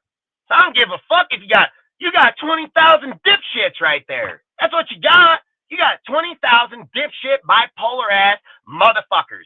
That's what you got. You don't fucking think I'm gonna go be part of you. You fucking crazy as fuck. I'd rather jump off a bridge head first with no water down there. Like, and that's the shit. So that's why these guys don't like me. And that's why I say right here and tell them all, fuck you, suck a dick, don't give a fuck what you got. Can't stop me then, and you sure in the fuck ain't gonna stop me now. come on this bitch now, you'll be deleted for permanent. Like, big fucking difference, man. Like, what I had then and what I have now, way different. People like those guys will be obsolete. Their shit will be gone. I will straight hack that motherfucker's account, go give it to some fucking 10-year-old and say, here you go, you can have his shit. Like, literally. Whoa, you got dual authentic. Oh, man, I can't get past that bullshit. I'll take that right from you, motherfucker. Then I'm going to give you a number. I'm going to pop up and be like, if you need help from fucking Instagram customer care service, here's the fucking number. You're going to call me. I'm going to laugh at him and be like, bitch, took your shit. Click. That's exactly what I do. Motherfuckers, I used to say it all the time.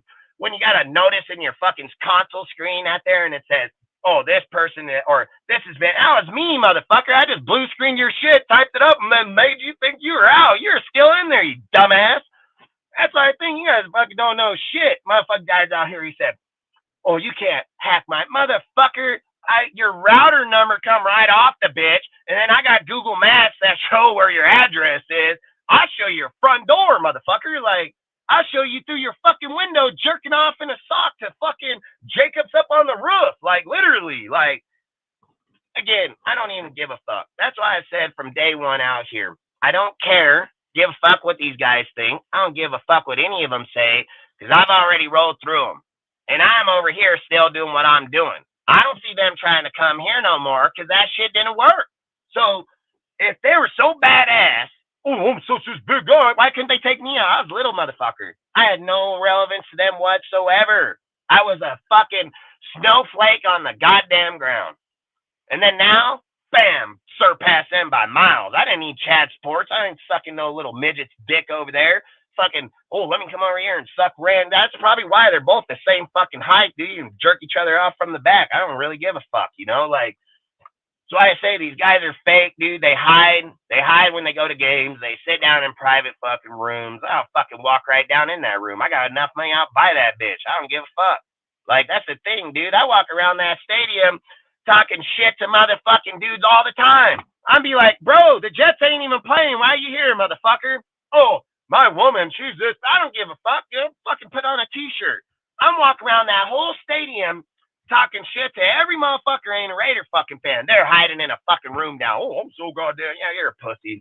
See, real Raider fans looking for shit. That's what real Raider fans, we go there not just watch a game because we want to go fight too. Like, that's why we're fucking there. I want to see some motherfucker over here in a different fucking jersey thing. He's going to get smart over here and we're going to beat his ass. Like, we're looking for it. Like, literally headhunting those motherfuckers. Well, we were just down here in fucking section D. Let's go all the way up there and C and fucking an F and see if we can find a motherfucker there. Hell, let's go all the way nosebleed and fuck see up there. Like, you fucking guys. I keep saying it, man. Like, I'm not trying to say everybody's like us or like me or came from that environment. These guys all claim they came from the same area. So who in the fuck were they hanging out in that area? If the guys I'm hanging out, we're all over here doing this. And then every guy that I'm at a Raider game does the same fucking shit. So I'm just wondering, where the fuck were they just by themselves? Were they by themselves with one fucking guy? They're like, hey, we're here too, you know, fucking, I don't know, man. And I'm not saying what we do is right. I'm not going to say that's right. I mean, we just, we'll fucking go fight. Like, that's what we'll fucking do. Damn, I didn't see Cortez until just now. If you want to join back up, Cortez, I'll bring you in. I didn't see the message till right now. But I don't know, man. Like I've always said, I'm not here because, like John said earlier when he was up here or not, you know, when he brought up the question, like, if this guy says this or that, and I tell him, like, you see me all the time on my show. I just tell him to fuck off. Like, I don't care what they are. And he's like, yeah, because that's how I am. And that's how you have to be with these other guys. And the minute that you see bullshit, you just got to call blood in the water. Like, just straight what it is. And if you don't, then you're just doing a disjustice to yourself and anybody else. And that's why I sit on this show. Don't care how many people watch. Don't care how many people subscribe. Don't care how people get in their feeling. Guy will hit me up and he's like, I can't believe you said something like that about him. And I say, well, I can't believe you're going to go over there and suck his dick too when you get off here. So I don't really give a fuck. And that's how you know you're a fucking loser, that you're going to go hit up this guy and be like, did you hear what this guy said? I don't give a fuck. Like, you know how many guys hit me up saying, hey, you hear what this guy said in the chat? I don't care. Was I over there? No? All right. Did I get a post of it anywhere? Hell, did anybody else besides you tell me? No? All right. I don't fucking care. Like, I keep telling these guys, you guys are for drama. I'm not. He's a fan of mine. I'm not a fan of him. He's gonna write all kind of shit about me. I'm not gonna write shit about him. So I don't give a fuck. Like, I don't care. Like, that's the thing. I know these guys are troll ass hoes that they want to talk shit on me, and then I'm gonna talk shit on them. But look, I already know what they want. They want clout. They want to say like, hey, Dustin over on his channel, they're growing and they're recognizing. Nah, I ain't recognize your dumbass. You're gonna sit in the dumpster right where you belong, motherfucker, and I'm gonna make goddamn sure of it, dude. Like I've always said, you know how you weed out bitches like them? You just don't fucking talk about them. They'll become irrelevant. They'll be over there in their one fucking dude show, and that's just how it's gonna go. Because I keep saying, just like I talk to them every single time, what do you offer the nation? What do you bring the nation? And where's your channel that I can go watch what you're talking about and then judge it like you judge me? The difference is, I don't give a fuck if you judge me. And the difference is, I'm live for fucking, what, 3.5, 4 hours now? I ain't give a fuck yet. And guess what? I've been live fucking 3 times, 4 times a week for 2 years now, and I ain't gave a fuck any time then. So why in the fuck would I now? You know? And that's what I think's hell funny. Like, people come over here and they're like, hey, Dustin, you're for real, bro. Like, you don't give a fuck what they think, or you don't give a fuck. Yeah, you're right, I don't. And you know how many times they tell me, like, man, I wish I can fucking do that. Well, you just got to do it, man. Like, the difference is you surrounded yourself around dipshit. So if you say you're going to be judged by a bunch of dipshit, and then you're friends with them, so that's your fucking problem. Problem is, with me, I didn't put myself around them dipshits. Like, the difference was I didn't make myself friends with them either. I'm fucking friends with all kind of motherfuckers, and I say acquaintances more than friends. People here, we're friends. People that have fucked with us and are in our chat and part of our communities, we're friends. We're family. I say it all the time. We are family. Outside of it, fuck the rest. I don't give a fuck. And when I say stuff like fake fans or this guy's a bitch or you all are bitches, you know I ain't labeling you. You already know it's to the other motherfuckers. It's just like I said earlier on the channel. If a guy says, well, you're Josh McDaniel, he wasn't talking to me. So I know damn well, unless that bitch making eye contact with me and like look at me, he'll get his ass beat. So I don't think he meant that shit to me. So I'm gonna take it like he meant that shit to other motherfuckers back here. See, I don't just label myself in a category because someone put the fucking category up. Like, that's the problem with this world is like, I'm gonna tell you shit, you don't like it, I've said it, 2 choice. Don't watch my shit or unsub. Don't give a fuck. And then the people that do, they stay here and they fuck with us because they know, like, the people that do stay around and listen, they know I'm not lying. You know damn well that that's the shit that's going on. Just a lot of you guys aren't, you know, and I'm not saying that you guys, like, are afraid to, you guys don't speak up. Like, that's just facts. But me, I'll speak up everywhere I go, and everybody knows it. So I'm not in the same category as a lot of you guys. And I know you guys want to speak up, but I know I get it, dude, because I've been part of those communities, and I see a lot of you guys and who your friends are. And I know if you say that or said something, that would cause all hell between it. So I get protective barriers in places. Like, I understand that, and I've told everybody I view from afar all the time. So every person in here, I know who you guys fuck with in other chats. I know who you're friends with. I've been a part of those deals, so I've seen all of you guys for years. So there's nobody gonna come in here and be like, oh, I don't know who he is. It'd take me 2 minutes to be able to figure out, especially like this dipshit Ray up here. I already knew, not Ray on my panel, but the dude in the chat. I already knew he was part of that fucking auntie bullshit. Just the way he talked, 2 fucking words out of his mouth, I fucking knew. And that's the thing. You just can't tolerate, you can't down yourself to their standard. And if I was to down myself to their standard, means that I'll be down myself to their channel, which is irrelevant as fuck, has like the most non-fucking content news that you could even ask. And the same shit they talk about is Josh fucking Jacobs because they got some goddamn fucking fetish with the motherfucker. And that's it. Their conversations are so bleak, dude. Like, channel's over in 15 fucking minutes. If it wasn't for everybody else just bullshit, and they would have nothing.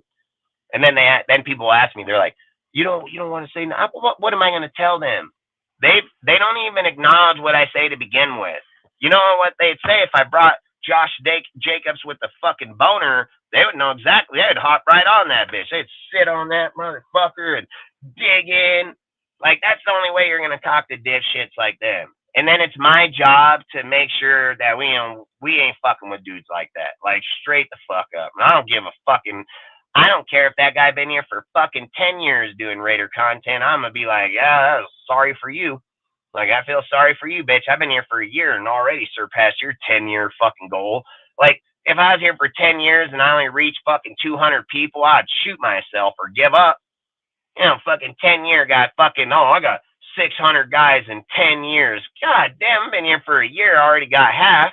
Didn't even ask anybody for any. And if I went to other people's channel, I'd probably be at 1,000 by the end of the week. But I don't do that shit because I ain't here to fucking, I'm not here to fucking crowd surf other people's chat. When DSR goes live, I need you guys to come here. Like, I don't need fucking some other guy's YouTube channel to be live at the same time we're live and not have nobody here because I got all their people from them. Like, I'm not doing that shit. I've said it. I don't care if it's 5 dudes, 2 dudes, 10 dudes, 20 guys. There are guys. They're going to be live when we're live. They're going to be here when we're here.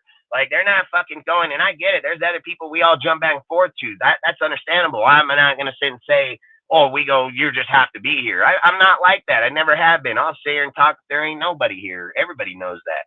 The thing is that you want to kind of designate your crowd and your people to your channel. You don't want to be live at the same time some other motherfucker is, and then everybody leave it. Then you don't have a channel.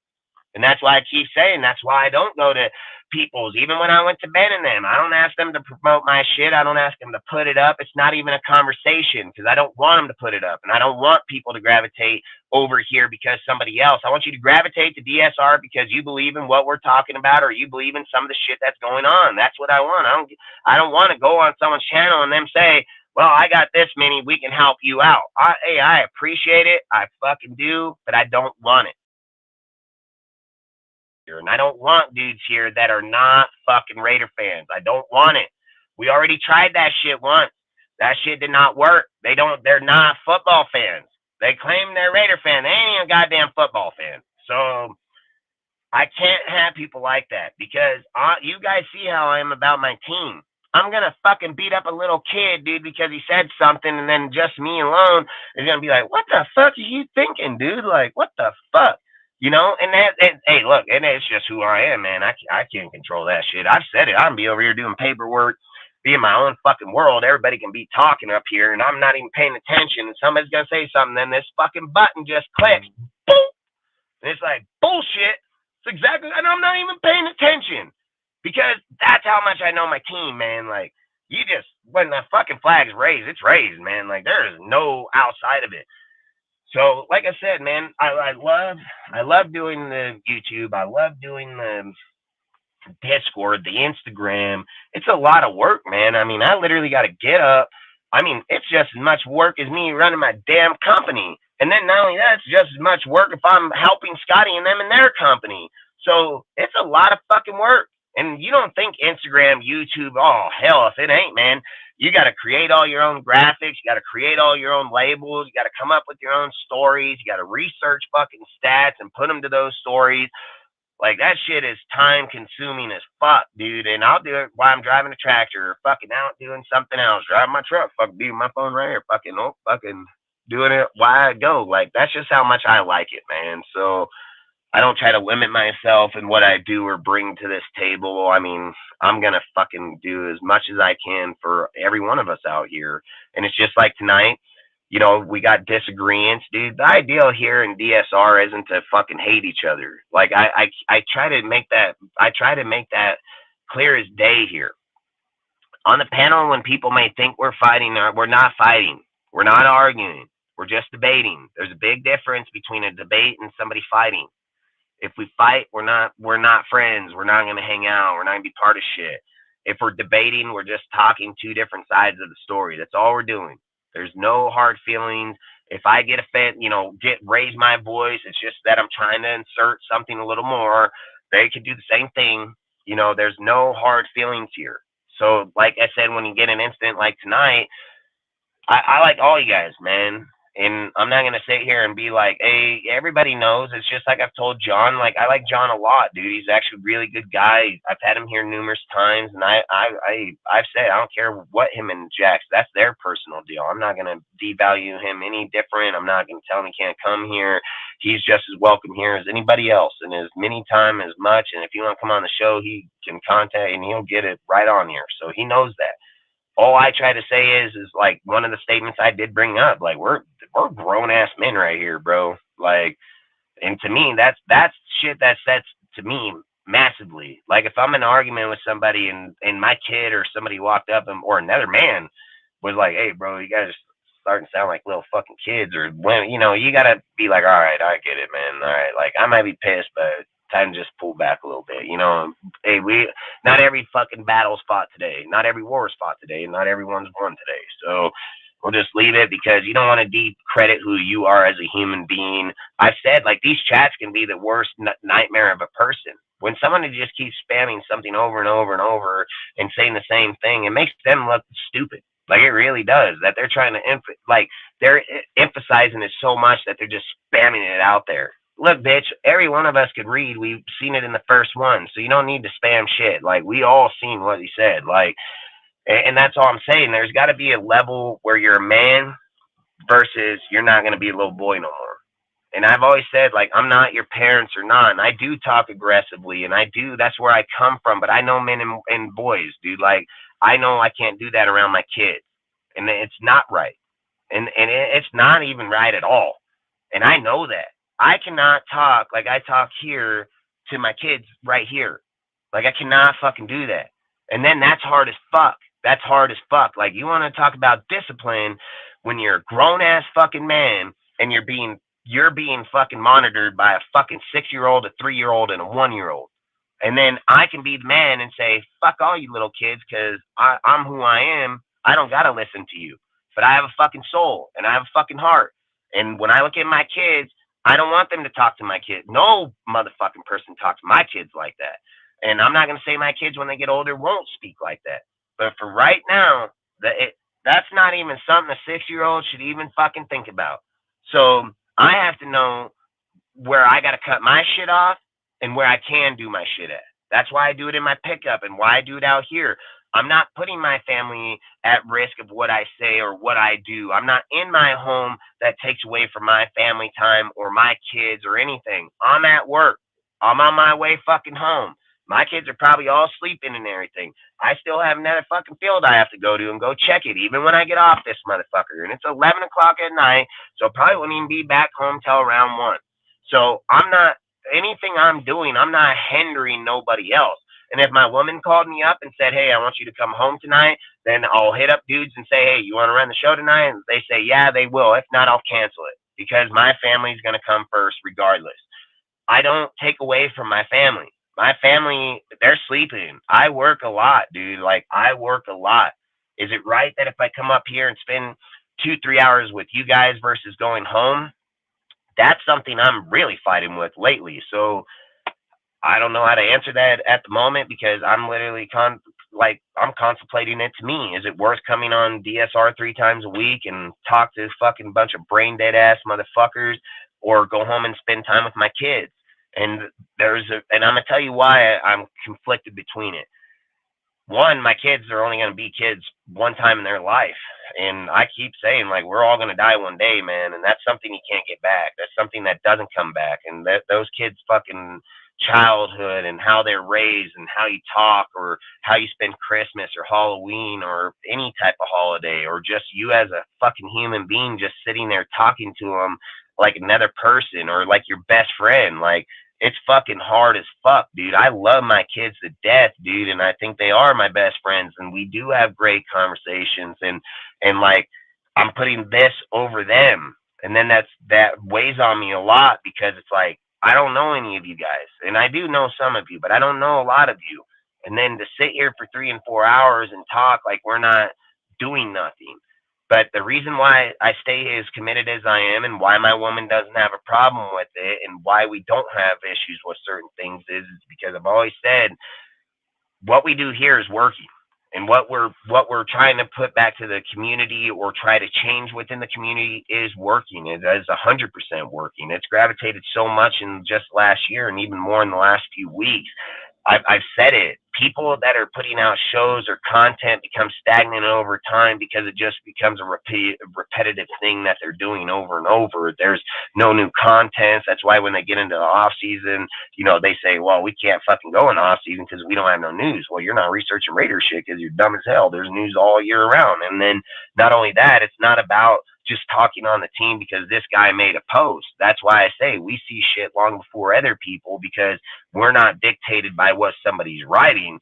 If there's no news out there to speak on, we watch plenty of games. I got plenty. I can talk on the Raiders for the rest of my life, dude. Like, I don't need to see more videos of us winning or losing. Like, I know our team pretty fucking well and our history and so on. So, like I said, I can talk Raiders forever. I don't think, I mean, until someone got bored of it or don't want to hear it anymore. But I've always said there's not a conversation that comes in here that I'm not aware of.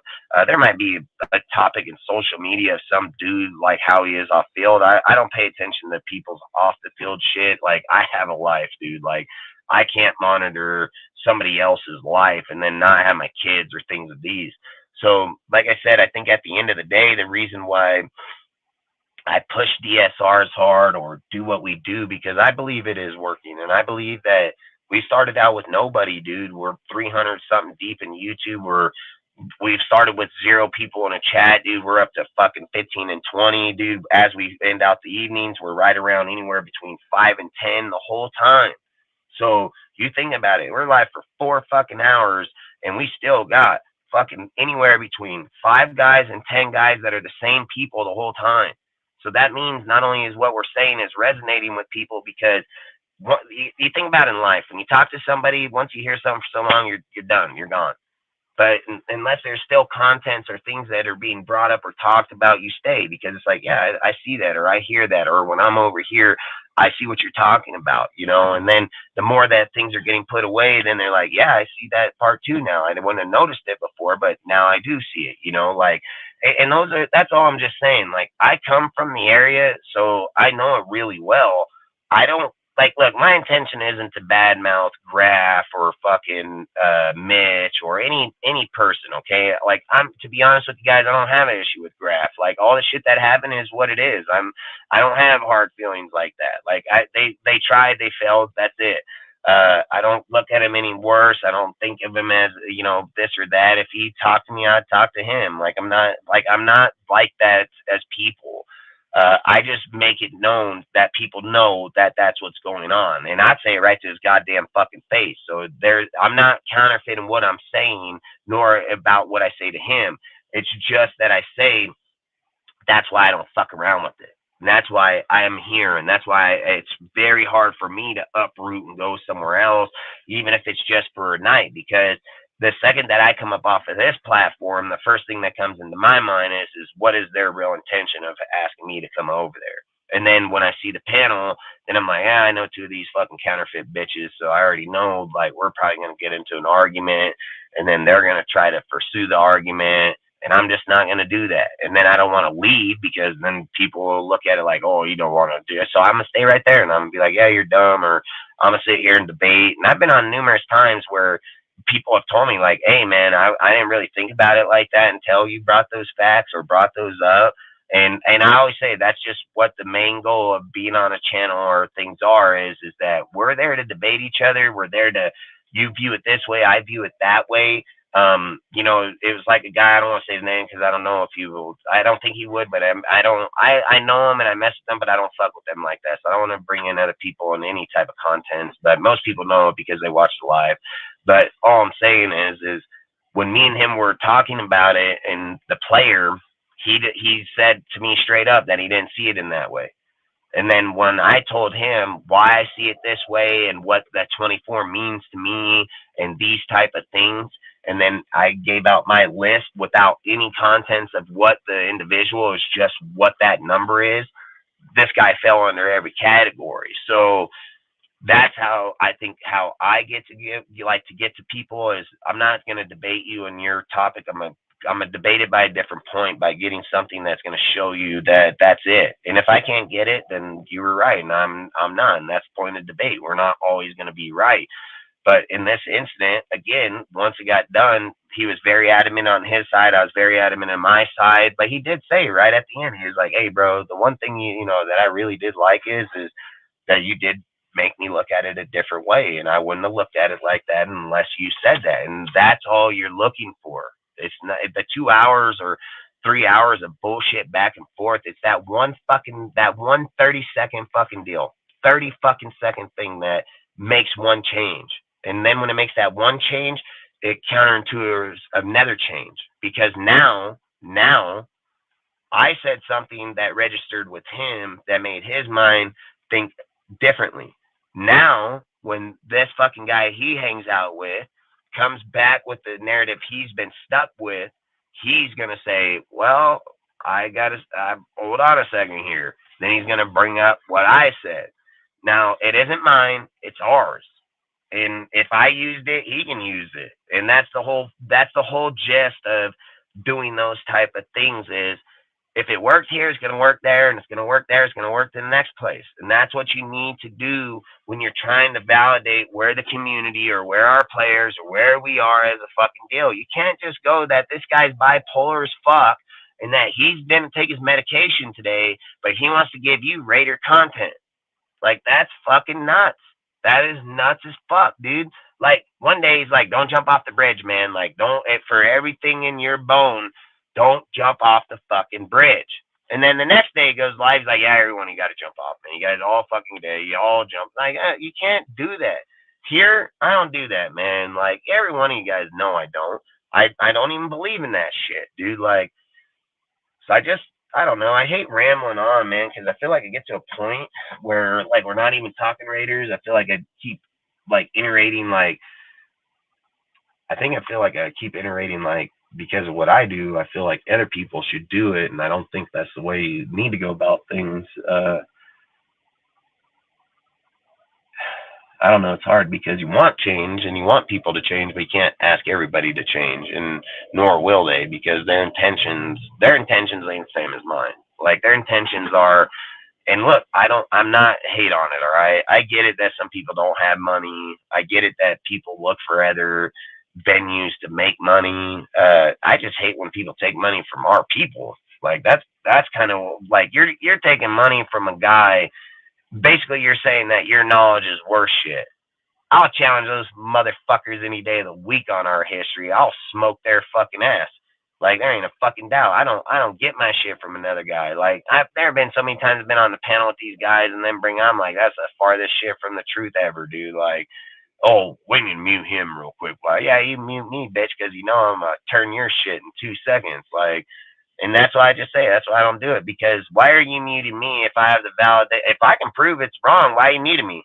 Like, that's the shit I don't like. I don't mute not one goddamn person here. You got the fucking proof me wrong, throw it out there right now. I'll read it, and then I'll be like, yeah, you're probably right, because that's who I am as a man. I'm going to eat crow, bro. I didn't get where I'm at because I thought I knew everything. Like, that's just straight fucking facts. I knew I didn't know everything. I knew I didn't know a lot of this shit. And I knew the only way I can get better at it was to study it and learn it. So I chose to do that. That's why I know what I know. And that's why I do what I do. And that's why I'm as quick in thoughts or thinking or process. I don't need to fucking research it. How many times I've been on this channel, literally tell Sergio in a conversation, like, go look at that stat, check that deal. Him checking and be like, hey, you're right. Yeah, well, how did I know that? How the fuck, out of all the conversation that we were having, that's the farthest thing from what we're talking about. And I knew it right off the top of my head. Because I know my shit. I know my team. I don't give a fuck if that shit happened today or 15 fucking years ago. I'm going to know it just like if it was right this second. Because I keep saying it. I don't know how to explain it. I don't know how it does it. But my mind, it got a goddamn fucking button in that bitch that says green light or red light. That's what it does. And then it got another light that's like, I don't even know what color it is, but it's like, maybe we need to look at that. So, like, that's it. You got green, red, and I don't know. Let's look, you know? So, and again, I like to question people when they tell me something that I'm not familiar with. I actually like to challenge them because and even if I don't even know, I'll sometimes say some shit just to challenge a dude because I want to know if he's confident in what he's talking about. Like, if a guy brings conversation to me, you guys know I'll be on it like fly on riot. Like, I'm be like, nah. Like, hold on here, man. Like, oh, fucking this and this, you know, like, I'm right on it. So, like, when I look at guys like that and they bring something and then I say something back and then they're guarded, I'm like, okay, like, that's how you know, man. Like, why are you not sharing the same energy as I'm sharing? When you debate, man, you are supposed to convince you guys out there that this is... You came with your story, you told me 2 words, and then you let me tell you the rest, and you just shut the hell up. Like, I don't get that. I didn't tell you to shut up. I didn't tell you couldn't give out no more information. You just gave up.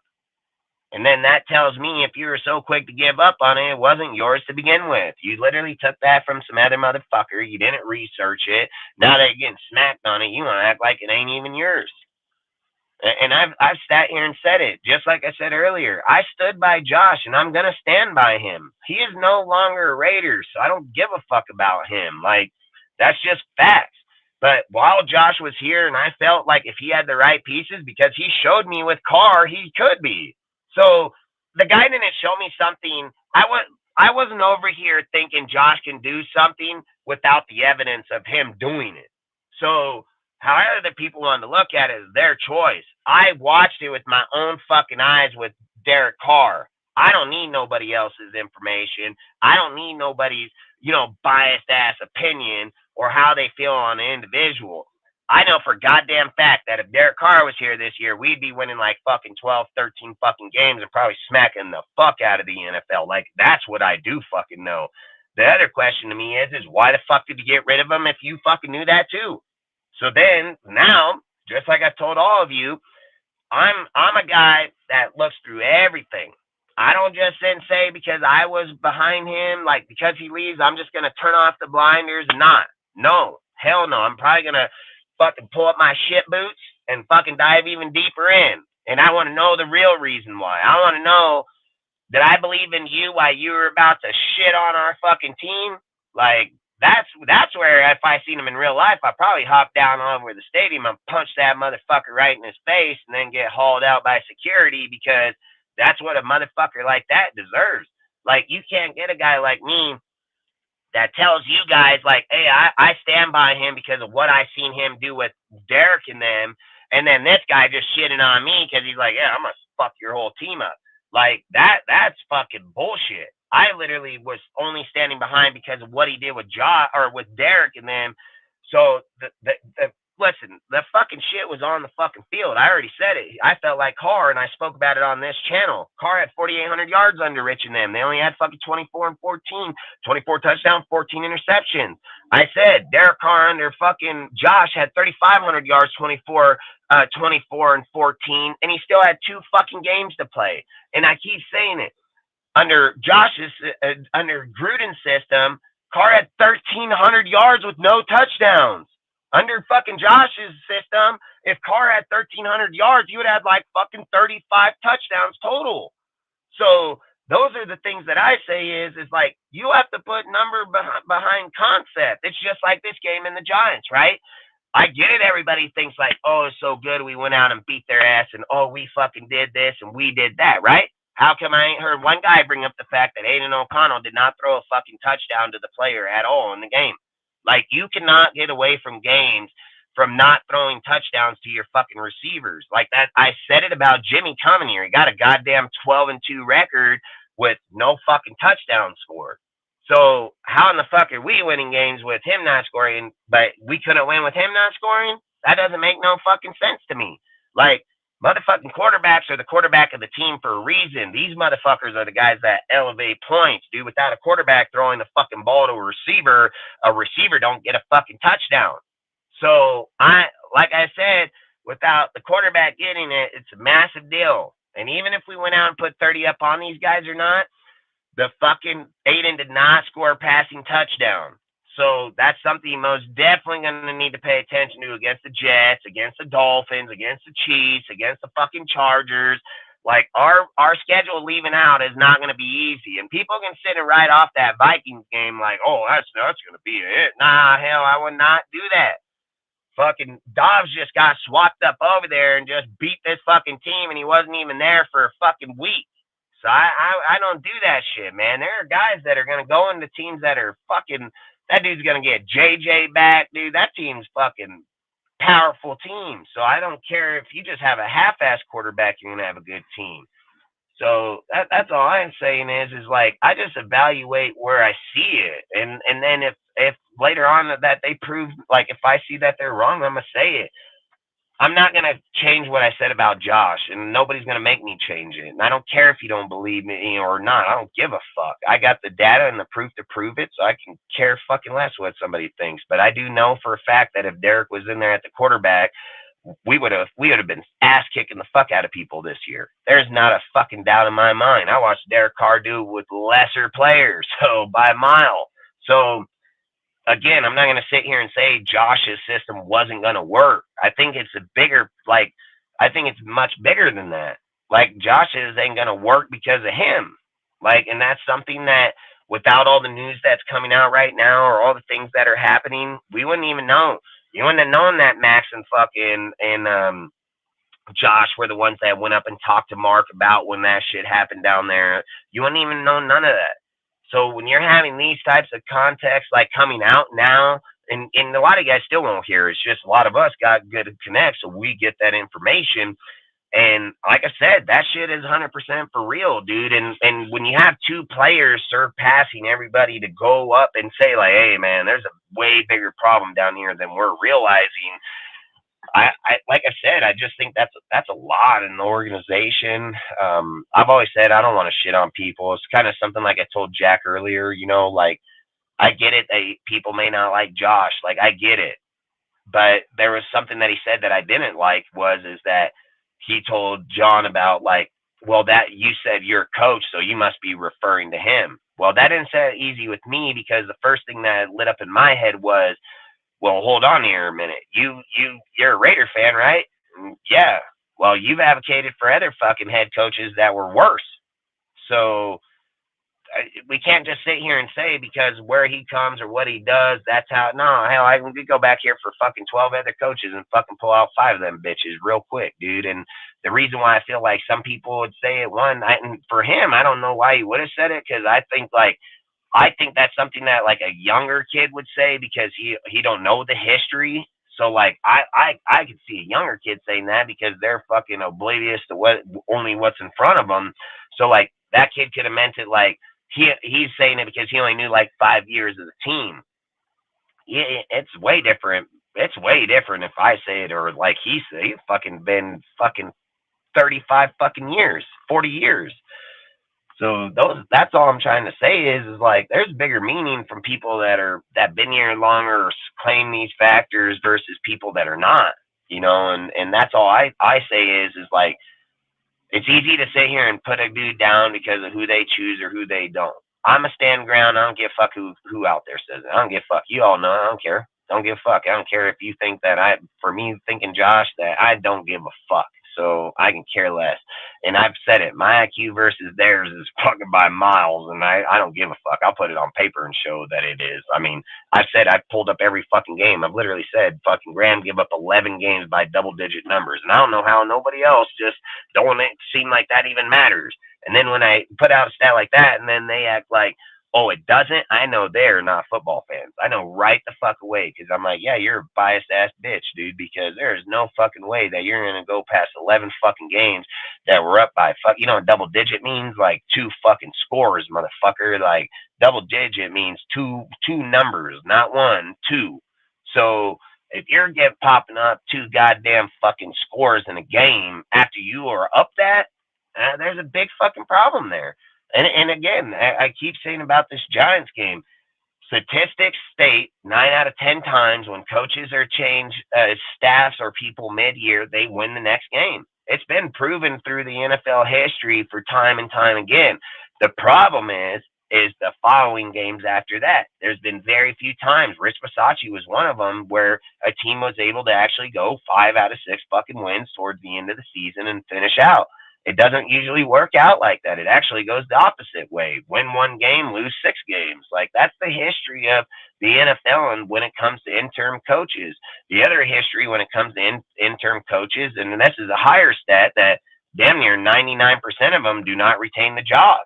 So when you're talking on things or bringing up those type of contents and a guy tells me, well, you're not even looking at the coach now, you're dumb. You're dumb. I never said shit about the coach right now. I never even brought him up. Never even said nothing about him. I just said 99% of the time, those coaches don't end up retaining the job. Where in your fucking dumbass brain did all that other shit come from? Like, the thing that Pierce is going to get this job, one, he can't just go out there and safeguard. For instance, when they kick that field goal, what do you got to lose? Just throw the fucking touchdown, dude. Like, let Aiden try to score the touchdown. That's going to show Raider Nation that you are doing anything and everything it takes to fucking win. That field goal didn't mean shit. You are not even the head coach of the fucking team, motherfucker, so I don't think you want to play safe. Like, let's just be honest. Where did playing safe get rich? Fucking special teamer in Green Bay.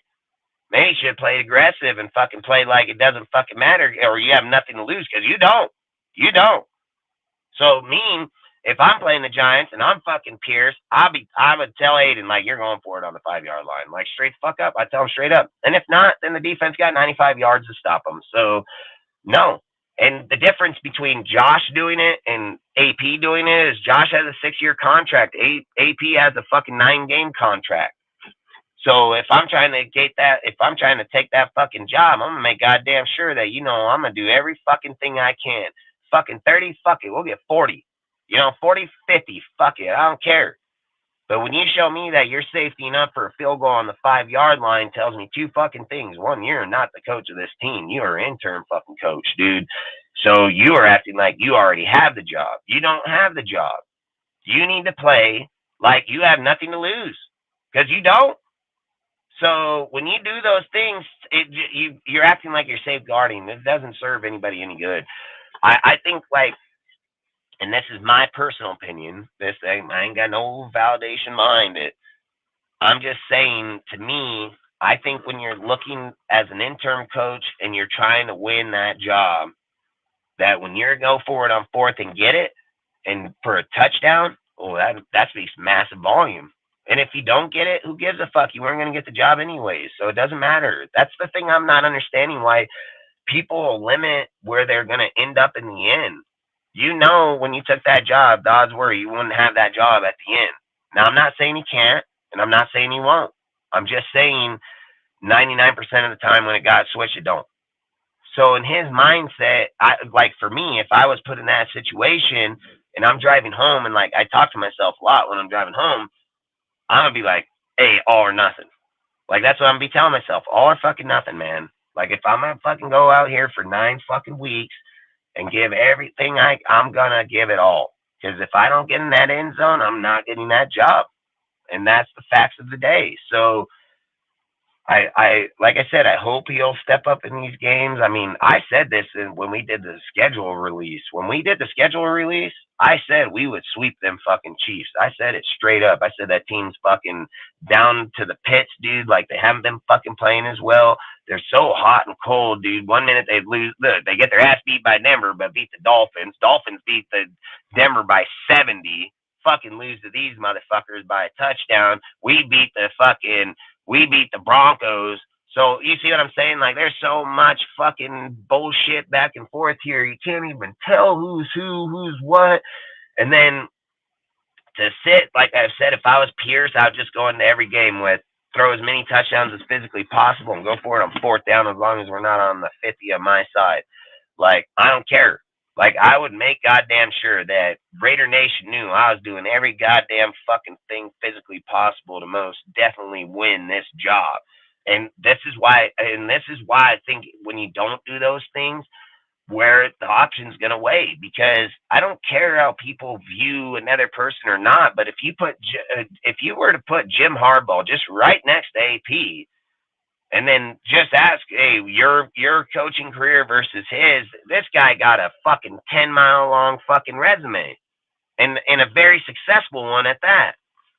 So if I'm sitting here and I'm willing to pass on a dude that's got a fucking 30-year resume of everywhere he's gone of nothing but winning, and him as a coach winning,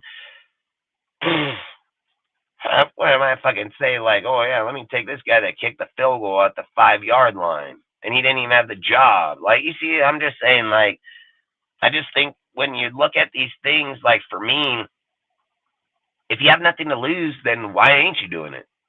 You know what I mean? And I get that, oh, we need to get the, man, you were beating the dog shit out of them already. Fuck, I don't think it would have mattered if we didn't get no fucking points and left them on the 5 fucking yard line. I mean, I would rather shoot for the end zone and miss and then leave that bitch at the 2 or the fucking 5 versus go back down, kick a fucking punt or kick a field goal, then go punt or kick a field goal and then have a kickoff and then the bitch fucking down and come back out at the 25. Like, fuck that shit. If I'm a coach and I know you can down that shit and go to the 25, I'm gonna turn this ball over to you right here in the 5, 3, 2, wherever the fuck we are right here, because I'm not kicking the ball off and giving you fucking 75 yards only to go when I can pen your ass right here for 95. Like, I'm not doing that. I'm gonna take the touchdown. If I don't get it, well, good fucking luck to you. And we don't play football like that no more. Like, not very many people even play football like that. I don't even know why. You know, the only thing with, like, Philadelphia, like, they figured that shit out with that tush-push bullshit. And look at their success rate on that dumbass shit, dude. They have, like, if I'm just remember off the top of my head, it's like something like they've ran it like 195 fucking times and they've been successful on like 140 or 150 times. Like, that's crazy as fuck that you have that much of a success rate on some fucking bullshit like that. And then look at Philly. Philly, they don't give. They're like, fuck, 3rd and 3. Fuck it, let's try it. Fucking, that's crazy as hell, man. It is what it is. I mean, they got the team and you can't stop them. That's the kind of thing that sucks when you know they're gonna do it and then you watch the whole line come down there and still can't stop them. Like, fuck. I ain't gonna lie, that shit sucks. As men, he says, as men who are on DSR, we love pussy, money, and Raiders. Facts, Rich. I mean, that is facts, bro.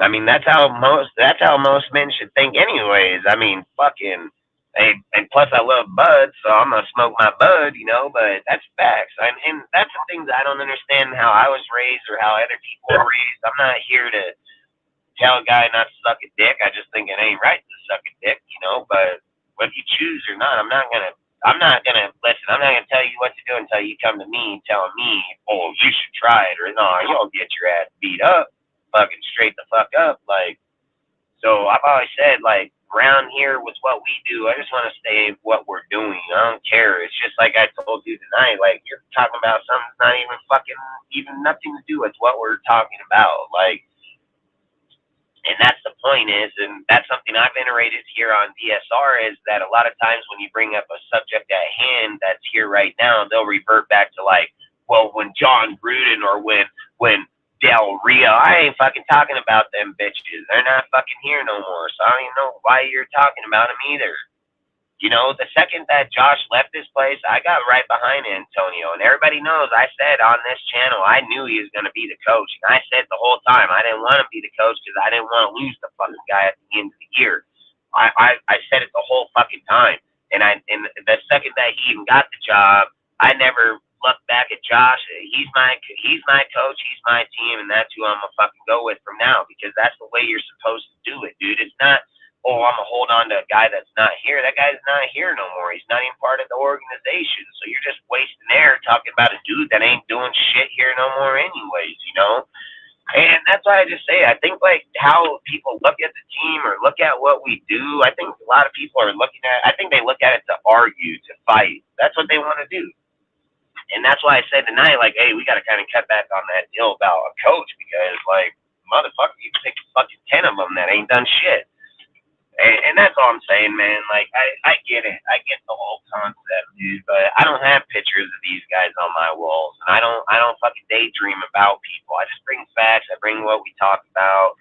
And outside of that, it is what it is. If another guy wants to come on the show or chat and put in the chat that, oh, Dustin is, whatever. If you're a low life and do that, you do what you got to do, man. Like, I don't give a fuck.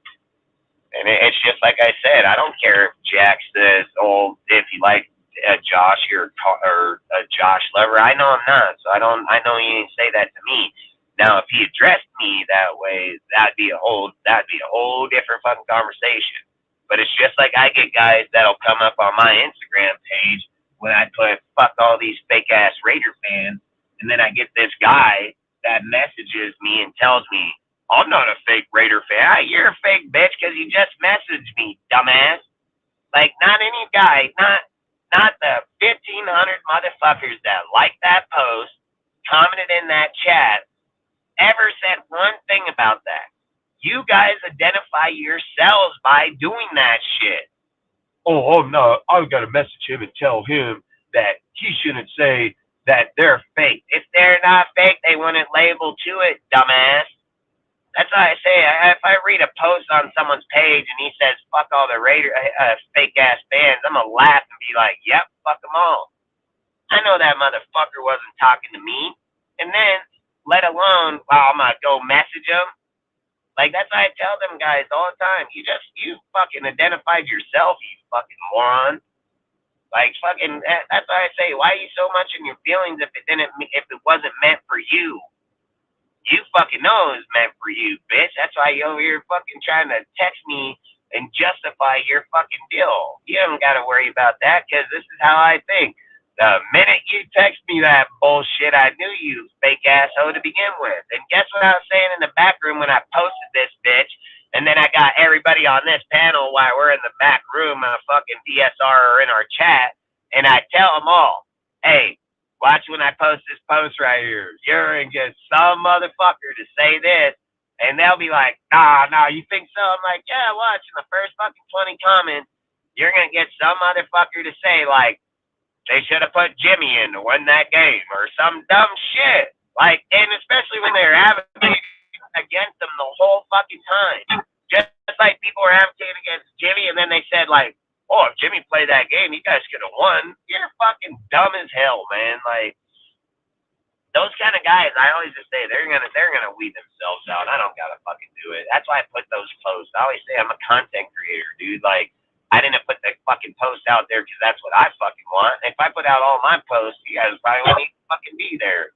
I gotta put out all kind of bullshit, even if I don't believe it. If it's something I wrote or read and it had good contents behind it, but I don't really stand for it, I still gotta put it out there. That's my job. It's my job to put the fucking post and to watch you guys fucking how you look at it.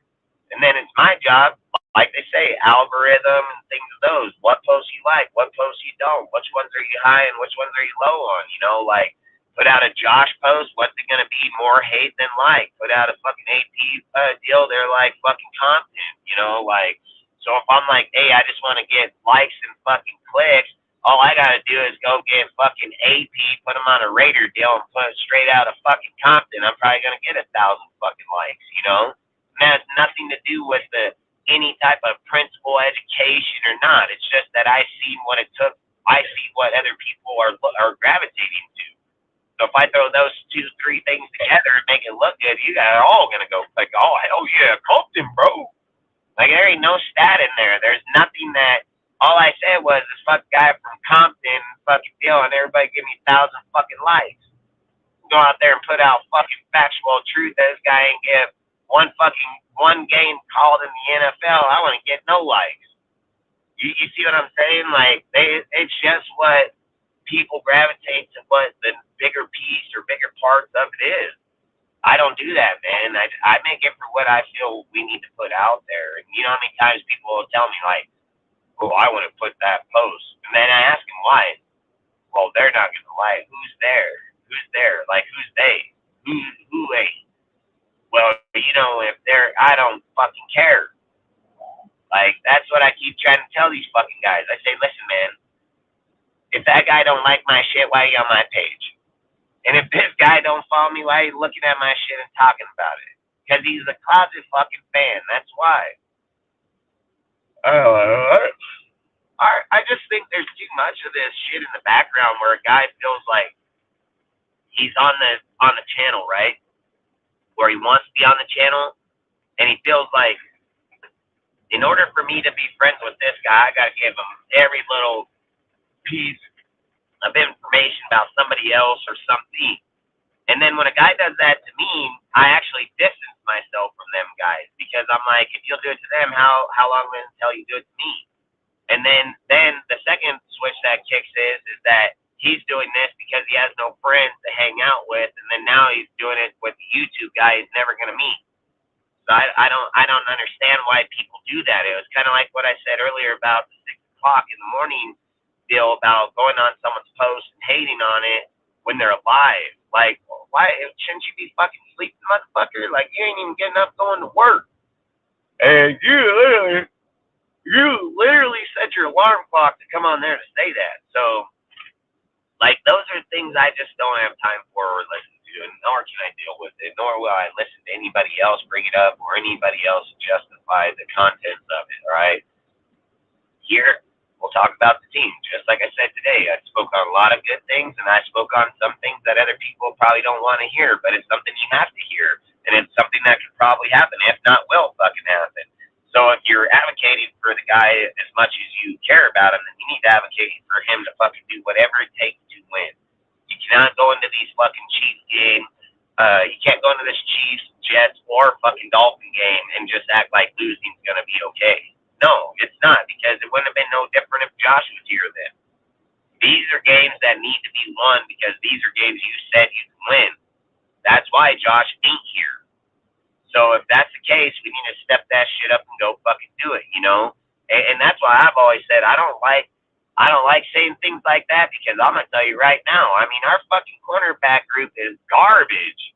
I mean, don't get me wrong, Borg played pretty fucking well, and not only Epps has been playing pretty damn well too over there, man. He's been popping up the last few weeks, so I don't know, man. Maybe our defense wasn't as bad as you think. I think maybe there was just too many solidified holes in it at the time. But I think the more as it's going to come back, I mean, let's be real. You're talking about Diablos, Blaine, Masterson, and now fucking Smith. So I don't know, man. Like, you're actually getting better. Then look at fucking Butler up on the fucking line. Butler just popping up like a bat out of fucking hell over there, dude, in the run. Then you're seeing flashes of Tyree Wilson. So I mean, a lot of things have literally changed over this last week. And then that's where I'm kind of just in my feelings for a moment, because it's like, all right, I got to see these next 2-3 weeks so I can make sure, like, that was the issue. And then I'm probably going to have a whole different set of feelings, because once I figure out that that's what it was, like, boy, I'd want to shoot Josh, you know? So I just feel like I've always said I'm advocating a person until they prove otherwise. And I've said it, like, I said it. I watched the fucking Steelers game 50 fucking times. I've watched the fucking game right after the Steelers game fucking 50 times. I said the whole time, like, it is not Josh that is the issue. It's that Jimmy cannot throw the fucking ball to people. And there are plenty of plays in that Steelers game that showed when Jimmy got down into the fucking end zone 4 or 5 fucking times and didn't come away with the score at all. That comes back on the quarterback, dude. Like, and then when I hear people tell me, "Oh, Josh," then it makes me think, like, okay, like, this is why I think it raises such a red flag with me. I played this game my whole life. They would never just bypass me and go to the coach. That's not how it works. So when I hear people do that, like, 2 things happen instantly. Is like, you probably never played football, or you're just talking bullshit. Because, and that's why I keep bringing it up. Like, when Jack or any person brings it up, I'm always so fast on it, because I don't see where you're getting that either way. But whatever. I don't want to keep going over. I mean, I like talking this, dude. I love talking football. I mean, I think, like I said, I'll just hit on a few points before we bounce out. Damn near 12, so I got a lot of shit I got to do. But we'll kind of get back on the point of the game. Tonight was kind of a little hectic, man, so I'm not going to lie. It was kind of all over the place. We had people in and out. We had arguments, debates. We had fucking one conversation, another conversation. I think for me right now is that I'm going to talk on the rest of the Giants game just to end out. And that's a fucking cop here. This bastard gonna fucking sit right behind me. Oh, this fucking douchebag. These fucking cops, man, I swear, like, sometimes I just want to get their ass beat, dude. If this guy gets out and walks up to my car, I'm going to literally tell him, like, what the fuck is your problem?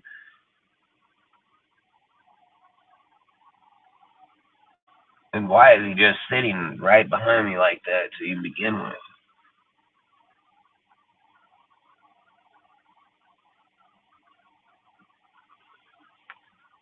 And this ain't even their shit. This is all of ours, so I don't even know why he's even stopped here behind me.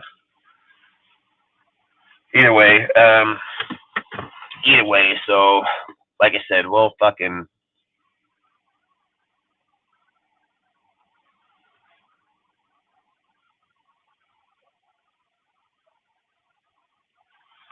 this fucking guy. Yeah, he fucking is. He's out of this. He's out of this shit. I see him right fucking here in the back.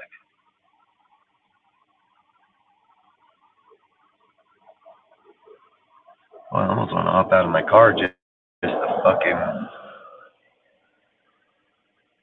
see what the fuck this guy's doing. The only way I seen him because I seen the fucking light between the cab here and this fucking, and he's standing at the back end of the fucking ride.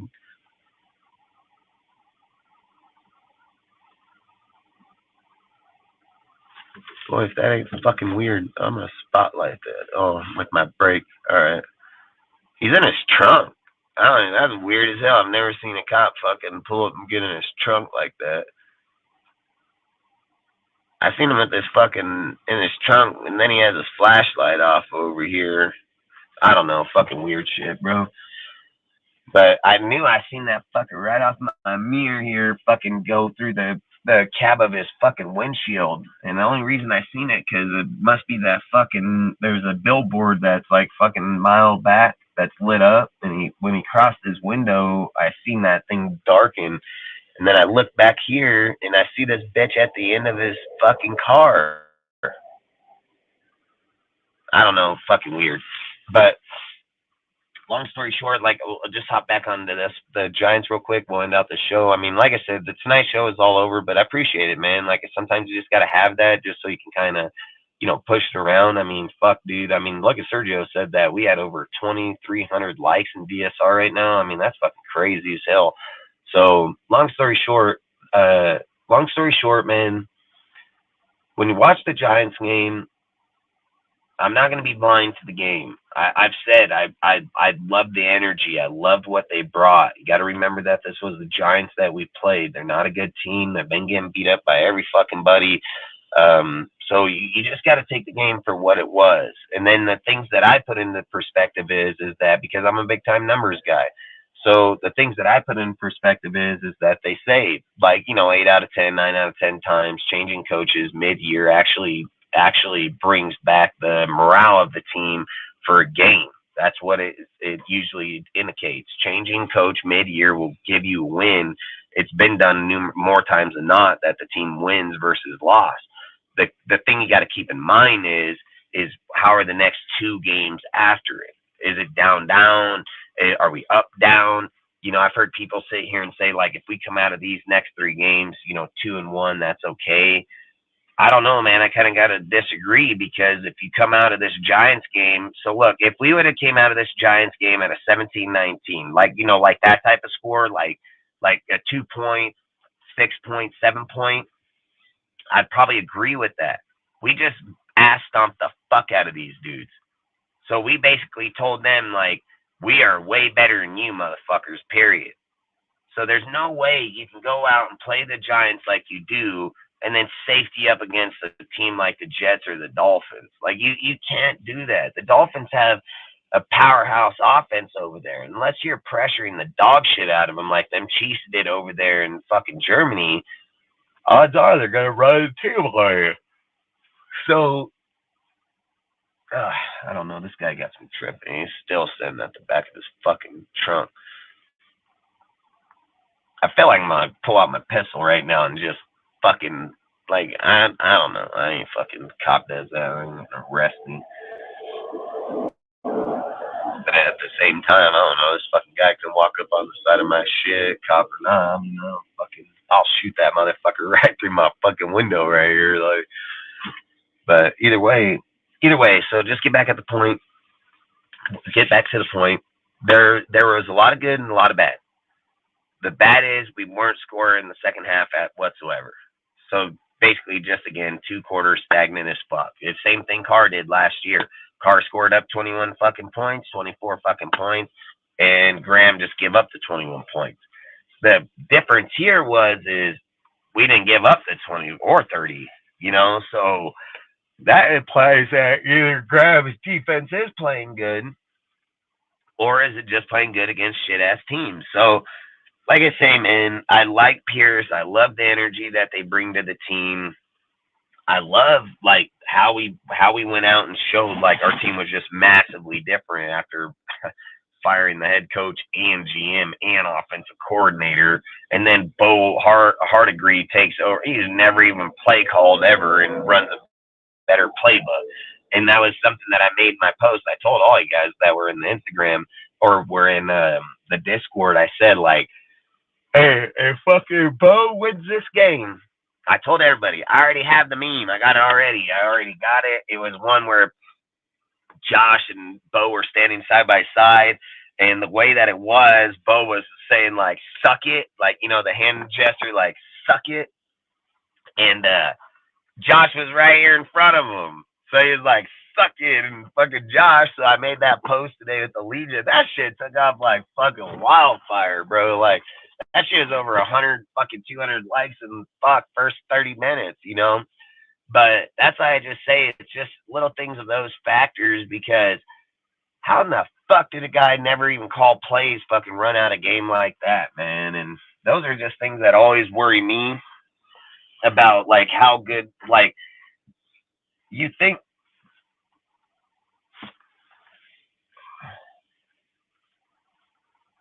you walk in front of those fucking headlights, bud, and I'm fucking gonna probably hop out of my pickup.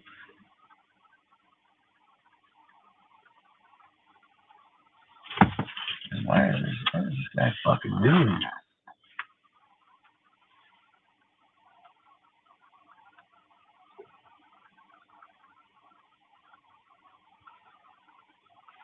This has to be a tweaker. This has to be a tweaker.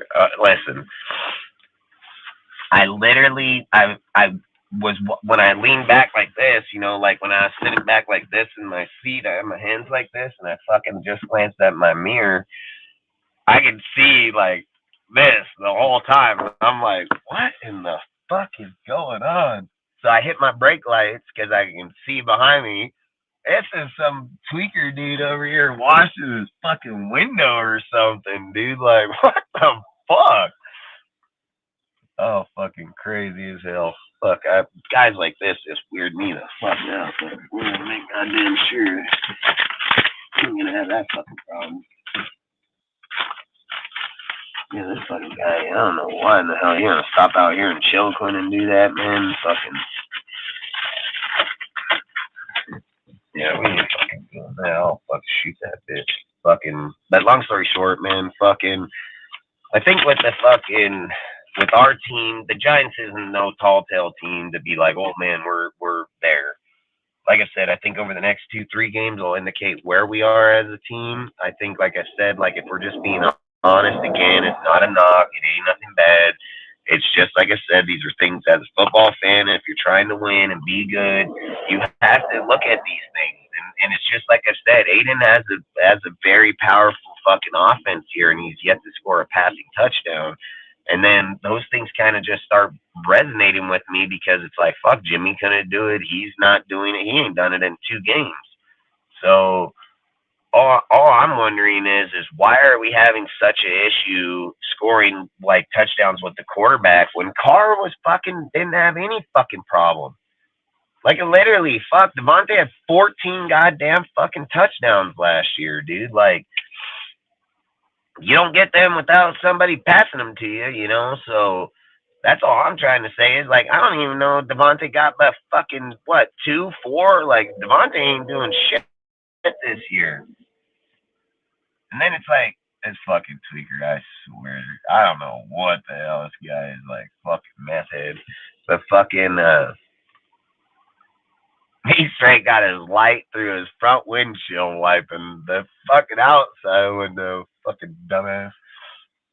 But I think fucking that's an issue for me. I think the defense played pretty fucking good. So I mean, I don't really have much to say about the defense at all. I mean, like I said, the defense is proving me or starting to prove me wrong. As long as they keep it up, they will prove me wrong. So I don't have no issue with eating crow on that. It's better for us anyways if our defense is playing good. And not only that, it is. I mean, fuck, do you go 30 to fucking 6? I mean, come on, man. And then you held them out all the way into the third. So I think as a unit we're playing better ball. I think at Pierce, you know, the Compton vibe, bringing back the old mentality, that resonates with a lot of people. I mean, I've been speaking about that on here from day fucking one. I've always said, like, I like Josh because his play calling, but I've also said, like, I think Josh's play calling kind of takes, like, he don't have to worry about the Compton Raider type shit, because I felt like his mind was smart enough that he'd be able to get past that. But then, like, sitting here watching AP, it's almost like you don't even want a guy on our team that doesn't have that type of mentality. And the reason why I keep saying that is because I've said there's something about John Gruden that knows this Raiders team. It's not coincidence that John been here 2 fucking times and built our team back 2 fucking times. There were some really good coaches we brought in, and they ain't fucking building shit. So, like I said, John knows what it takes to be a Raider. Not a lot of people know that. And I think that's why Antonio Pierce is having why he had such good success in such short amount of time with really nobodies, is because they just believe the Raider way. Like, look at the Tucker, right? Tucker forces all the second that play happened with Tucker, the defense has to play the fuck off. They're like, yep, can't do that again. We suck in like that. He's 50 yards downfield on us again. Like, we cannot fucking do that. So you change the whole way defenses think, how they're processing things. Like, you literally, now you change that just by that one fucking pass. And that's why I've even said, like, Al, dude, back in the day, he would have did that pass to start. Like, he would have did that pass to start. So, to start the game. So when you do shit like that and you get a fucking team that's like, fuck, first play of the game, dude, bust you for 50 fucking yards or a touchdown, boy, your shit gonna be all over the place. You're gonna be like, damn, man, I gotta keep my guys back here to keep off the bat. Then what do you know? Here goes Josh. Now Josh starts fucking running the ball. Now they're like, fuck, now I gotta play back in because now Josh is getting there, and then bam, throw it deep again. And now you're like, god damn, I can't go out, I can't go in. Fucking guys, we're gonna play in the middle. Fucking then now we're playing underneath you and over you, like, we controlling you, man. Like, so those are things like here with this game that Bo, Aiden, all of them. And look, man, that's something I want to speak on is Aiden. You know, Aiden in the first game, yeah, I'm gonna say it, man. Like, the guy he looked good, but he still looked all over the place a little bit.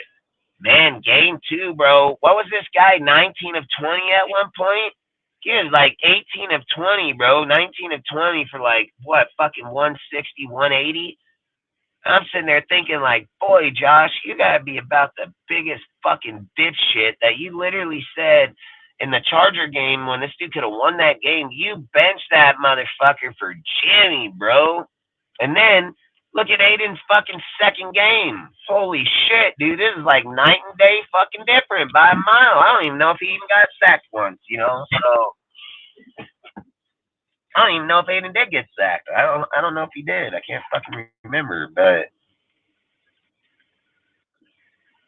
I don't think he did. I think he almost got sacked, but he got away. He might have got sacked, man. I'm not gonna act like he didn't get sacked. I'm not gonna act like he didn't, but I would just say his game 2 versus game 1 was fucking night and day different. And then if you're sitting here telling me from game 2 to 3 ain't gonna be massively different, you are fucking crazy as hell. And that's the other thing I sit here and think is like, the more that Aiden gets fucking immaculated in there, he's gonna get dangerous. I've said this. If you go look up his shit, if you go look up Aiden O'Connell's fucking records, dude, when he played like fucking Michigan, number 2 ranked Michigan and beat them. He played fucking Tennessee. I mean, this guy played numerous big schools that were winning. And this guy, dude, like in the Tennessee game, I think he was down like 28 points, bro. Came back and won that bitch. And I've said, like, guys with arms like him, and you just ice in your fucking veins.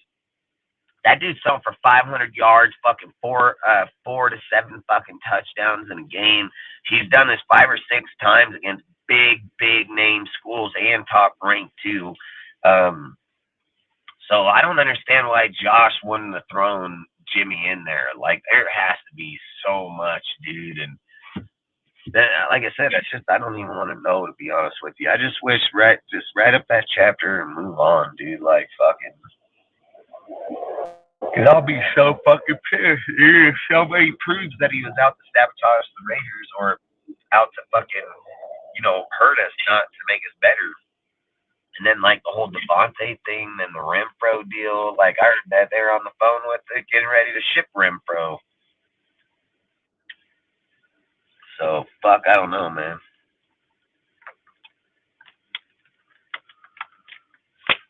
But, again, pinned out this night, then we'll talk about where the fuck my lid went from my fucking bottle of water first.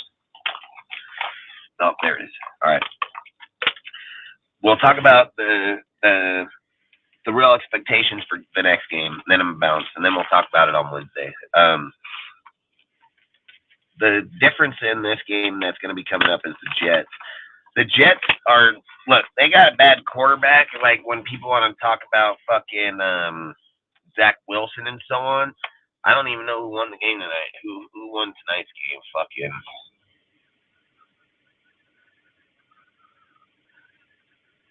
Well, just by this conversation, probably seems like the Jets lost this fucking game because the first thing, Jets locker room frustrated. So fucking Tyler Conklin went after. What did it say? Garrett Wilson, Bryce Hall, and Tyler Conklin went after rough. Oh, I thought it said he went after the ref. I was like, what the fuck?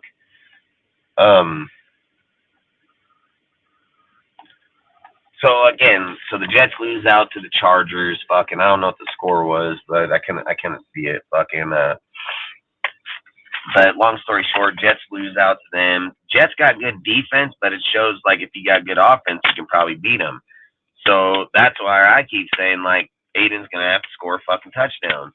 And look, dude, if we take a loss here or not, it's not. Look, we're being too unrealistic if we're just acting like you're gonna go out and win every fucking game out. I don't give a fucking who the coach is or who the players are. You're just asking for way too high of a fucking deal. If it happens naturally. But to sit here and say like the next 8 games we're just gonna win every one, that's crazy, dude. So you have to take it just like in any other real fucking deal is how many losses are we gonna have here between these guys? Do they win games that we should have lost with Josh?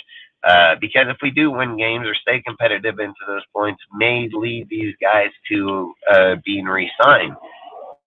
The only thing I keep reiterating in the conversation is that the fact that they're not play callers, they're not fucking any type whatsoever. I mean, like I said that. As much as I hate Graham should have been the candidate for the head coaching job.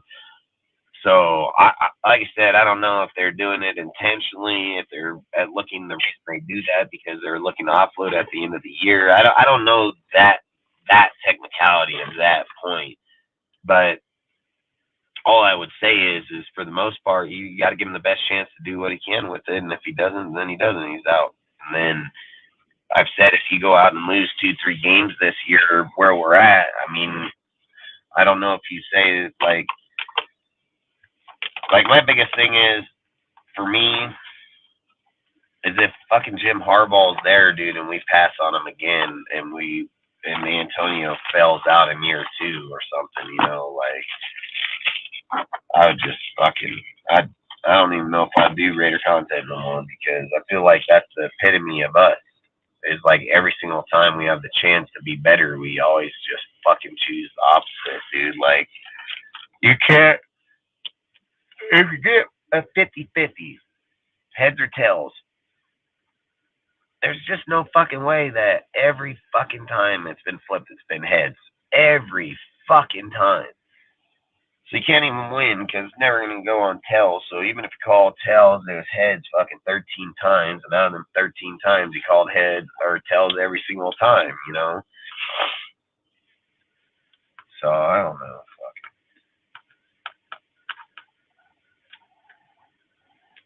Thanks, fucking.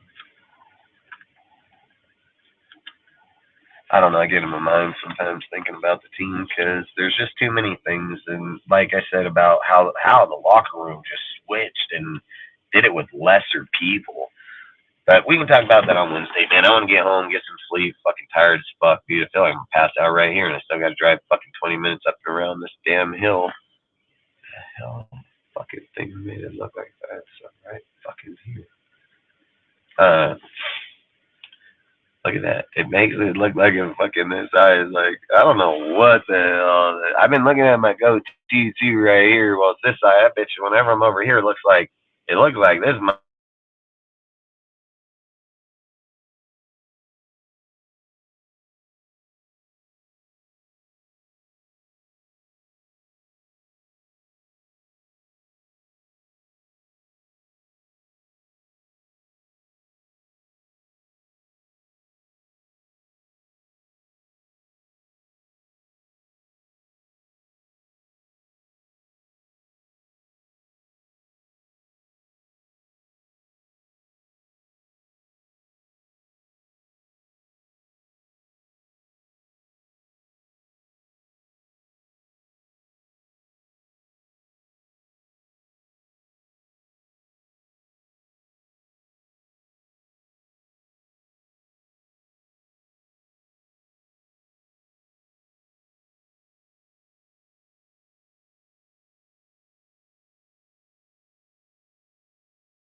Oh, the fucking weirdest shit ever, man. Fucking, I don't know if it's because my truck's getting too, I'm fucking sweating like a bitch in here, but the motherfucker literally just started cycling my camera like if I lost connection, but I didn't lose connection.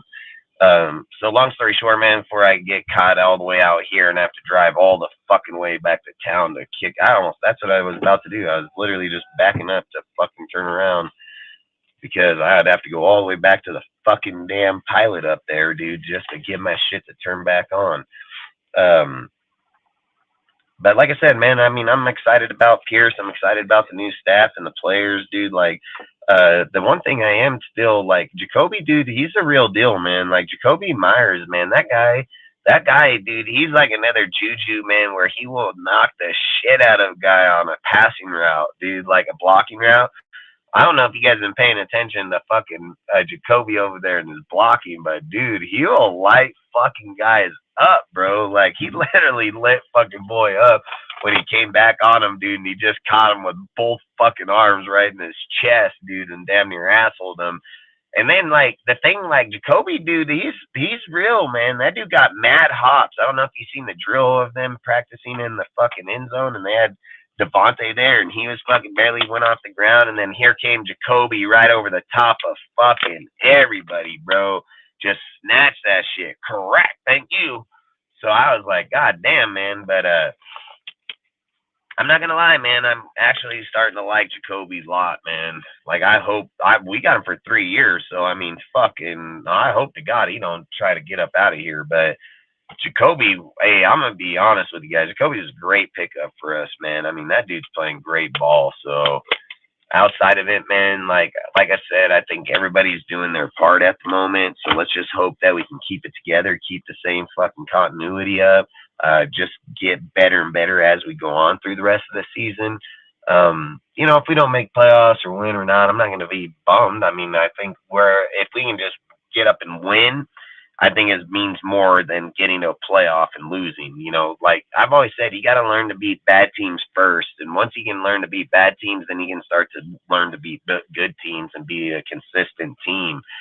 Because you don't want to be getting into the playoffs and fucking losing to bad teams, or losing or winning, or how would you say that? Losing to bad teams, winning.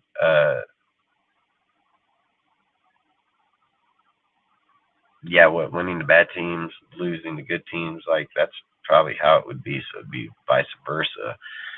But we don't want to be where we're sitting here trying to say, well, we're better than what we really are. So long story short, I just want Pierce to go out there, ball out, dude, like he should. I want him to keep the same energy, doing it game to game. The next two games are going to be bigger tell than the Giants by a mile. And then we can kind of see where we go from there, man. And like I said, I appreciate the guy. I fucking, hey, Richard, hey, I appreciate you too, bro. Salute, man. And I love the vibe from this team. You're right, dude. I mean, this team gives you a whole different aspect of what we're looking at. Max, the energy, even like Devontae when he didn't even get the passes, but Tucker got that pass and he was like, yes, you know, like, it just shows a different style of energy, man, and it shows that different style of vibe, like you're saying, because they're not so conceited about themselves anymore. You know, I think Devontae was getting frustrated with not getting the catches, but I think he's more solidified in this role that everybody's getting it, and it's not him. You know, everybody is. He's getting some. They're getting some. So, yeah, I love the vibe, too. And not only that, man, I love it on defense and offense, dude. And I've been a big-time criticizer against this defense. I've said I just want to see more of it. I want to make sure it's true. And I'm not going to lie, man, this last game, I mean, like I said, dude, they're 100% doing their job and proving me wrong. So I've always said, like, I don't have a problem with being proven wrong because it's only making sure our team is playing better. So that's fine with me. But you know, the other thing I was gonna say is like I hope that fucking Jalen Smith works out. Like I really fucking do, man. You know how good of a fucking pickup that would be and how cheap that we would get a guy like him for. Like, boy, that would just be fucking a steal, man. But yeah, and the AOC is looking like the man, bro. I mean, he played way more consistent in this game than he did game one. So he was most definitely playing better ball, looks better. Everything looks better. His accuracy was way better. He did miss a few passes to Kobe and to Devontae, but that's what it's expected from rookies, dude. And I mean, you can't ask anybody to just be perfect every fucking time. So, like I said, we got good shit, man.